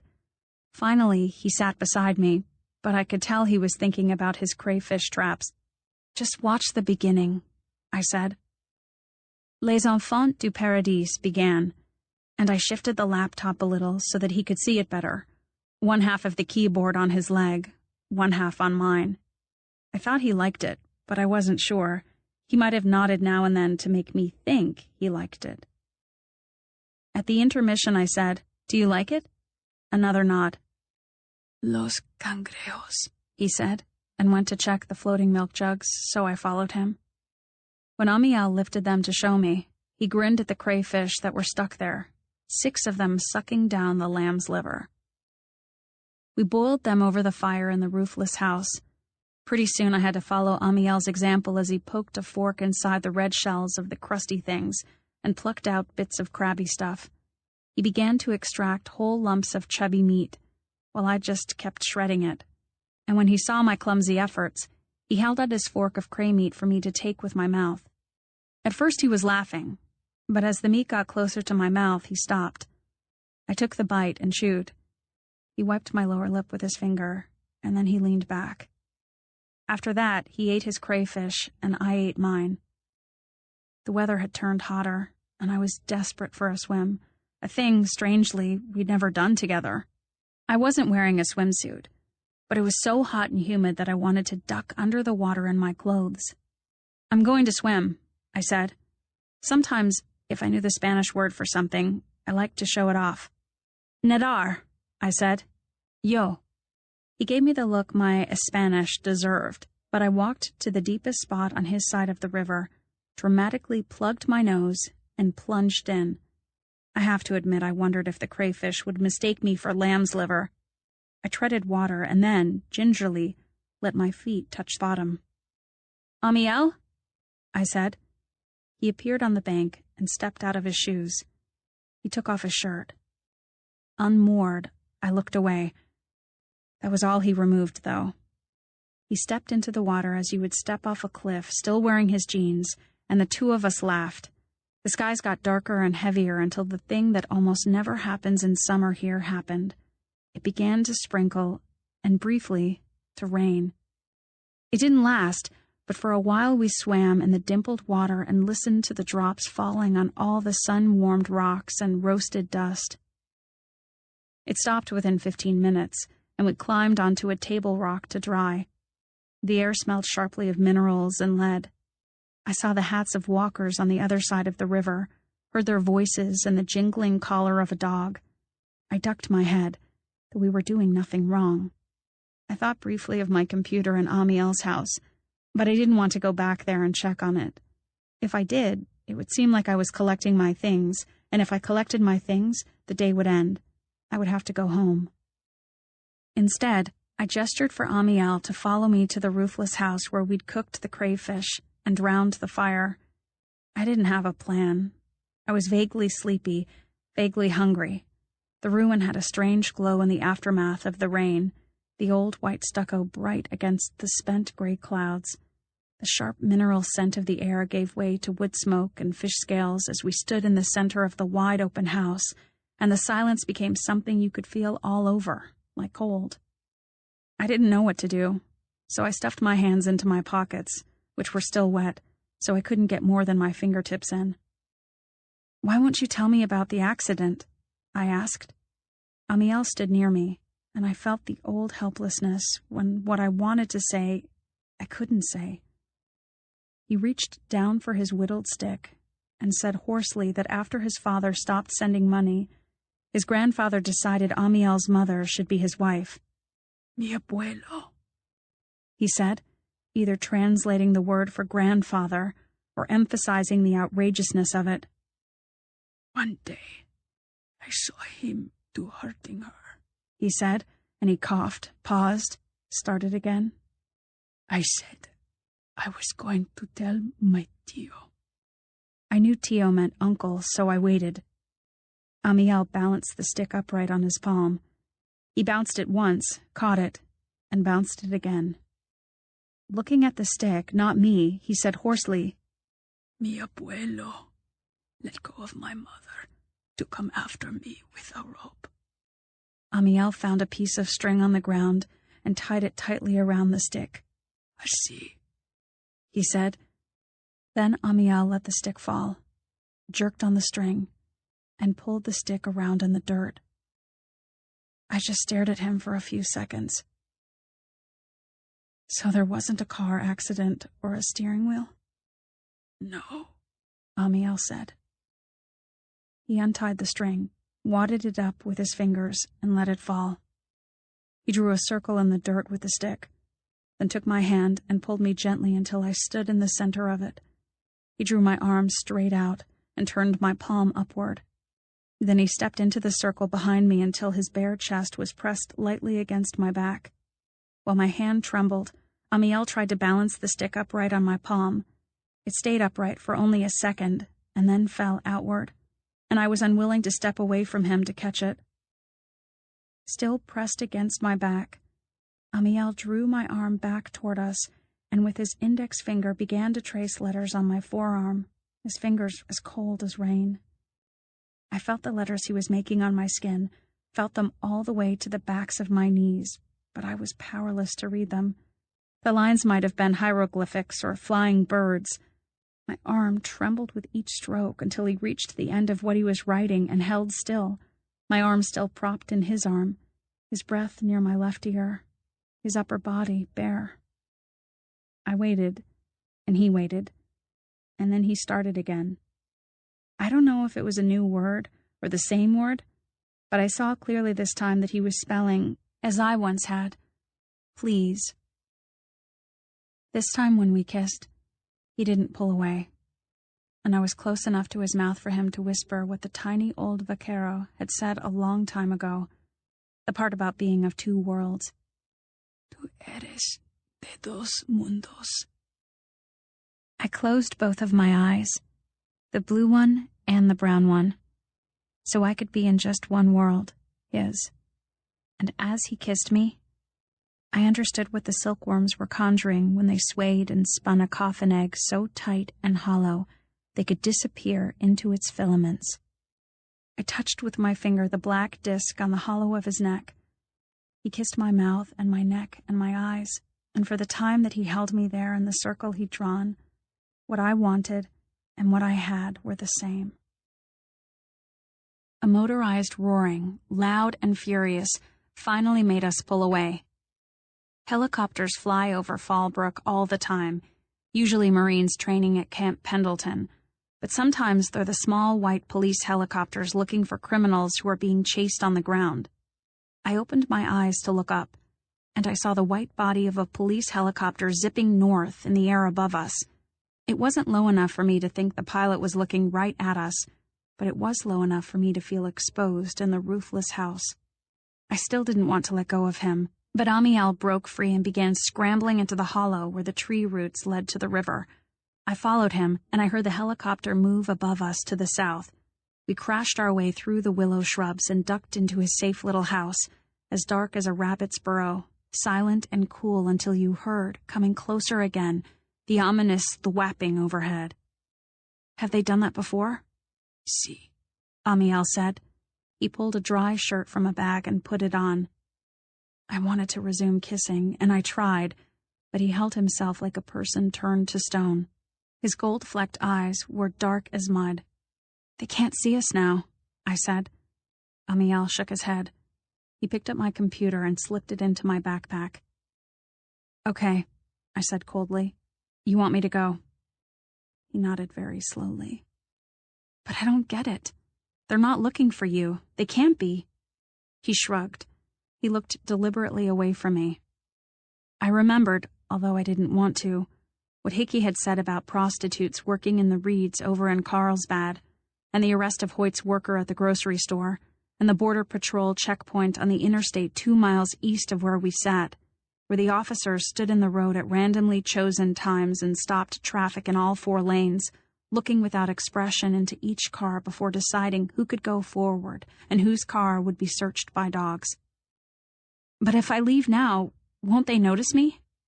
I pictured the aerial view of the river and how my head, like a moving figure in a video game, might call attention to the roof of Amiel's house. Amiel listened tensely for the helicopter, and I pictured the Border Patrol agents waiting in their cars along the highway in Rainbow, parked cars I saw so often that I barely noticed them. Now I wondered what would stop them from coming here. Amiel pulled me to the wall, and he sat down. I sat down with him. He kept his knees close to his chest, and I sat in the same position, too scared to move. We waited like that until we heard nothing but the slosh of the river against the banks and the mourning doves in the trees. You knew. They always seemed to be sighing in their disappointment. You knew who knew. I looked at Amiel's face and felt the pull of him. He kissed me once, soberly, and then he stood up so that I knew I had to go. His eyes had deepened now to shadows, but the trees outside his door floated in amber. The clouds had parted enough to let the setting sun gild the water. I crossed the river and turned to wave, but I saw nothing except willows and the orange spots that burned into my mismatched eyes. 40. School started. It was unremarkable except that Robbie and I could now drive unchaperoned to school. He took us in his birthday car on the first day. Me. How was Paris? Robbie. Oh, you know, totally superior in all ways to the home sod. Me. Really? Him. No. I like the museums, though, and walking by the Seine. He said Seine perfectly. Me. How was Monsieur Pouf? Him. Who? Me. The ancient La Tortoise? Your mother was telling me? Him. He mostly hangs out in the garden.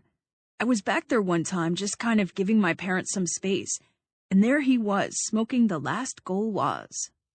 Me. The last what? Him. It's a French cigarette.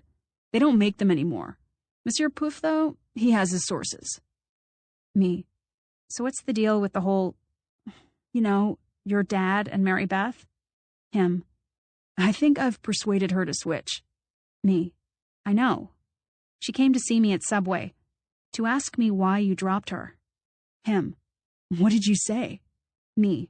I said I didn't know. Him. Good. Me.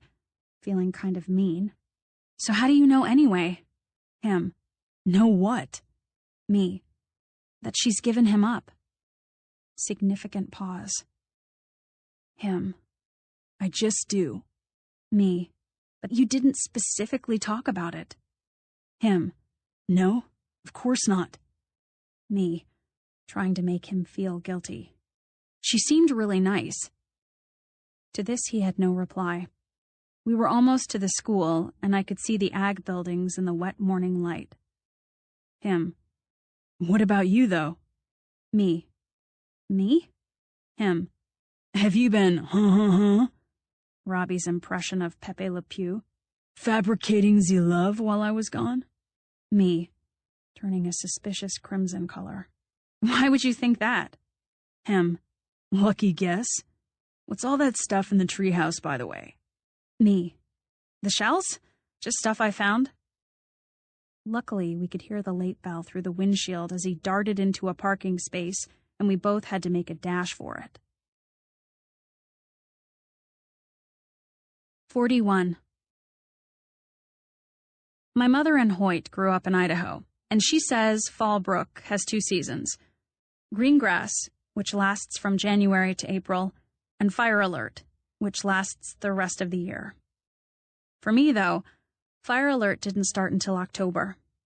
Summer was supposed to be hot, and if September was hot, well, that was normal too, because in northern places, which I'd read about in novels, that's when you had Indian summer. But that September was a lilac bush roasting in the sun. Every day the leaves baked until they were dry, brittle, and pale. The ground turned to rock. And then, all of a sudden, there was a hot wind, like when you lean over a fire pit where you've piled newspaper and cardboard and some kindling, and you blow all the breath you have in order to make it bloom into flame. On September 13th, we were the kindling, and a monstrous god leaned over us to breathe. Clouds melted, brush trembled, and the ocean burned white like molten glass. Palm fronds crashed into roads, leaves swirled in the parking lot, my nose bled and my skin cracked. I breathed cotton-dry breaths through paper lips and dreamed of Amiel in the heat. By the middle of the night, the wind was like a dry hurricane. It was furious with the house, furious with the trees, and raged by every last one of us. It threw things at the windows, and it beat on the roof. I was reading For Whom the Bell Tolls, and my mother was dreaming her sleeping pill dreams. And at 2 a.m., exhausted, I put the book down and covered my head with the blanket and repeated my mantra, "Go to sleep, go to sleep, go to sleep." I was hoping, like everyone else who lay awake listening to the wind, that no pyromaniacs were out there, trembling in thrall beneath the god monster reaching for a match.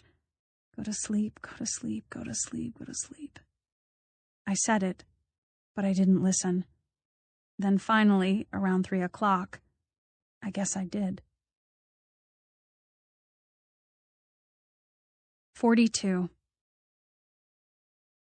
Fire started twice when my father was still at home. Always in October.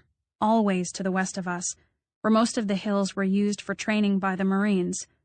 Both times, my father kept saying casually, "It's farther than it looks." He said it the year 47 houses burned in Fallbrook, and he was right. Those houses were 3 miles from us, not 300 feet, as it appeared in the dark. From our former house, which was on a hill, we could watch fires as they licked their way up hillsides in the dark, and we could follow the tiny red lights of planes dropping scoops of water, and we could hear the sirens as the fire engines screamed west on Mission Road, and we barely slept on those nights, getting up every half hour to go to the windows and see if the fire had moved any closer. Just before dawn on September 14th, I heard my mother's cell phone ring. It was the school dispatcher giving her a job subbing at Mary Fay Pendleton, the elementary school out on the Marine base. It was 2nd grade, which she liked. because at that age, kids still wanted to hug you, even if you were just there for one day. And the worst thing that ever happened was a kid shouting, "My tooth fell out." "I smell smoke," I said. "The power's out," my mom said, flipping the light switch to no effect. I looked at the empty face of the digital clock and turned the button on the radio. Nothing. We went outside in our pajamas. LeVar's house was low inside the grove, and you couldn't see anything but avocado trees. The God monster was still blowing hard on all of us, and the branches shook. "Where do you think it is?" I asked, turning around and around. It was already warm outside, like an oven you've just turned on. We looked at the sky again, and I spotted the plume. "It's always farther than it looks," my mother said, shielding her eyes, and then she turned to walk indoors. I wondered if she knew she sounded like my father. "Don't you think we should stay home?" I asked.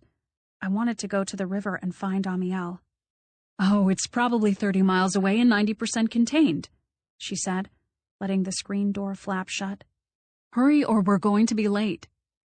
I was still dubious, but my Uncle Hoyt called my mother to say he checked with the high school and they had electricity. I could hear his voice from clear across the room. "School's in session, they told me," he said. "Robbie's going." "Is Robbie going to drive?" I asked her to ask him. I wanted to ride with Robbie instead. "He'll drive if he can find his car keys," came the voice. "Robbie can ride with us," my mother told him. "We're leaving in 15 minutes. Do you know where the fire is?" "East," the phone voice seemed to shout. "I'm going to hop on my bike and check it out. I'll let you know later on, okay? Keep you updated." When Hoyt said bike, he meant his off-road motorcycle. So my mother said, okay. My only option was to pretend it was a normal day, except that you couldn't run a hairdryer, coffee maker, microwave, or toaster. You couldn't see yourself in the bathroom mirror because the bathroom was so dark. My mother stood by the living room window and looked in the mirror over the fireplace to put her hair up in a bun. I did a ponytail the same way. She took an Excedrin to replace her cup of coffee. Robbie, frazzled and furious from not finding the car keys, met us at the Oyster. "I even looked in the pool," he said. It wasn't until we reached the overpass that I had a good look at the eastern sky.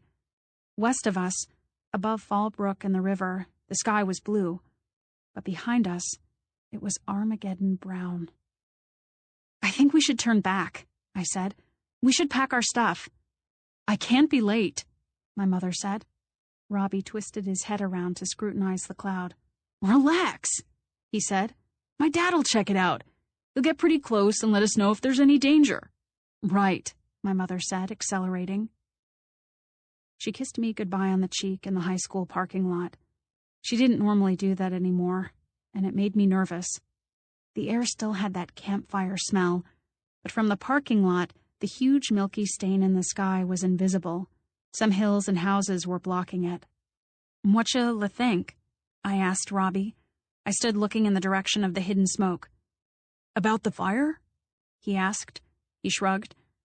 "I think air quality's going to be low, so they'll cancel PE today."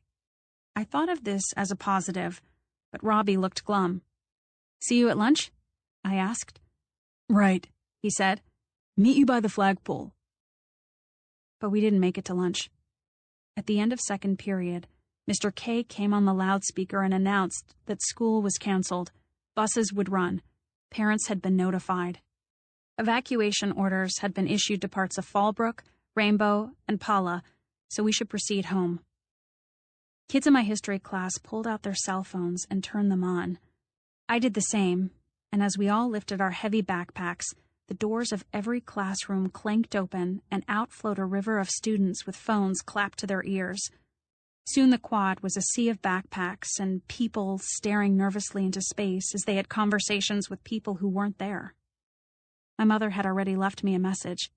She said she had to stay in her classroom until every single child was signed out. "Go home with Robbie and Uncle Hoyt," she said. "Stay with them and I'll meet up with you when I can leave here." Robbie was standing at the flagpole, his backpack slumped casually by his feet. "Weren't you just totally Cassandra this morning?" he said. "Who's that again?" Robbie disliked all fiction except Tintin and Greek mythology, so I assumed Cassandra was Greek. She foretold the future, but she was also cursed so that everybody always doubted her. Yes, then. Cassandra, c'est moi. My dad said my mom's freaking out and packing stuff. We got a reverse 911 call. I'd never heard of this. They dial in instead of out, he said. Instead of you calling the emergency people, they call you. Oh, I said. Did your dad go see the fire? He said he tried. It's not that far away. He said he's filling the truck up with gas and we've got to find a place to stay. Where are we supposed to go? I asked. Not up 15, Robbie said. The freeway's closed. It was as if he'd said the sky was closed. Closed? Then how's everyone going to get out? The other way, he said. You have to get to the 5. Which was the other 8-lane freeway going north or south, but along the coast. Getting to the coast freeway could be difficult even on Sundays, when people in Fallbrook and Temecula and Vista tried to go to the beach on a winding road that was just 2 lanes wide. In other words, we were in a maze with 2 exits, and one of them was on fire. Just then, Greenie and Hickey found us. "Can you believe this?" she said. "How are you getting home?" "My mom can't leave her school until all the little kids get picked up," I said. "So we're waiting for Robbie's dad." Hickey said, "Call him and tell him I'll take you. I've got my car." Robbie thought about it for a few seconds, and then he called his dad. He said the school parking lot was a mess, so it'd be faster to go with Hickey. "I'll meet you at Greenie's house then," I heard Hoyt shouting through Robbie's phone. "The line at the gas station is getting really... Hey, it's my turn, all right? I'll see you there." 43.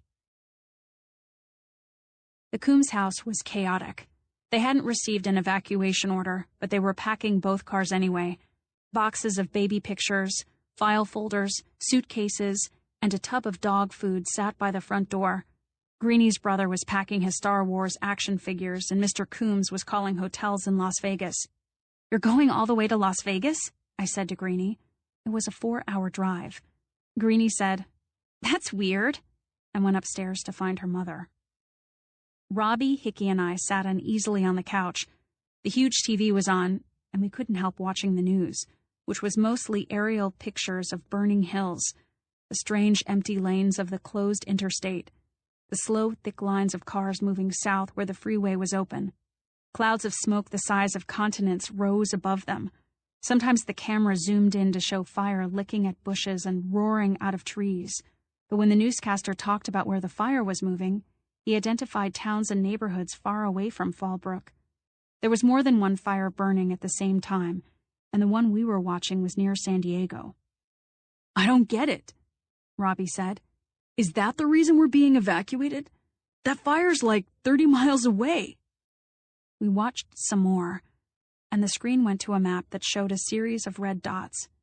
Each dot had a name. Each dot was a different fire. The one by Fallbrook was called Agua Prieta. "There's our fire," Hickey said.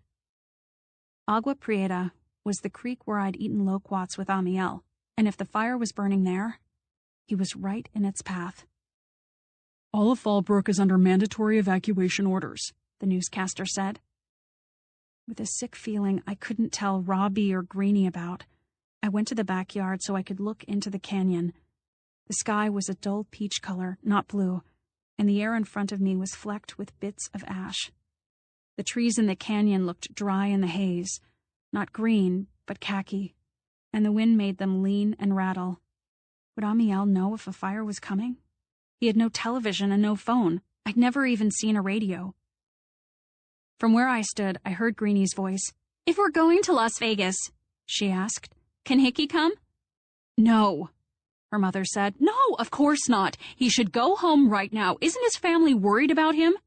"Of course they're worried about him, but he was making sure I'm okay. He brought me home first, if you didn't notice, and Robbie and Pearl."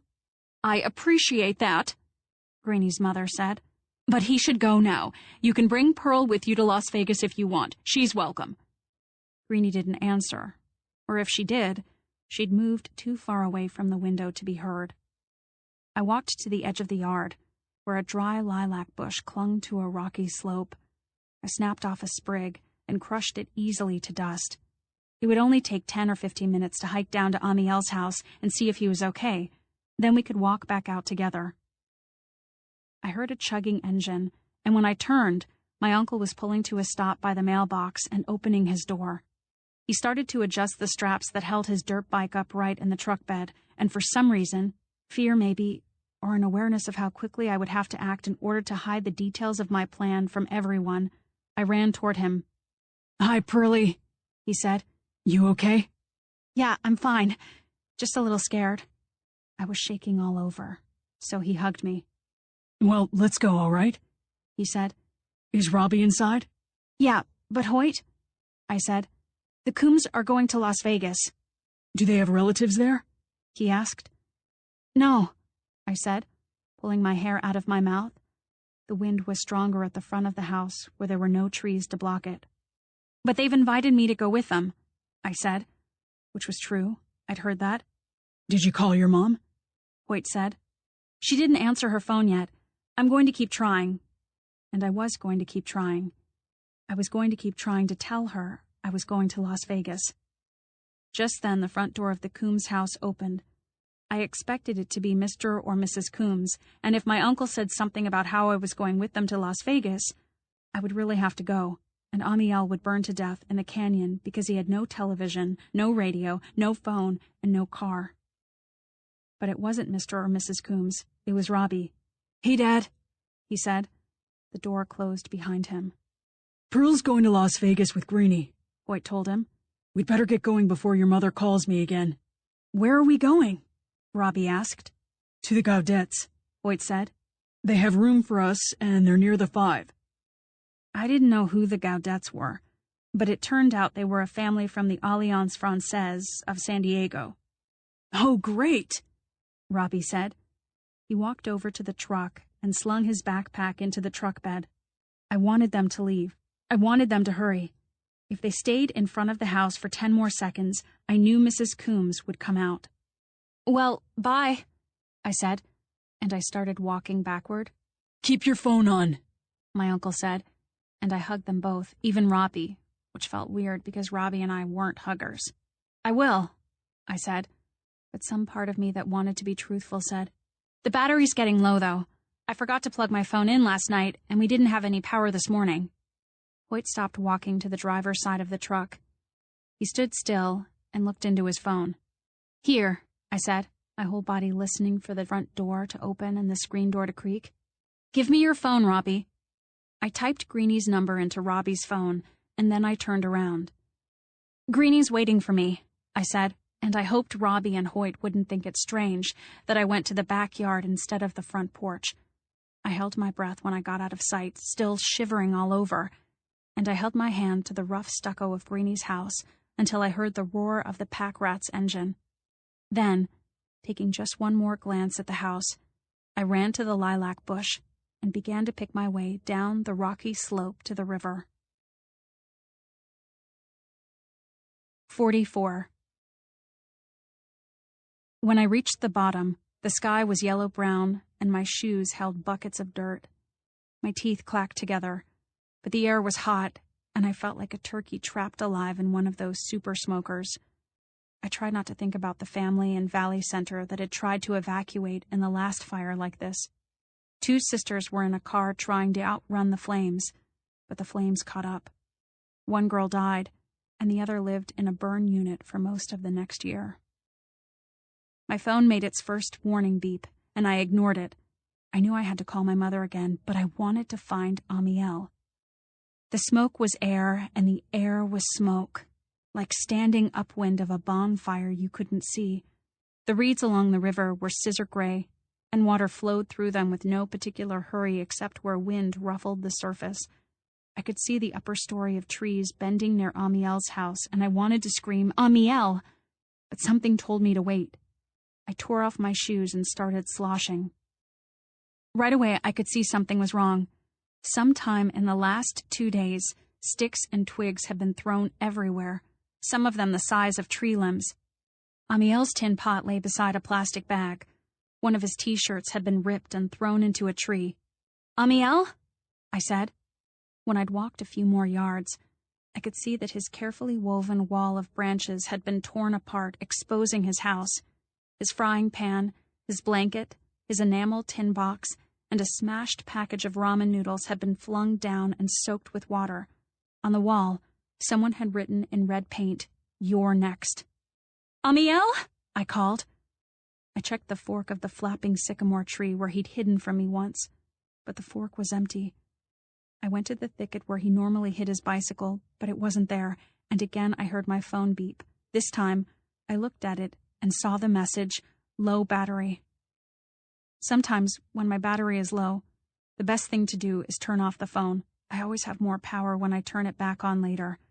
I held the button down like I was smothering a small plastic animal. "Amiel?" I called, feeling a new level of panic. I tried to think he could be at work. He could be doing his regular Tuesday job, which was gardening for a friend of Hoyt's, and that's why his bicycle wasn't there. If Amiel was at work, maybe he didn't know his house had been torn apart by people with poor grammar skills. It didn't seem likely, though. If you get a reverse 911 call to evacuate your house, do you tell the gardener to keep trimming the hedge? I stuffed my sandy feet into my shoes, leaving my wet socks in the wreckage of his house, and I forced my way through the willows to the other slope, the one that led up to the homestead where we cooked. "Amiel?" I called again. I heard a strange foghorn call, a low hoot, like a cowbird or a bird cow. It was coming from inside the roofless house. When I stumbled through the open door, I found Amiel sitting on the floor, holding his hands to his lips like a mini conch shell. "What happened?" I asked. He put one finger to his lips. I expected his body to be warm, but when I crouched down and tried to hug him, his arms and chest were as chilled as my sockless feet. He was solid and tense and still. It felt very good to be out of the wind. "Yesterday," he whispered, "while I am working." "We have to get out of the river," I said.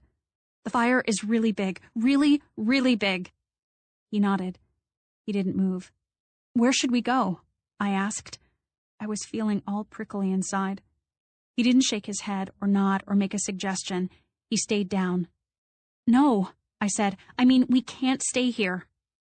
It could be that Amiel always had a radio, and I just didn't notice it before. He had a small handheld radio now, in any case, and he turned it on.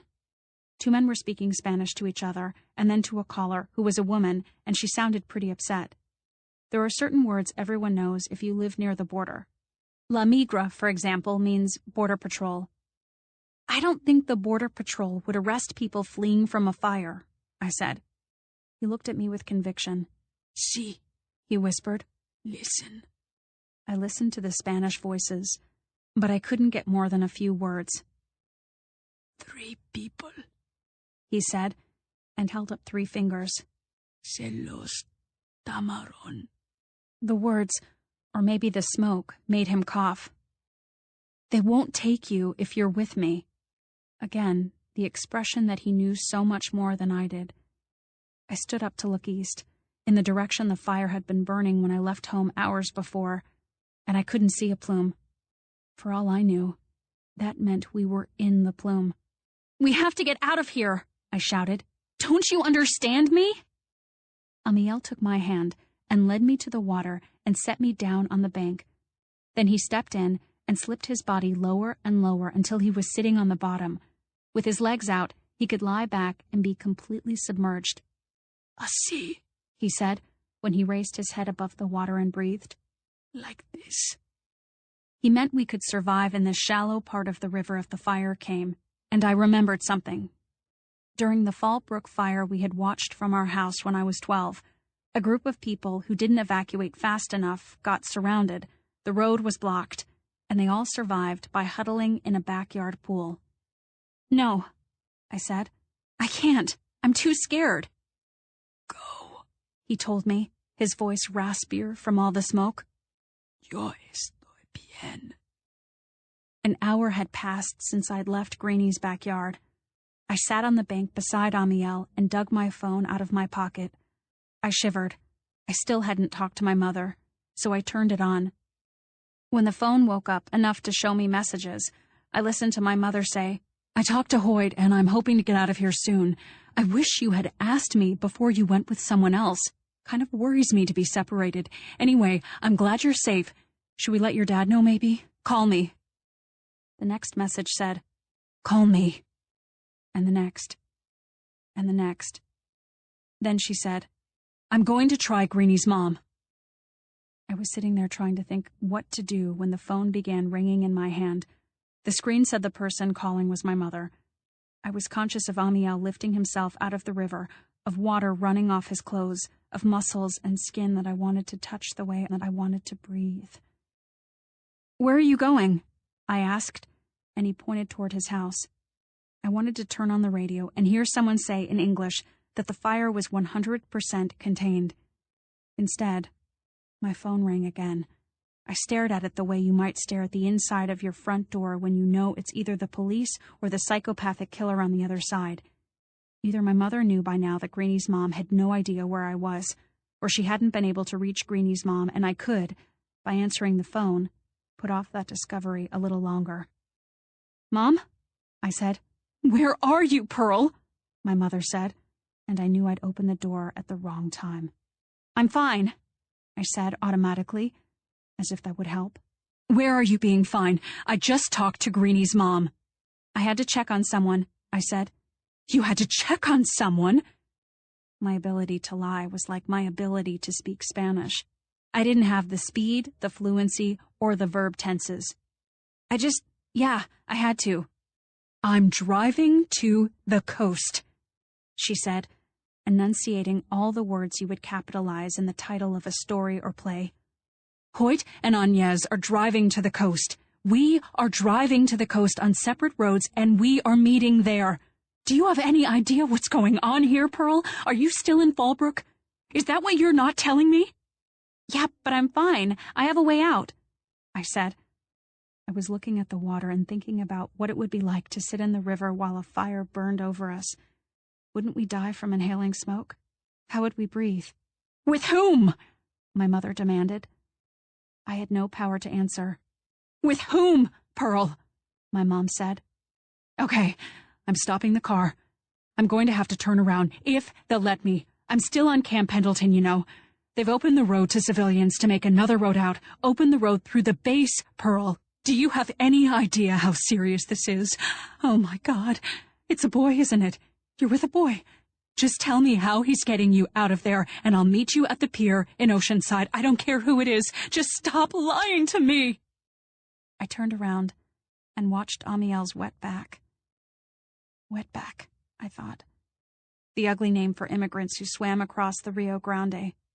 Just then my phone beeped to tell me my time was running out. My battery's going dead," I said. It was good in many ways that my phone was dying. A near-dead phone keeps you from knowing, for a while, that your father, during the largest evacuation in state history, doesn't call to see how you are. Not once. Nada. No thought whatsoever for your safety. A near-dead phone keeps you from talking to the best friend you've used as an alibi. It keeps you from stumbling through another set of half-lies to explain to your mother why you're walking to a ruined house with a boy who's more afraid of police than of wildfires. "I'm pulling over," my mother said. "I'm going to find a policeman or a Marine or something, and we'll get to you. Tell me where you are." "I'll call you with another phone as soon as I can," I said. "I promise." I had to close the phone. I had to turn it off, or I had to say, "I'm at the river with that boy we saw at the day labor site, the one who works for Uncle Hoyt." I wanted to admit that to her, but there are things you think you can say, things you say in your mind that never pass your lips. "I really will call you," I told her instead, and I closed the phone. Then, just before I followed Amiel to the house that gave no shelter, I pushed the button to off. 45. When I was little, my mother used to do crafts with me. We'd press flowers and make waxed paper cards, or we'd sew pincushions out of felt and stuff them with sawdust from the neighbor's garage. But my favorite thing was this paper that made really primitive photographs called sunprints. You set a piece of lace or a leaf or a skeleton key on the paper, and let the sun shine on it for a few minutes, and then you dipped the paper in water. The paper turned blue, but the shadow of the object turned white. When Amiel and I got back to the house, I turned the radio to a station where the news was in English. I sat down in front of it as if the foundation of the house were a giant piece of photographic paper. Amiel went away and changed his clothes and came back, dry except for his hair. It was 2 o'clock, and the sun was purple. I felt sick from breathing the smoke and sick from fear. I lay down finally on the blanket Amiel had placed beside the wall. I said, "We could go up to a neighborhood and find a car." This made no sense. What car? I was going to steal a car? We could get a ride with someone, I clarified. All I'd have to do was explain to someone that my name was Pearl and I was separated from my mother because she was a substitute teacher who was out on the base today and my cell phone was dead. Anyone would help me. Anyone at all. And this is my friend, Amiel. They would help him, too. They'd think he was a student at Fallbrook High. They wouldn't ask questions. Not during a fire. I went through this in my mind until I was satisfied, and then I told Amiel how it would work. He regarded me briefly, then said we shouldn't climb now. El fuego, he said, his voice worse and worse, choked as if he had laryngitis. Se suben rápido. Fire. Rapid. I got that part. He used his hand to show something in flight, something zooming upward. The fire drills and assemblies of my childhood had taught me this. Hot air rises. But I didn't know that it burns fast going uphill and slow coming down. I tried weakly to say that we could go east, where it would be flat for a long time. He picked up the radio and turned the dial until he found an American station. "Well, at this point," a man was saying, "all 4 fires in San Diego County are 0% contained. Rainbow, Fallbrook, Escondido, Rancho Bernardo, Ramona, and parts of Julian are under evacuation orders. Winds are very high. If you haven't got out of those places, you need to get out now." "Oh my God," I said. Amiel sat very still and calm, watching the sky to the east. I lay down with my fists covering my eyes, my face toward the wall, knees locked in despair. In a sunprint, I would have been the skeleton key. I lay there thinking and trying not to think, trusting him to know when we should get in the water and fearing that no one could know when to get in the water. I felt his shadow and heard the scrape of his feet. He lay down beside me and put one arm over my waist, and we lay there front to back until I took the fists away from my eyes and turned around. If you move something in a sunprint, the edges blur. I felt the edges of myself blur into nothingness as I kissed Amiel and he kissed me, and I found in the abandon of kissing him, clothes on, bodies moving, a physical way to go where my mind had already gone, deep down into water that would let the fire pass over us. I sank deeper and deeper, swimming without effort or resistance, and he swam deeper too, until we became the same swimmer, the same water, and were drowned. All the time the radio voices were talking, but they weren't talking about any places we knew, and I began to shiver afterward, and to hear them clearly again, and the voice said, "We go now to a press conference with the chief of the North County Fire District, and he's going to bring us up to date on the Agua Prieta fire up by Rainbow and Eastern Fallbrook." I sat up, and Amiel did the same. We didn't look at each other as we listened. The sun was far enough in the west that it had taken on a weird coppery glow. The fire chief said they were hoping for a change in the wind and that firefighters were on their way from Northern California and Oregon, but the fire had jumped I-15 at Rainbow and was burning through residential areas along East Mission Road, which meant Willow Glen. The fire was coming toward us, and the wind was coming toward us. And I knew I couldn't spend a whole night waiting for the moment when we should submerge ourselves in a place where the river was just 12 feet across and 2 or 3 feet deep. "There's deeper water," I said, remembering the spot on the river where Hickey and Greenie took me the day we ate lunch together. "Farther west of here, on the other side of the road. It's wider there, too, like a big pool." Amiel looked at me like I made no sense, so I said, "I mean the Deluge Road. That way." I pointed west, away from the fire. Amiel shook his head, and pointed out the doorless door at the nearest bank of the river. "Have you been that way? To the end of the trail?" He shook his head again and kissed my neck. I wondered if there was a name for what we'd just done together. It wasn't sex exactly. It wasn't necking, certainly, and it wasn't petting. I wondered if it was normal to worry about sex things while you were also worrying about burning alive. "We can walk along the water and not go uphill," I said in a shaky voice. "We can stay right near water the whole time, so that if it catches up..." But it was September, when the water was so shallow in places that you could never get all of yourself under it. I was unable to conjure a single part of the river that was fireproof. No matter where I went along the trail or the road from Deleuze, black trees stuck out of the ground. Still, it had to be safer to move farther west, away from the fire they were talking about, and into a place where the trees on either bank weren't so close together. I reached out for Amiel's hand, and he laced his hand into it. "Please," I said, "please let's go to the deeper water." He let his eyes look into mine with full force, as if my head were a room in which he would find something he'd lost. "Si quieres," he managed to say. Not yes, not okay, but if you want. 46. My mom used to tell me every time we went camping or hiking, or even to the park on a crowded summer evening, "If you get lost, hug a tree." The idea being that she could only find me if I stayed in one place. I think now we should have followed Amiel's plan. If we had, we would have stayed in the place where Robbie told my uncle to look. And he would have found us. The timeline, as I have pieced it together, goes like this. My mother pulls over, as she threatened, and gets out of her car. People in other cars stare at her. They ask if she's out of gas. She shakes her head. Most of the people have dogs in their cars. In a minivan, she sees a pair of llamas. They gaze at her with their long lashed eyes, necks slightly bent. Trailers full of horses inch by, cats stare out of rear windows, fish float in aquariums, and birds fly in bird cages. Some people are holding goats.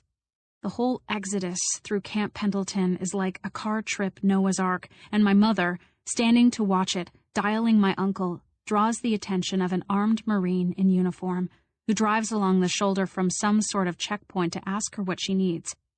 "My daughter's still in Fallbrook," she says. "I thought she was with my brother, but she isn't.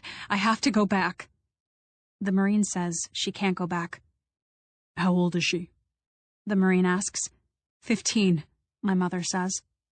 The Marine thinks it's one of those misunderstandings. A natural mistake. An innocent girl left alone in her house. Poor thing, he's thinking. "Where's your house, ma'am?" The Marine asks. He's all ready with his walkie-talkie. "She's not there," my mother has to admit. Then she has to confess. She doesn't know where I am, and worse, that I won't tell her. What kind of girl acts like this during the largest evacuation in state history? "Do you want me to call the sheriff?" The Marine offers. He's clearly stumped. "Hey, don't cry. We'll figure something out." Comes along pretty soon after this. I know what this Marine looks like. Silver-haired and blue-eyed. And I know his name is Mitchell, and that he's 48 and divorced, because he called my mother a few days later to ask if she found me okay, which led to her telling him the whole story, which led to him saying, "Would you ever want to have dinner with me?" and her saying that would be nice, and the two of them going to the same Ruby's on the pier where I went for my birthday 1,000,000 years ago, when I learned that scallops are sometimes the flesh of bat rays shaped with cookie cutters. But for now, my mother is still having a breakdown on the dirt shoulder of a Marine base road. She's placing the missing persons report, and she's saying she'd like to make one more call, which the Marine says is okay, and then he'll help get her back into the flow of traffic and out of harm's way. She calls Hoyt. Hoyt is just reaching the Gaudette's beach house. It's on a cliff in Solana Beach, a postmodern castle the color of burnt cream. My uncle has his motorbike lashed upright in the back of his truck, and he's already planning how to sneak back through the roadblocks and check on his ranch, see if there's anything he can do to save it himself. He doesn't know it's already burning. The fire reports aren't that specific yet. "Don't worry, Sharon," Hoyt tells my mother. I'll call Marco, okay? My friend that works for Verizon. He can trace her phone, I'll bet, and figure out where she was when she called you. Robbie is standing there on the cliff in Solana Beach. He's been carrying boxes of his mother's things into the Gaudette's marble entryway. He's been toting suitcases and file folders and shoes. Who? Robbie stops to ask his father. It's still early in the afternoon. Who was when she called? Hey, do you know where Pearl is? My uncle asks Robbie. Hoyt tells my mother to hang on a sec, because Robbie might know. Robbie takes the phone from my uncle, and my mother says right away, Robbie, does Pearl have a boyfriend? Robbie can't think of one. No, he says. I thought she was kind of interested in that guy my dad hired, but I don't think it went anywhere. My Aunt Agnès is still moving in and out of the marble entryway of the Gaudette's stone house. She can see the worried looks, hear part but not all of the questions. Hoyt explains that I'm still in Fallbrook, where I ought not to be, and that I won't say who with. In French or in English, Agnès comes to the right conclusion. Aunt Agnès knows the parakeet can't live with the tortoise, but it will certainly try. Cherchez la femme, I guess she thinks, though in this case it would be cherchez le hombre. Agnès says it could be that worker, Amiel, and this dredges up Robbie's memory of the jar of shells in the tree house and the day I made Robbie promise he wouldn't tell anyone about the squatter's house. Within the hour, my uncle is on his motorbike. He's wearing a helmet, leather jacket, and gloves. He's speeding in the wrong direction, against all the traffic streaming away from the fire, through air turned orange with ash. 47. You know what California looks like when it's burning. Oakland, Santa Barbara, Malibu, Ramona, Escondido, Esperanza. From the air, they all look the same. A white-hot fluttering edge of flame, smoke the color of chocolate milk. And when night falls, the blackness that the bright edge of flame is devouring foot by foot, mile by mile, bush by bush. You can't look away as it burns. You can't help but feel yourself in thrall. I could hear planes overhead as we hurried west. Now and then we looked up to see helicopters. They were usually going the opposite direction, toward Willow Glen, Rainbow, and the Lemon Drop Ranch. I was always listening for what I imagined to be the sound of a traveling fire, a crackling hiss like what I heard in the fireplace, but with the volume turned way up. I was always turning my head to see if the heat I felt on my back was a wall of fire, but when I looked back, I saw the same lifeless colors behind us, ink blue and ink brown.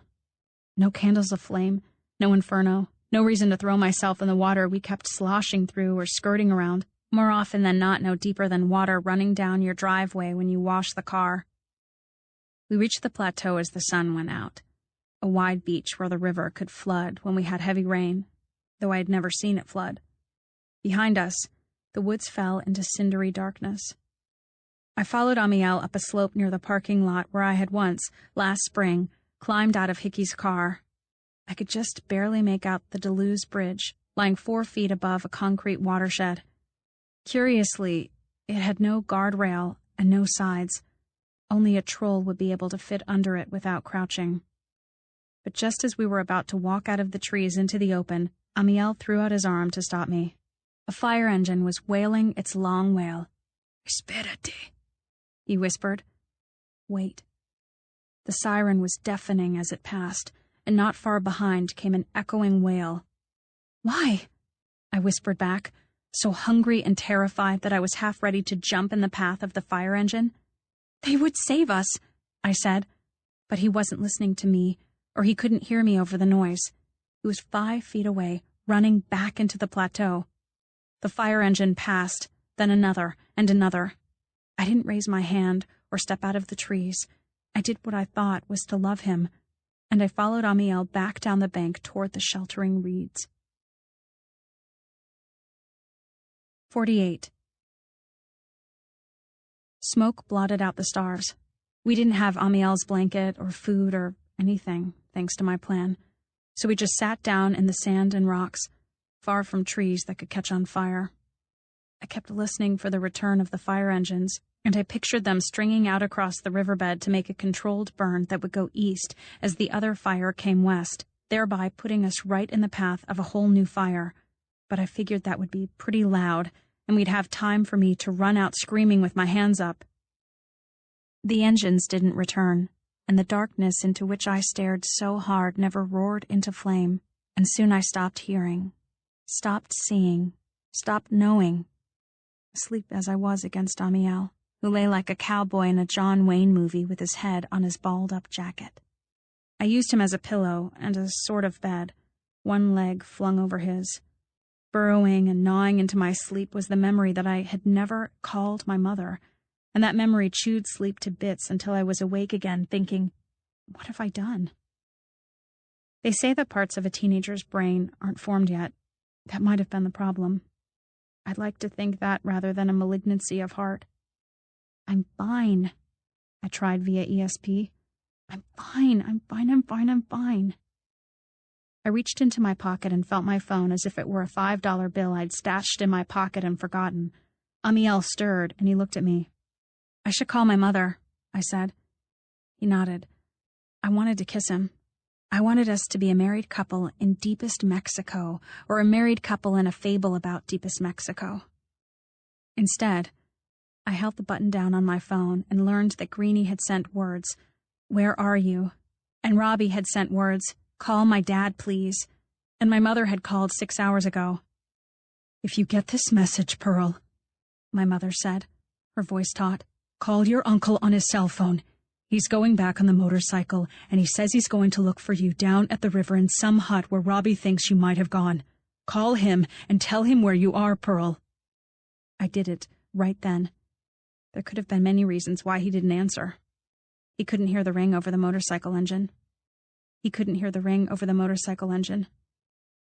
He couldn't hear the ring over the motorcycle engine. I spoke into whatever is listening when no one answers. I said, "It's me, Pearl." I was quiet for about 10 seconds. Then I said I was by the Deleuze Bridge. My impulse after saying these things was to erase the message, but I had reached a point where I didn't know a way to make things better, and I feared making them worse. I didn't erase the message. I just hung up. Amiel looked at me, and in my life that was not a fable. I told him that my uncle was looking for us at his house. "That way," I said, and pointed in the direction of the fire, which was also the direction of Amiel's house. "I'm afraid," I said, "that he won't leave," punctuated by useless tears, "until he finds me, and he'll burn." I wondered, as I tried to call my uncle again, what a phone that has burned in a fire would do with incoming calls. Did the fact that his phone didn't ring at all, that it went right to a recording of his voice saying, "Hello, hello, hello, please leave a message," mean he was talking to someone else or listening to my last message? I hung up. The water flowed fast and dark beyond the reeds. I looked down at my dirty shoes, pressed hard on my eyes, and wondered what would make this all come out right. "Ben," I heard Amiel whisper, "come." And he stood up. "To find him." He walked, sure-footed, ahead of me, and I stumbled along, my hand in his. The rhythm of a story my mother used to tell me got stuck in my aching head. Going on a bear hunt. We're not afraid. What a wonderful day. Over and over. Through the not wonderful dark, scared and stumbling, between branches and trunks, going on a bear hunt. My hand stayed gripped in his hand. We're not afraid. And at last we thrashed our way through a stand of willows.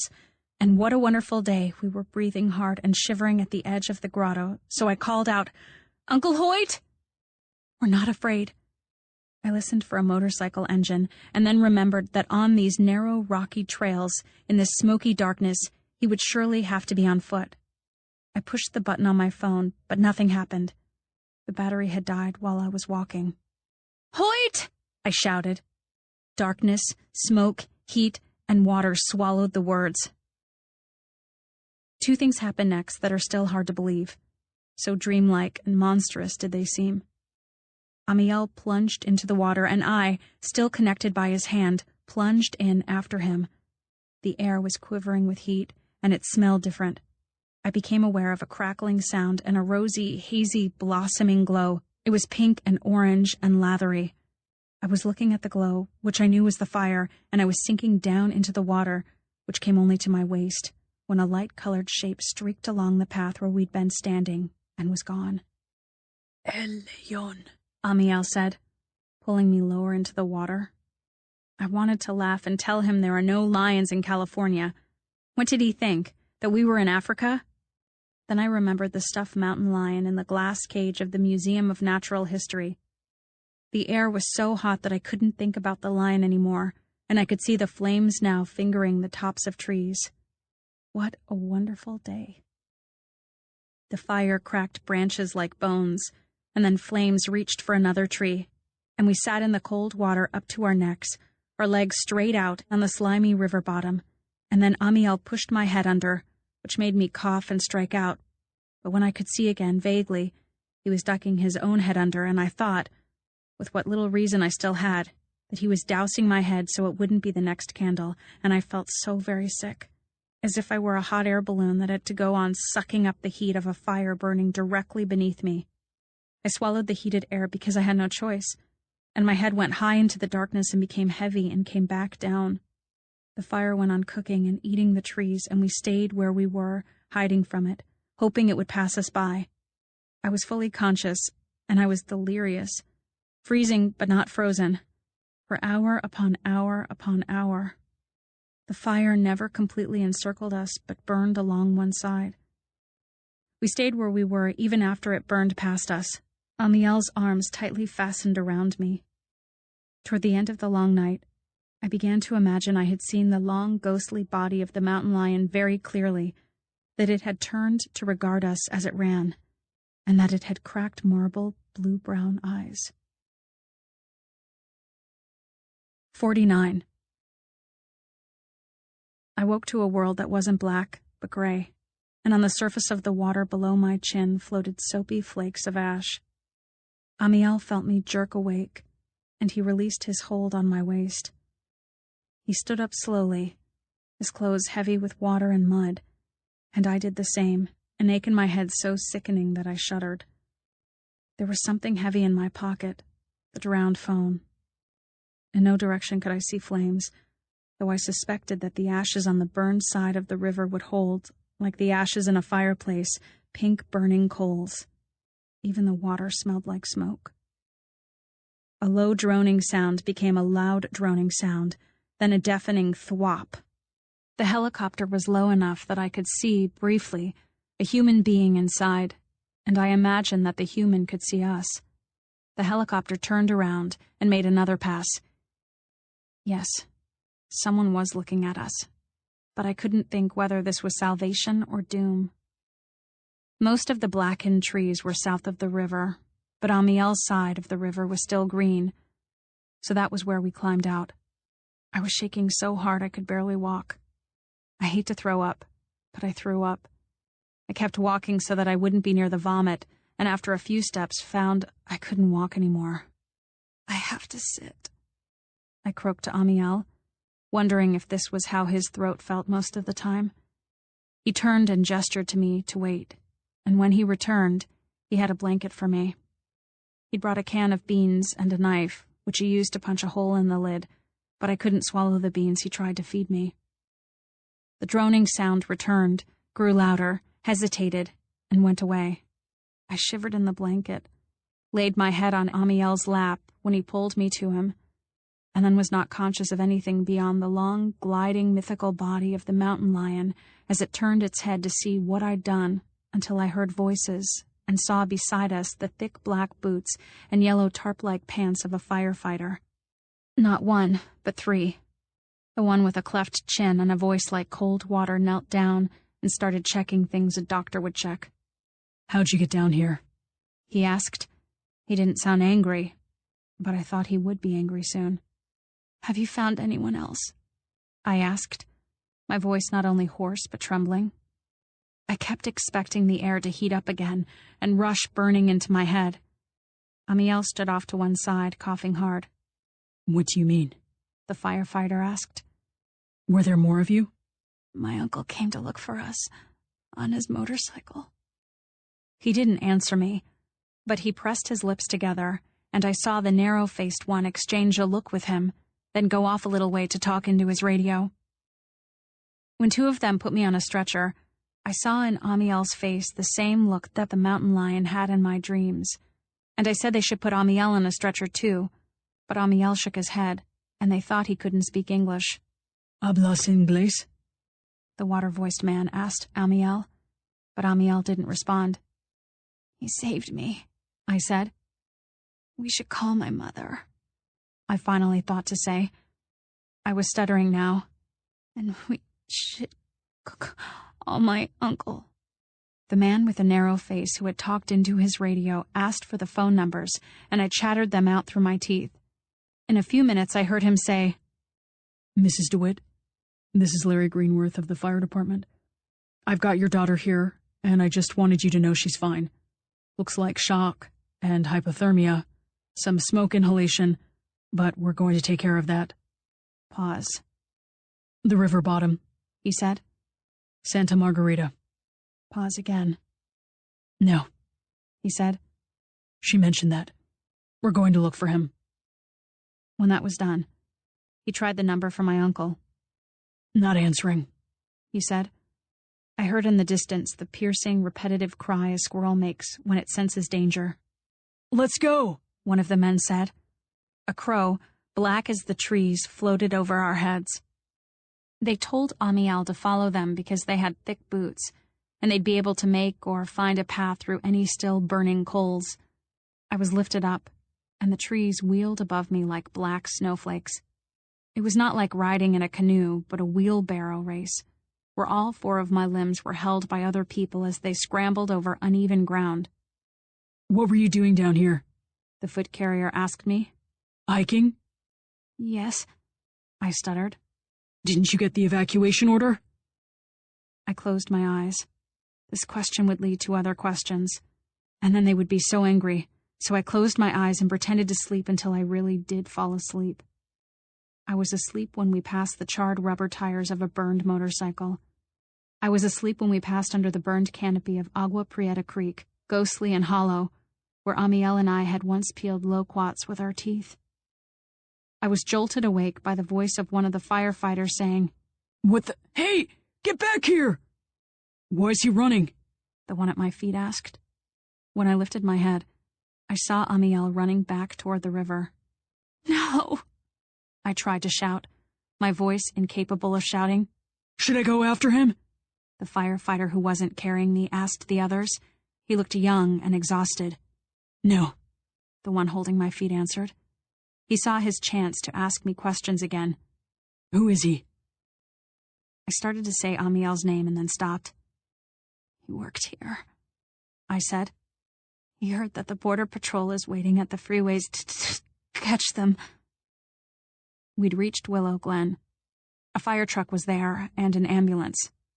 To my surprise, the aloe field wasn't burned. The mailboxes stood in a row, mouths agape. The yellow cottage was still a yellow cottage. The black path of the fire lay to one side, through somebody else's house, which was now just a chimney and charcoal palms. They slid me into the ambulance like I was the gingerbread man, and I wanted to jump up and run away, but they popped an oxygen mask over my mouth. They wrapped my arm with the black Velcro cuff and held me down until it was clear that I had nothing to say in the matter. No power to run. 50. One day after the fire, I dreamed Amiel was dead. He was face down in the water, and the water was gray. 51. 2 days after the fire, I thought I saw Robbie in the hospital room. The ostrich died, he told me, his voice a hiss. You killed it. But when I asked my mother where Robbie went, she said, He was never here. It still hurt to breathe and talk, and mostly I didn't want to talk, but a little while later I croaked, Where's Hoyt? She didn't answer. The TV was off, and she had a newspaper on her lap. Is he mad at me? She didn't answer. The look on her face pressed me back like the force of an airplane gathering speed to take off. She'd been crying, but she wasn't crying now. She opened her mouth to say something she didn't say. "He's okay, isn't he?" Knowing he was not okay.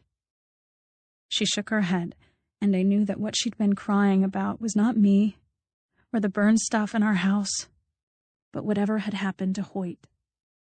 "Did he get burned?" I said. "Is he in the hospital too?" More of the look that pressed me back. "He died, Pearl," she said. "He tried to outrun the fire on the slope." 52. 3 days after the fire, I woke up, and Hoyt was still dead. I didn't hope Robbie would visit. In fact, I feared now that he would. Only my mother was willing to visit. "I want you to take a pregnancy test and an AIDS test," she said. I shook my head. "Are you sure?" she said, her voice making it a statement instead of a question. "You know how you get it, right?" I assumed she meant AIDS, and I nodded. "You mean you didn't sleep with him or you used a condom?" she said. She wasn't good at this kind of conversation, or maybe I never seemed like the type to need it, and I could tell it pained her to ask. I considered writing with my fingertip on my mother's thin, freckly arm. Didn't have sex. Instead, I used a post-it note from my hospital tray table. "Good," she said. She didn't look like she believed me, and I couldn't blame her. 53. 4 days after the fire, while my mother was in the cafeteria, I turned on the TV in my room and learned that the fire wasn't over, that it wasn't contained, that it still flickered and burned.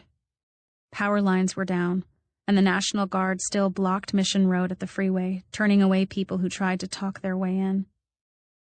The doctor said he couldn't keep me anymore, even though we'd lost our house, but he gave us the name of a hotel in downtown San Diego that was giving free rooms to people like us. I spent a number of hours there staring at windows that might or might not have been the windows of the condo my father had bought, in which he might or might not have been sitting at a desk that might or might not have been meant for me. I asked my mother if my father was in town. "Who knows?" she said. Then she took a call from a person who turned out to be Mitchell the Marine. 54. 5 days after the fire began, most people were allowed to go back home, if they had homes. Louise Bart offered my mother the use of her RV, a little trailer covered in pine needles at the back of her farm, on a road called Santa Margarita, because it wasn't far from the river. The very first evening, I tried to go on foot to the trail, but my mother caught me. "You know they're trying to determine if a squatter's camp started the fire, don't you?" she said. "It wasn't his," I said. "You're not going anywhere," she said, and she locked me in the trailer. A few minutes later, she came back and unlocked it. She called my name through the door and said, "I'm sitting right out here with Louise and her husband. You can join us for hamburgers when you want." I didn't. 55.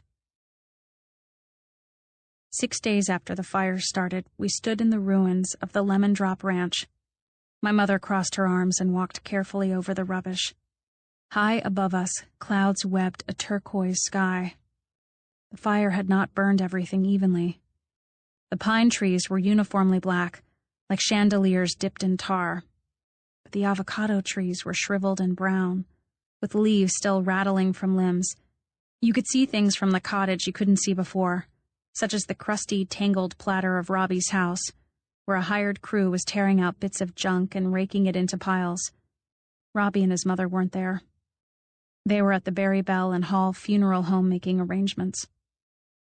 Certain things were easy to identify in the crumpled piles of stuff. A mottled fork and a mottled spoon, wires, a dusty but otherwise undamaged ceramic bowl. In the kitchen, near what used to be the stove, chrome had melted into silvery frosting. Photographs, letters, Cabinets, books, sheets, towels, and napkins were unidentifiable dust. The silkworm ball was dust. The couch, the Yahtzee board, the librarian skirt. Quilts it took somebody 1,000,000 hours to make. We didn't think of every lost possession right then, but over time, one by one, like a phantom limb. "Remember when you burned your wedding pictures in the grill?" I asked my mother. "Yes," she said. "I guess you could have just waited." She didn't speak, and I couldn't think why I'd said such a thing. "I'm sorry," I said. "I wouldn't have burned your baby pictures," she said, and she picked her way around a fallen clump of bathroom tile. It bothered and mystified us both that the iron sewing machine wasn't just sitting there intact. How could a sewing machine melt in a house fire? Why that, and not a salad fork? I dug around in the cold rubbish for a while and collected another fork, another spoon, and then I got up the courage to go closer to Robbie's house. I was walking there when I realized I was stepping over the former site of the treehouse, which was now a few metal braces and beams and piles of flaky charcoal. I found a stick and poked around until I found something hard in the ashes. It turned out to be the blue bottle Amiel had given me, melted into a bent sapphire clump, the neck curved forward and open in a strange fish mouth of need. "Show me," I begged the bottle without speaking. I willed it to be a magic crystal ball that knew everything and fixed all. "What's that?" my mother asked. She'd followed me into the grove, so I held out the bottle. Her hands were black and dry, like my mind. "Just something I found," I said, and then, trying to restore my old talent for blurting out the truth, said, "He gave it to me once, Amiel." The truth made it no easier for us to talk, and she looked like she would gladly have thrown the bottle into another fire. While I was in the hospital, and then after I came home, newspaper stories kept giving us the numbers. 347,000 acres burned in San Diego County, 9,000 acres in Fallbrook and Rainbow, 21,000 avocado trees, winds in excess of 80 miles per hour, 1,700 homes, 10 to 14 lives, depending on whether the 4 bodies found in a migrant camp near Mexico were attributed to fire. I heard tires moving slowly along the frontage road, and I silently begged the car not to contain my aunt and Robbie. It was just another family of strangers out gawking at the damage, though. As the mother, the father, and 2 children watched us sift through bits of rubbish, I thought it was even worse than living in a house that was upside down, and I suddenly laughed out loud. "What?" my mother asked. "It's like we're hobos," I said, picking through the trash. I waved, and the passengers looked away. I wanted, when I felt the ability to want anything besides not having killed my uncle, to go to the river and look for Amiel. "I want to go for a walk," I told my mother, holding the melted bottle in my dirty hand. "No," my mother said. "Don't you think we should go down where they found him and lay some flowers or something?" I thought about one of those crosses people put up at the sites of car accidents, but of course my mother knew that wasn't all. "The cemetery is the place for that," she said. "He's not at the cemetery." We still had the funeral ahead of us, tomorrow or the next day. "When he is," she said. "I have to go see if he's all right," I said, meaning Amiel this time. "No, you don't," my mother said. "I hate you," I said, shocking myself. "Fine," my mother said. We left holding a bowl, 3 forks, 2 spoons, the melted bottle, and the blobs of chrome. 56. My mother didn't even listen to my arguments about why it would be better for me to stay home and get a GED than to go back to the high school when it opened. "I can't face people," I said. "If you can face me," she said, "you can face them." I proposed moving out of town. "Like we could afford to move," she said. So when school resumed after the evacuation, I resumed going there. Robbie remained at the Gaudets in Solana Beach while, as I heard from my mother, Agnes sought to enroll him at the Bishop's School, where he was soon thereafter accepted on scholarship. "We're so sorry about your uncle," teachers and parents at school said to me if they addressed the subject at all, but mostly they didn't. I knew they knew from a series of newspaper articles that Hoyt Wallace, age 52, died trying to get out of the riverbed while he was looking for his niece, who was found in the company of a Hispanic male who fled. I assumed they also read the story in which a San Diego gas and electric employee said utility crews working to restore power to the Willow Glen area found evidence of human habitation and fire building in the preserve, which was highly illegal. These things they knew. They didn't know, and it didn't help anyone, that I walked around with the image of his burned body in front of my eye like those blobs that sometimes get stuck on the cornea, or that I fervently prayed he died of smoke inhalation before he burned. "So, Pearl?" various friends and not friends asked. "Who were you with at the river?" "I can't really talk," I said, whispering as though my own voice were too damaged to explain the many things that would, if told, exonerate me. Greenie never asked about that or anything personal again, and though I saw her in the halls and at all the places you'd normally see someone who lived in your town, we either pretended not to notice one another, or smiled fake smiles and waved as if we'd once shared nothing more than a few homeroom classes a long time ago when we were other people. On the horrible sunny day of the funeral, my mother and I didn't sit by Robbie or my aunt, who were naturally near the front. I continued to feign muteness, and my mother, though she knew better, didn't wise anybody up. She sat beside me at the back, even though she was the barefoot girl in the biggest picture that was displayed at the front of the funeral chapel, the one photograph of Hoyt with my mother that hadn't burned, saved among various other family things by a cousin in Idaho. It showed a 15-year-old Hoyt and a 5-year-old Sharon Wallace on Hoyt's first motorcycle. He's smiling and she's smiling, and they look like they're about to go off on a helmetless ride. My father sent flowers, but he didn't come. Robbie played something by Mozart on the clarinet, and my aunt, who sat next to several unfamiliar French relatives, nodded when a slim, bearded man said he was going to read a stanza from a poem by Agnès' favorite author, Victor Hugo. "When the living leave us, moved, I gaze," he began, and though I kept my eyes focused on my fingers in my lap, I saw the mountain lion turn toward me in the smoke.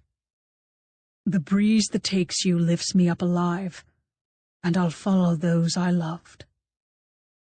The casket was closed. It lay huge and shiny on a bier at the front of the chapel. I watched for Mary Beth, who I thought would surely come to offer her respects to Robbie if not to mourn secretly for Hoyt. I thought that Agnès was lucky in one thing. Hoyt hadn't left her for his lover as my father had left us. That was better, wasn't it?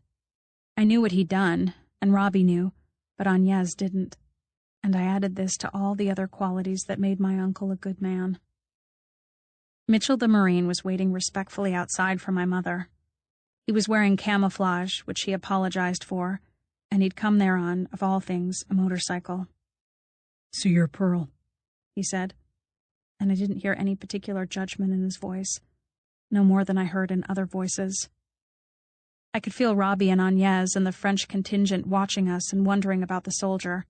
I could do nothing but nod my frozen nod. "Would you like me to go to the cemetery with you?" he asked my mother. She was not only red-eyed and trembling, but unable to speak. I think what she would really have liked was to ride on the back of his motorcycle to a place far away, as she had once done when she was 5 and Hoyt was 15. But she didn't do that. She led Mitchell to the oyster car, and she handed him the keys, and understanding everything perfectly, he drove.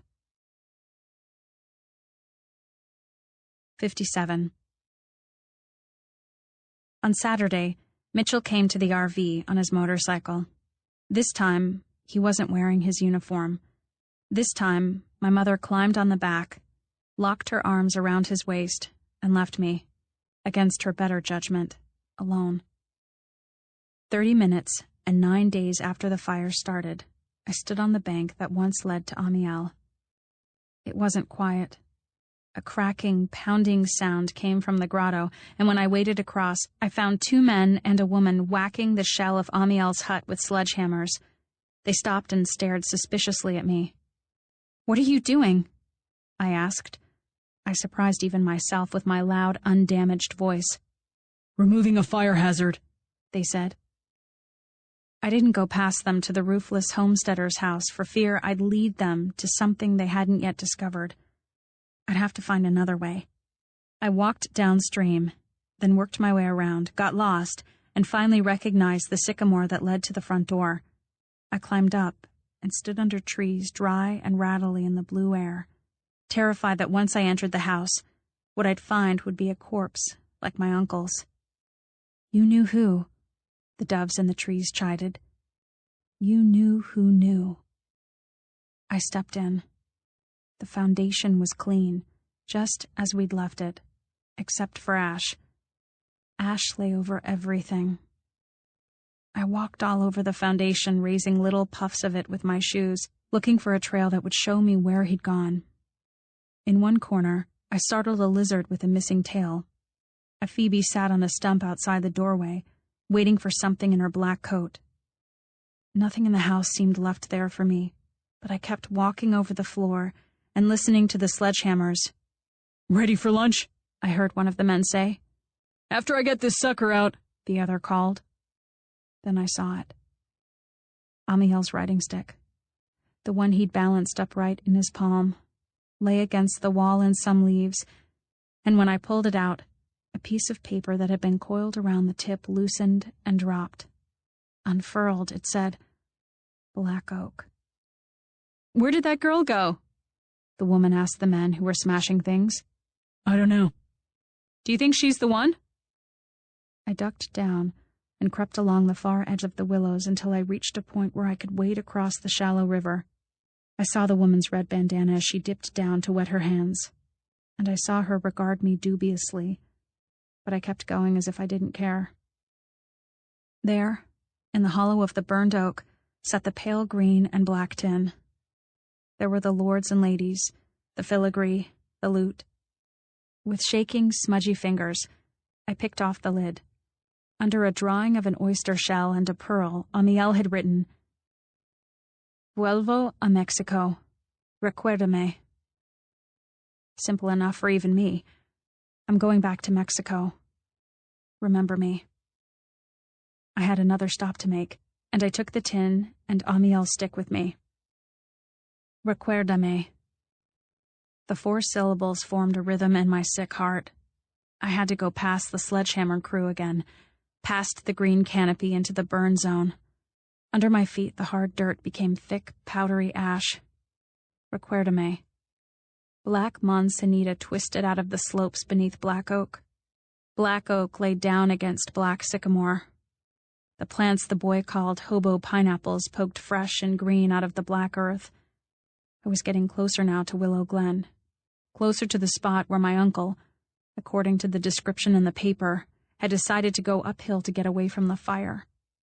I was wondering how I would know I was there when I saw the roses. It wasn't that far from where we'd eaten the loquats. The trees, though burned, still arched above me, black and white and gray, like snowy woods in winter.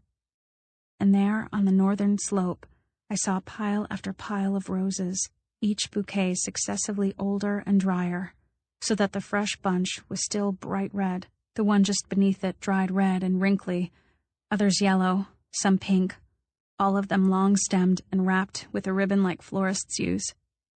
Among the roses were other things that people had left. One card was signed by the Fallbrook Fire Department. Another said, "A hiker who wishes you well." Just above the flowers was a wooden cross that had a set of GPS numbers written on it in white ink. Someone, Agnes, I supposed, had tacked a photograph of Hoyt to the cross, and I saw that it was a picture of Hoyt and Robbie at Robbie's 17th birthday party. My uncle glowed in the twilight like the peaceful ghost I wanted him to be as I knelt down in the ash by the flowers and covered my blue eye instead of the brown one. "I can't really see you, Hoyt," I said, crying as I couldn't cry at the funeral. "I can't." Still kneeling in the ashes, I took Amiel's stick and started to write in the dust that was so fine I could feel it rising up to smother me. "I'm sorry, Robbie. I'm sorry, Agnes. I'm sorry, Hoyt. I'm sorry, Mom." But they were not the right words to make the invisible appear, and after a while I had no choice but to walk out. 58. A whole year passed before Mary Beth Fowler came up to me at a Fallbrook High School football game and said, "Hi, Pearl."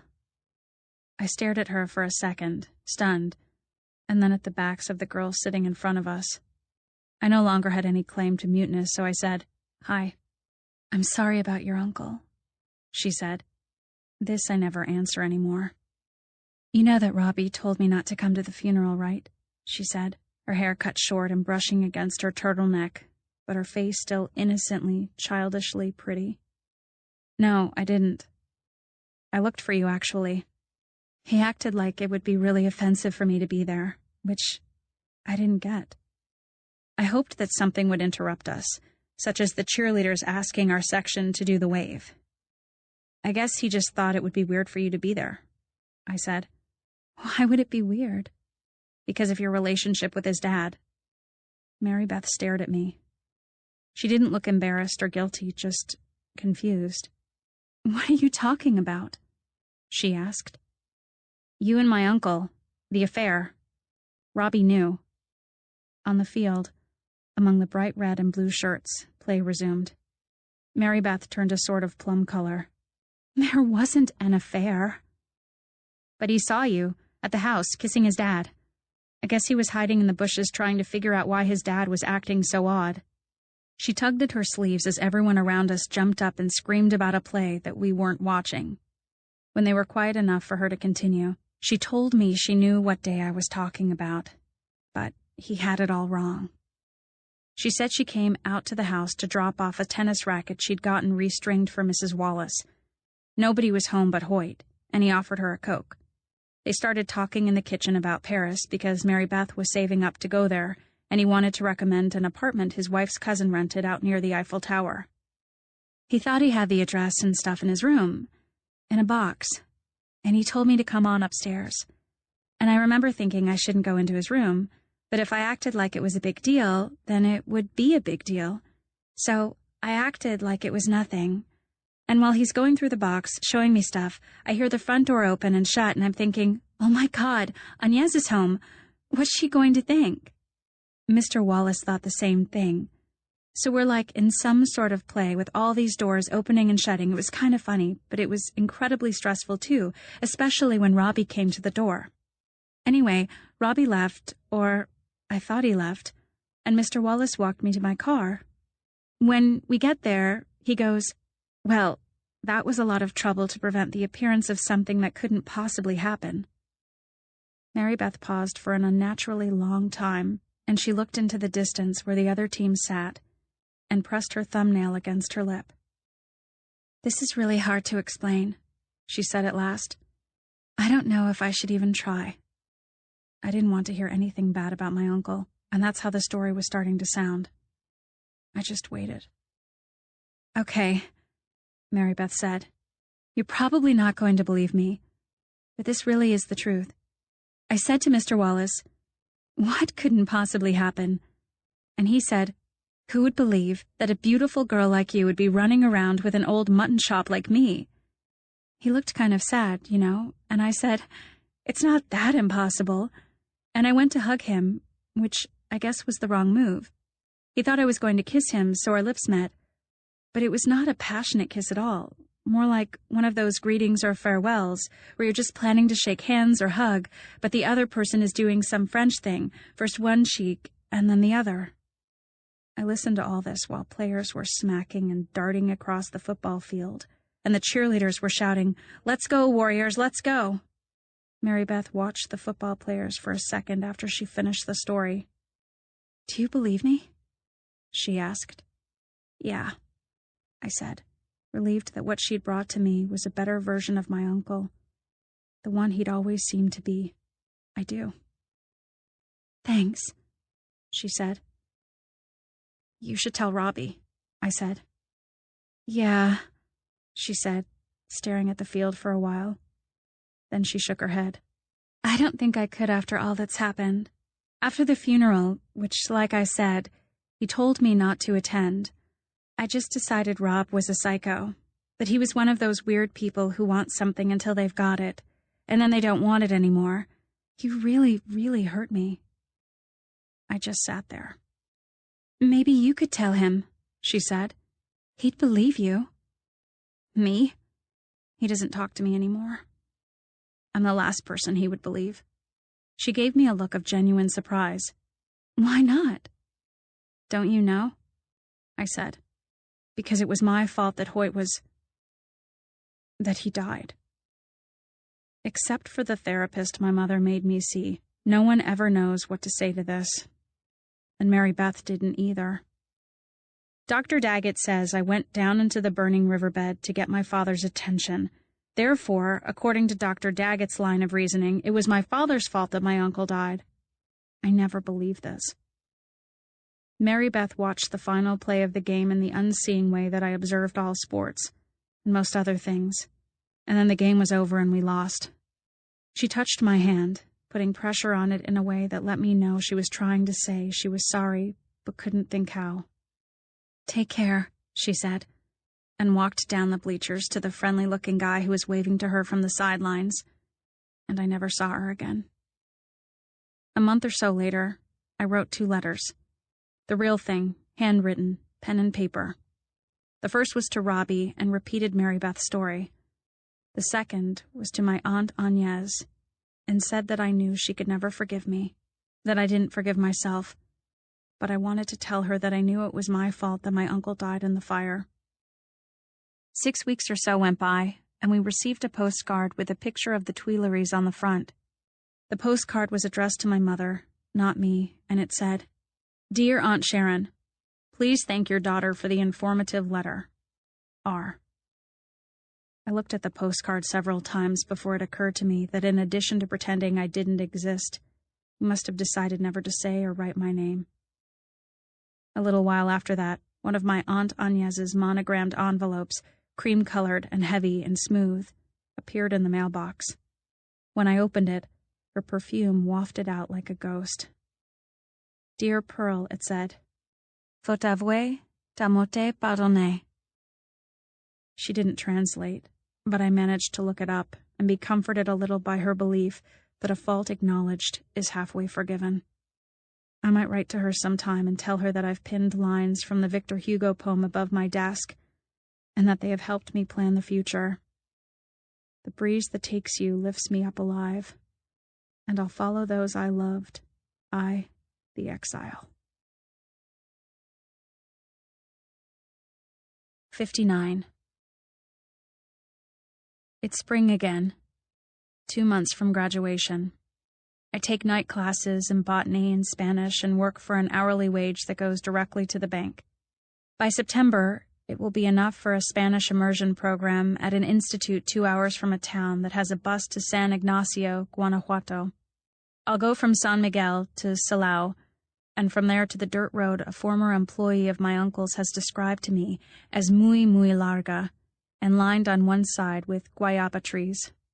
When I see the church of San Ignacio, I'll get out and begin to ask, Do you know Amiel de la Cruz Guerrero? If the men and women shake their heads, I'll find a tree with wide branches and take my place in the shade until the children creep forward.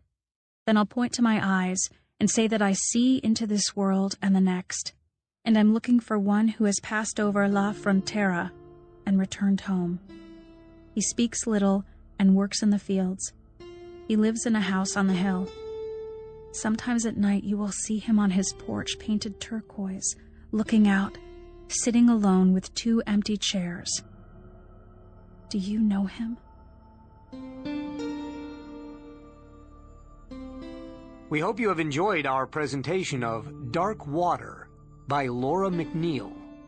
Copyright 2010 by Laura McNeal. Performed by Eileen Stevens. Directed by Paul Edwards. Copyright in the audio recording 2010 by Audible, Inc. All rights reserved. Published by Brilliance Audio. For further information concerning this program or other Brilliance Audio titles, please call the following toll-free number, 1-800-222-3232. 3225, or visit our website at www.brillianceaudio.com. And please visit Audible at www.audible.com to discover over 50,000 titles available for download to the Apple iPod, BlackBerry, and hundreds of other MP3 players and mobile devices. No part of this recording may be played for an audience or reproduced in any form. It may not be streamed, downloaded, broadcast, or copied without written permission. Address all inquiries to Brilliance Audio, Post Office Box 887, Grand Haven, Michigan, 49417.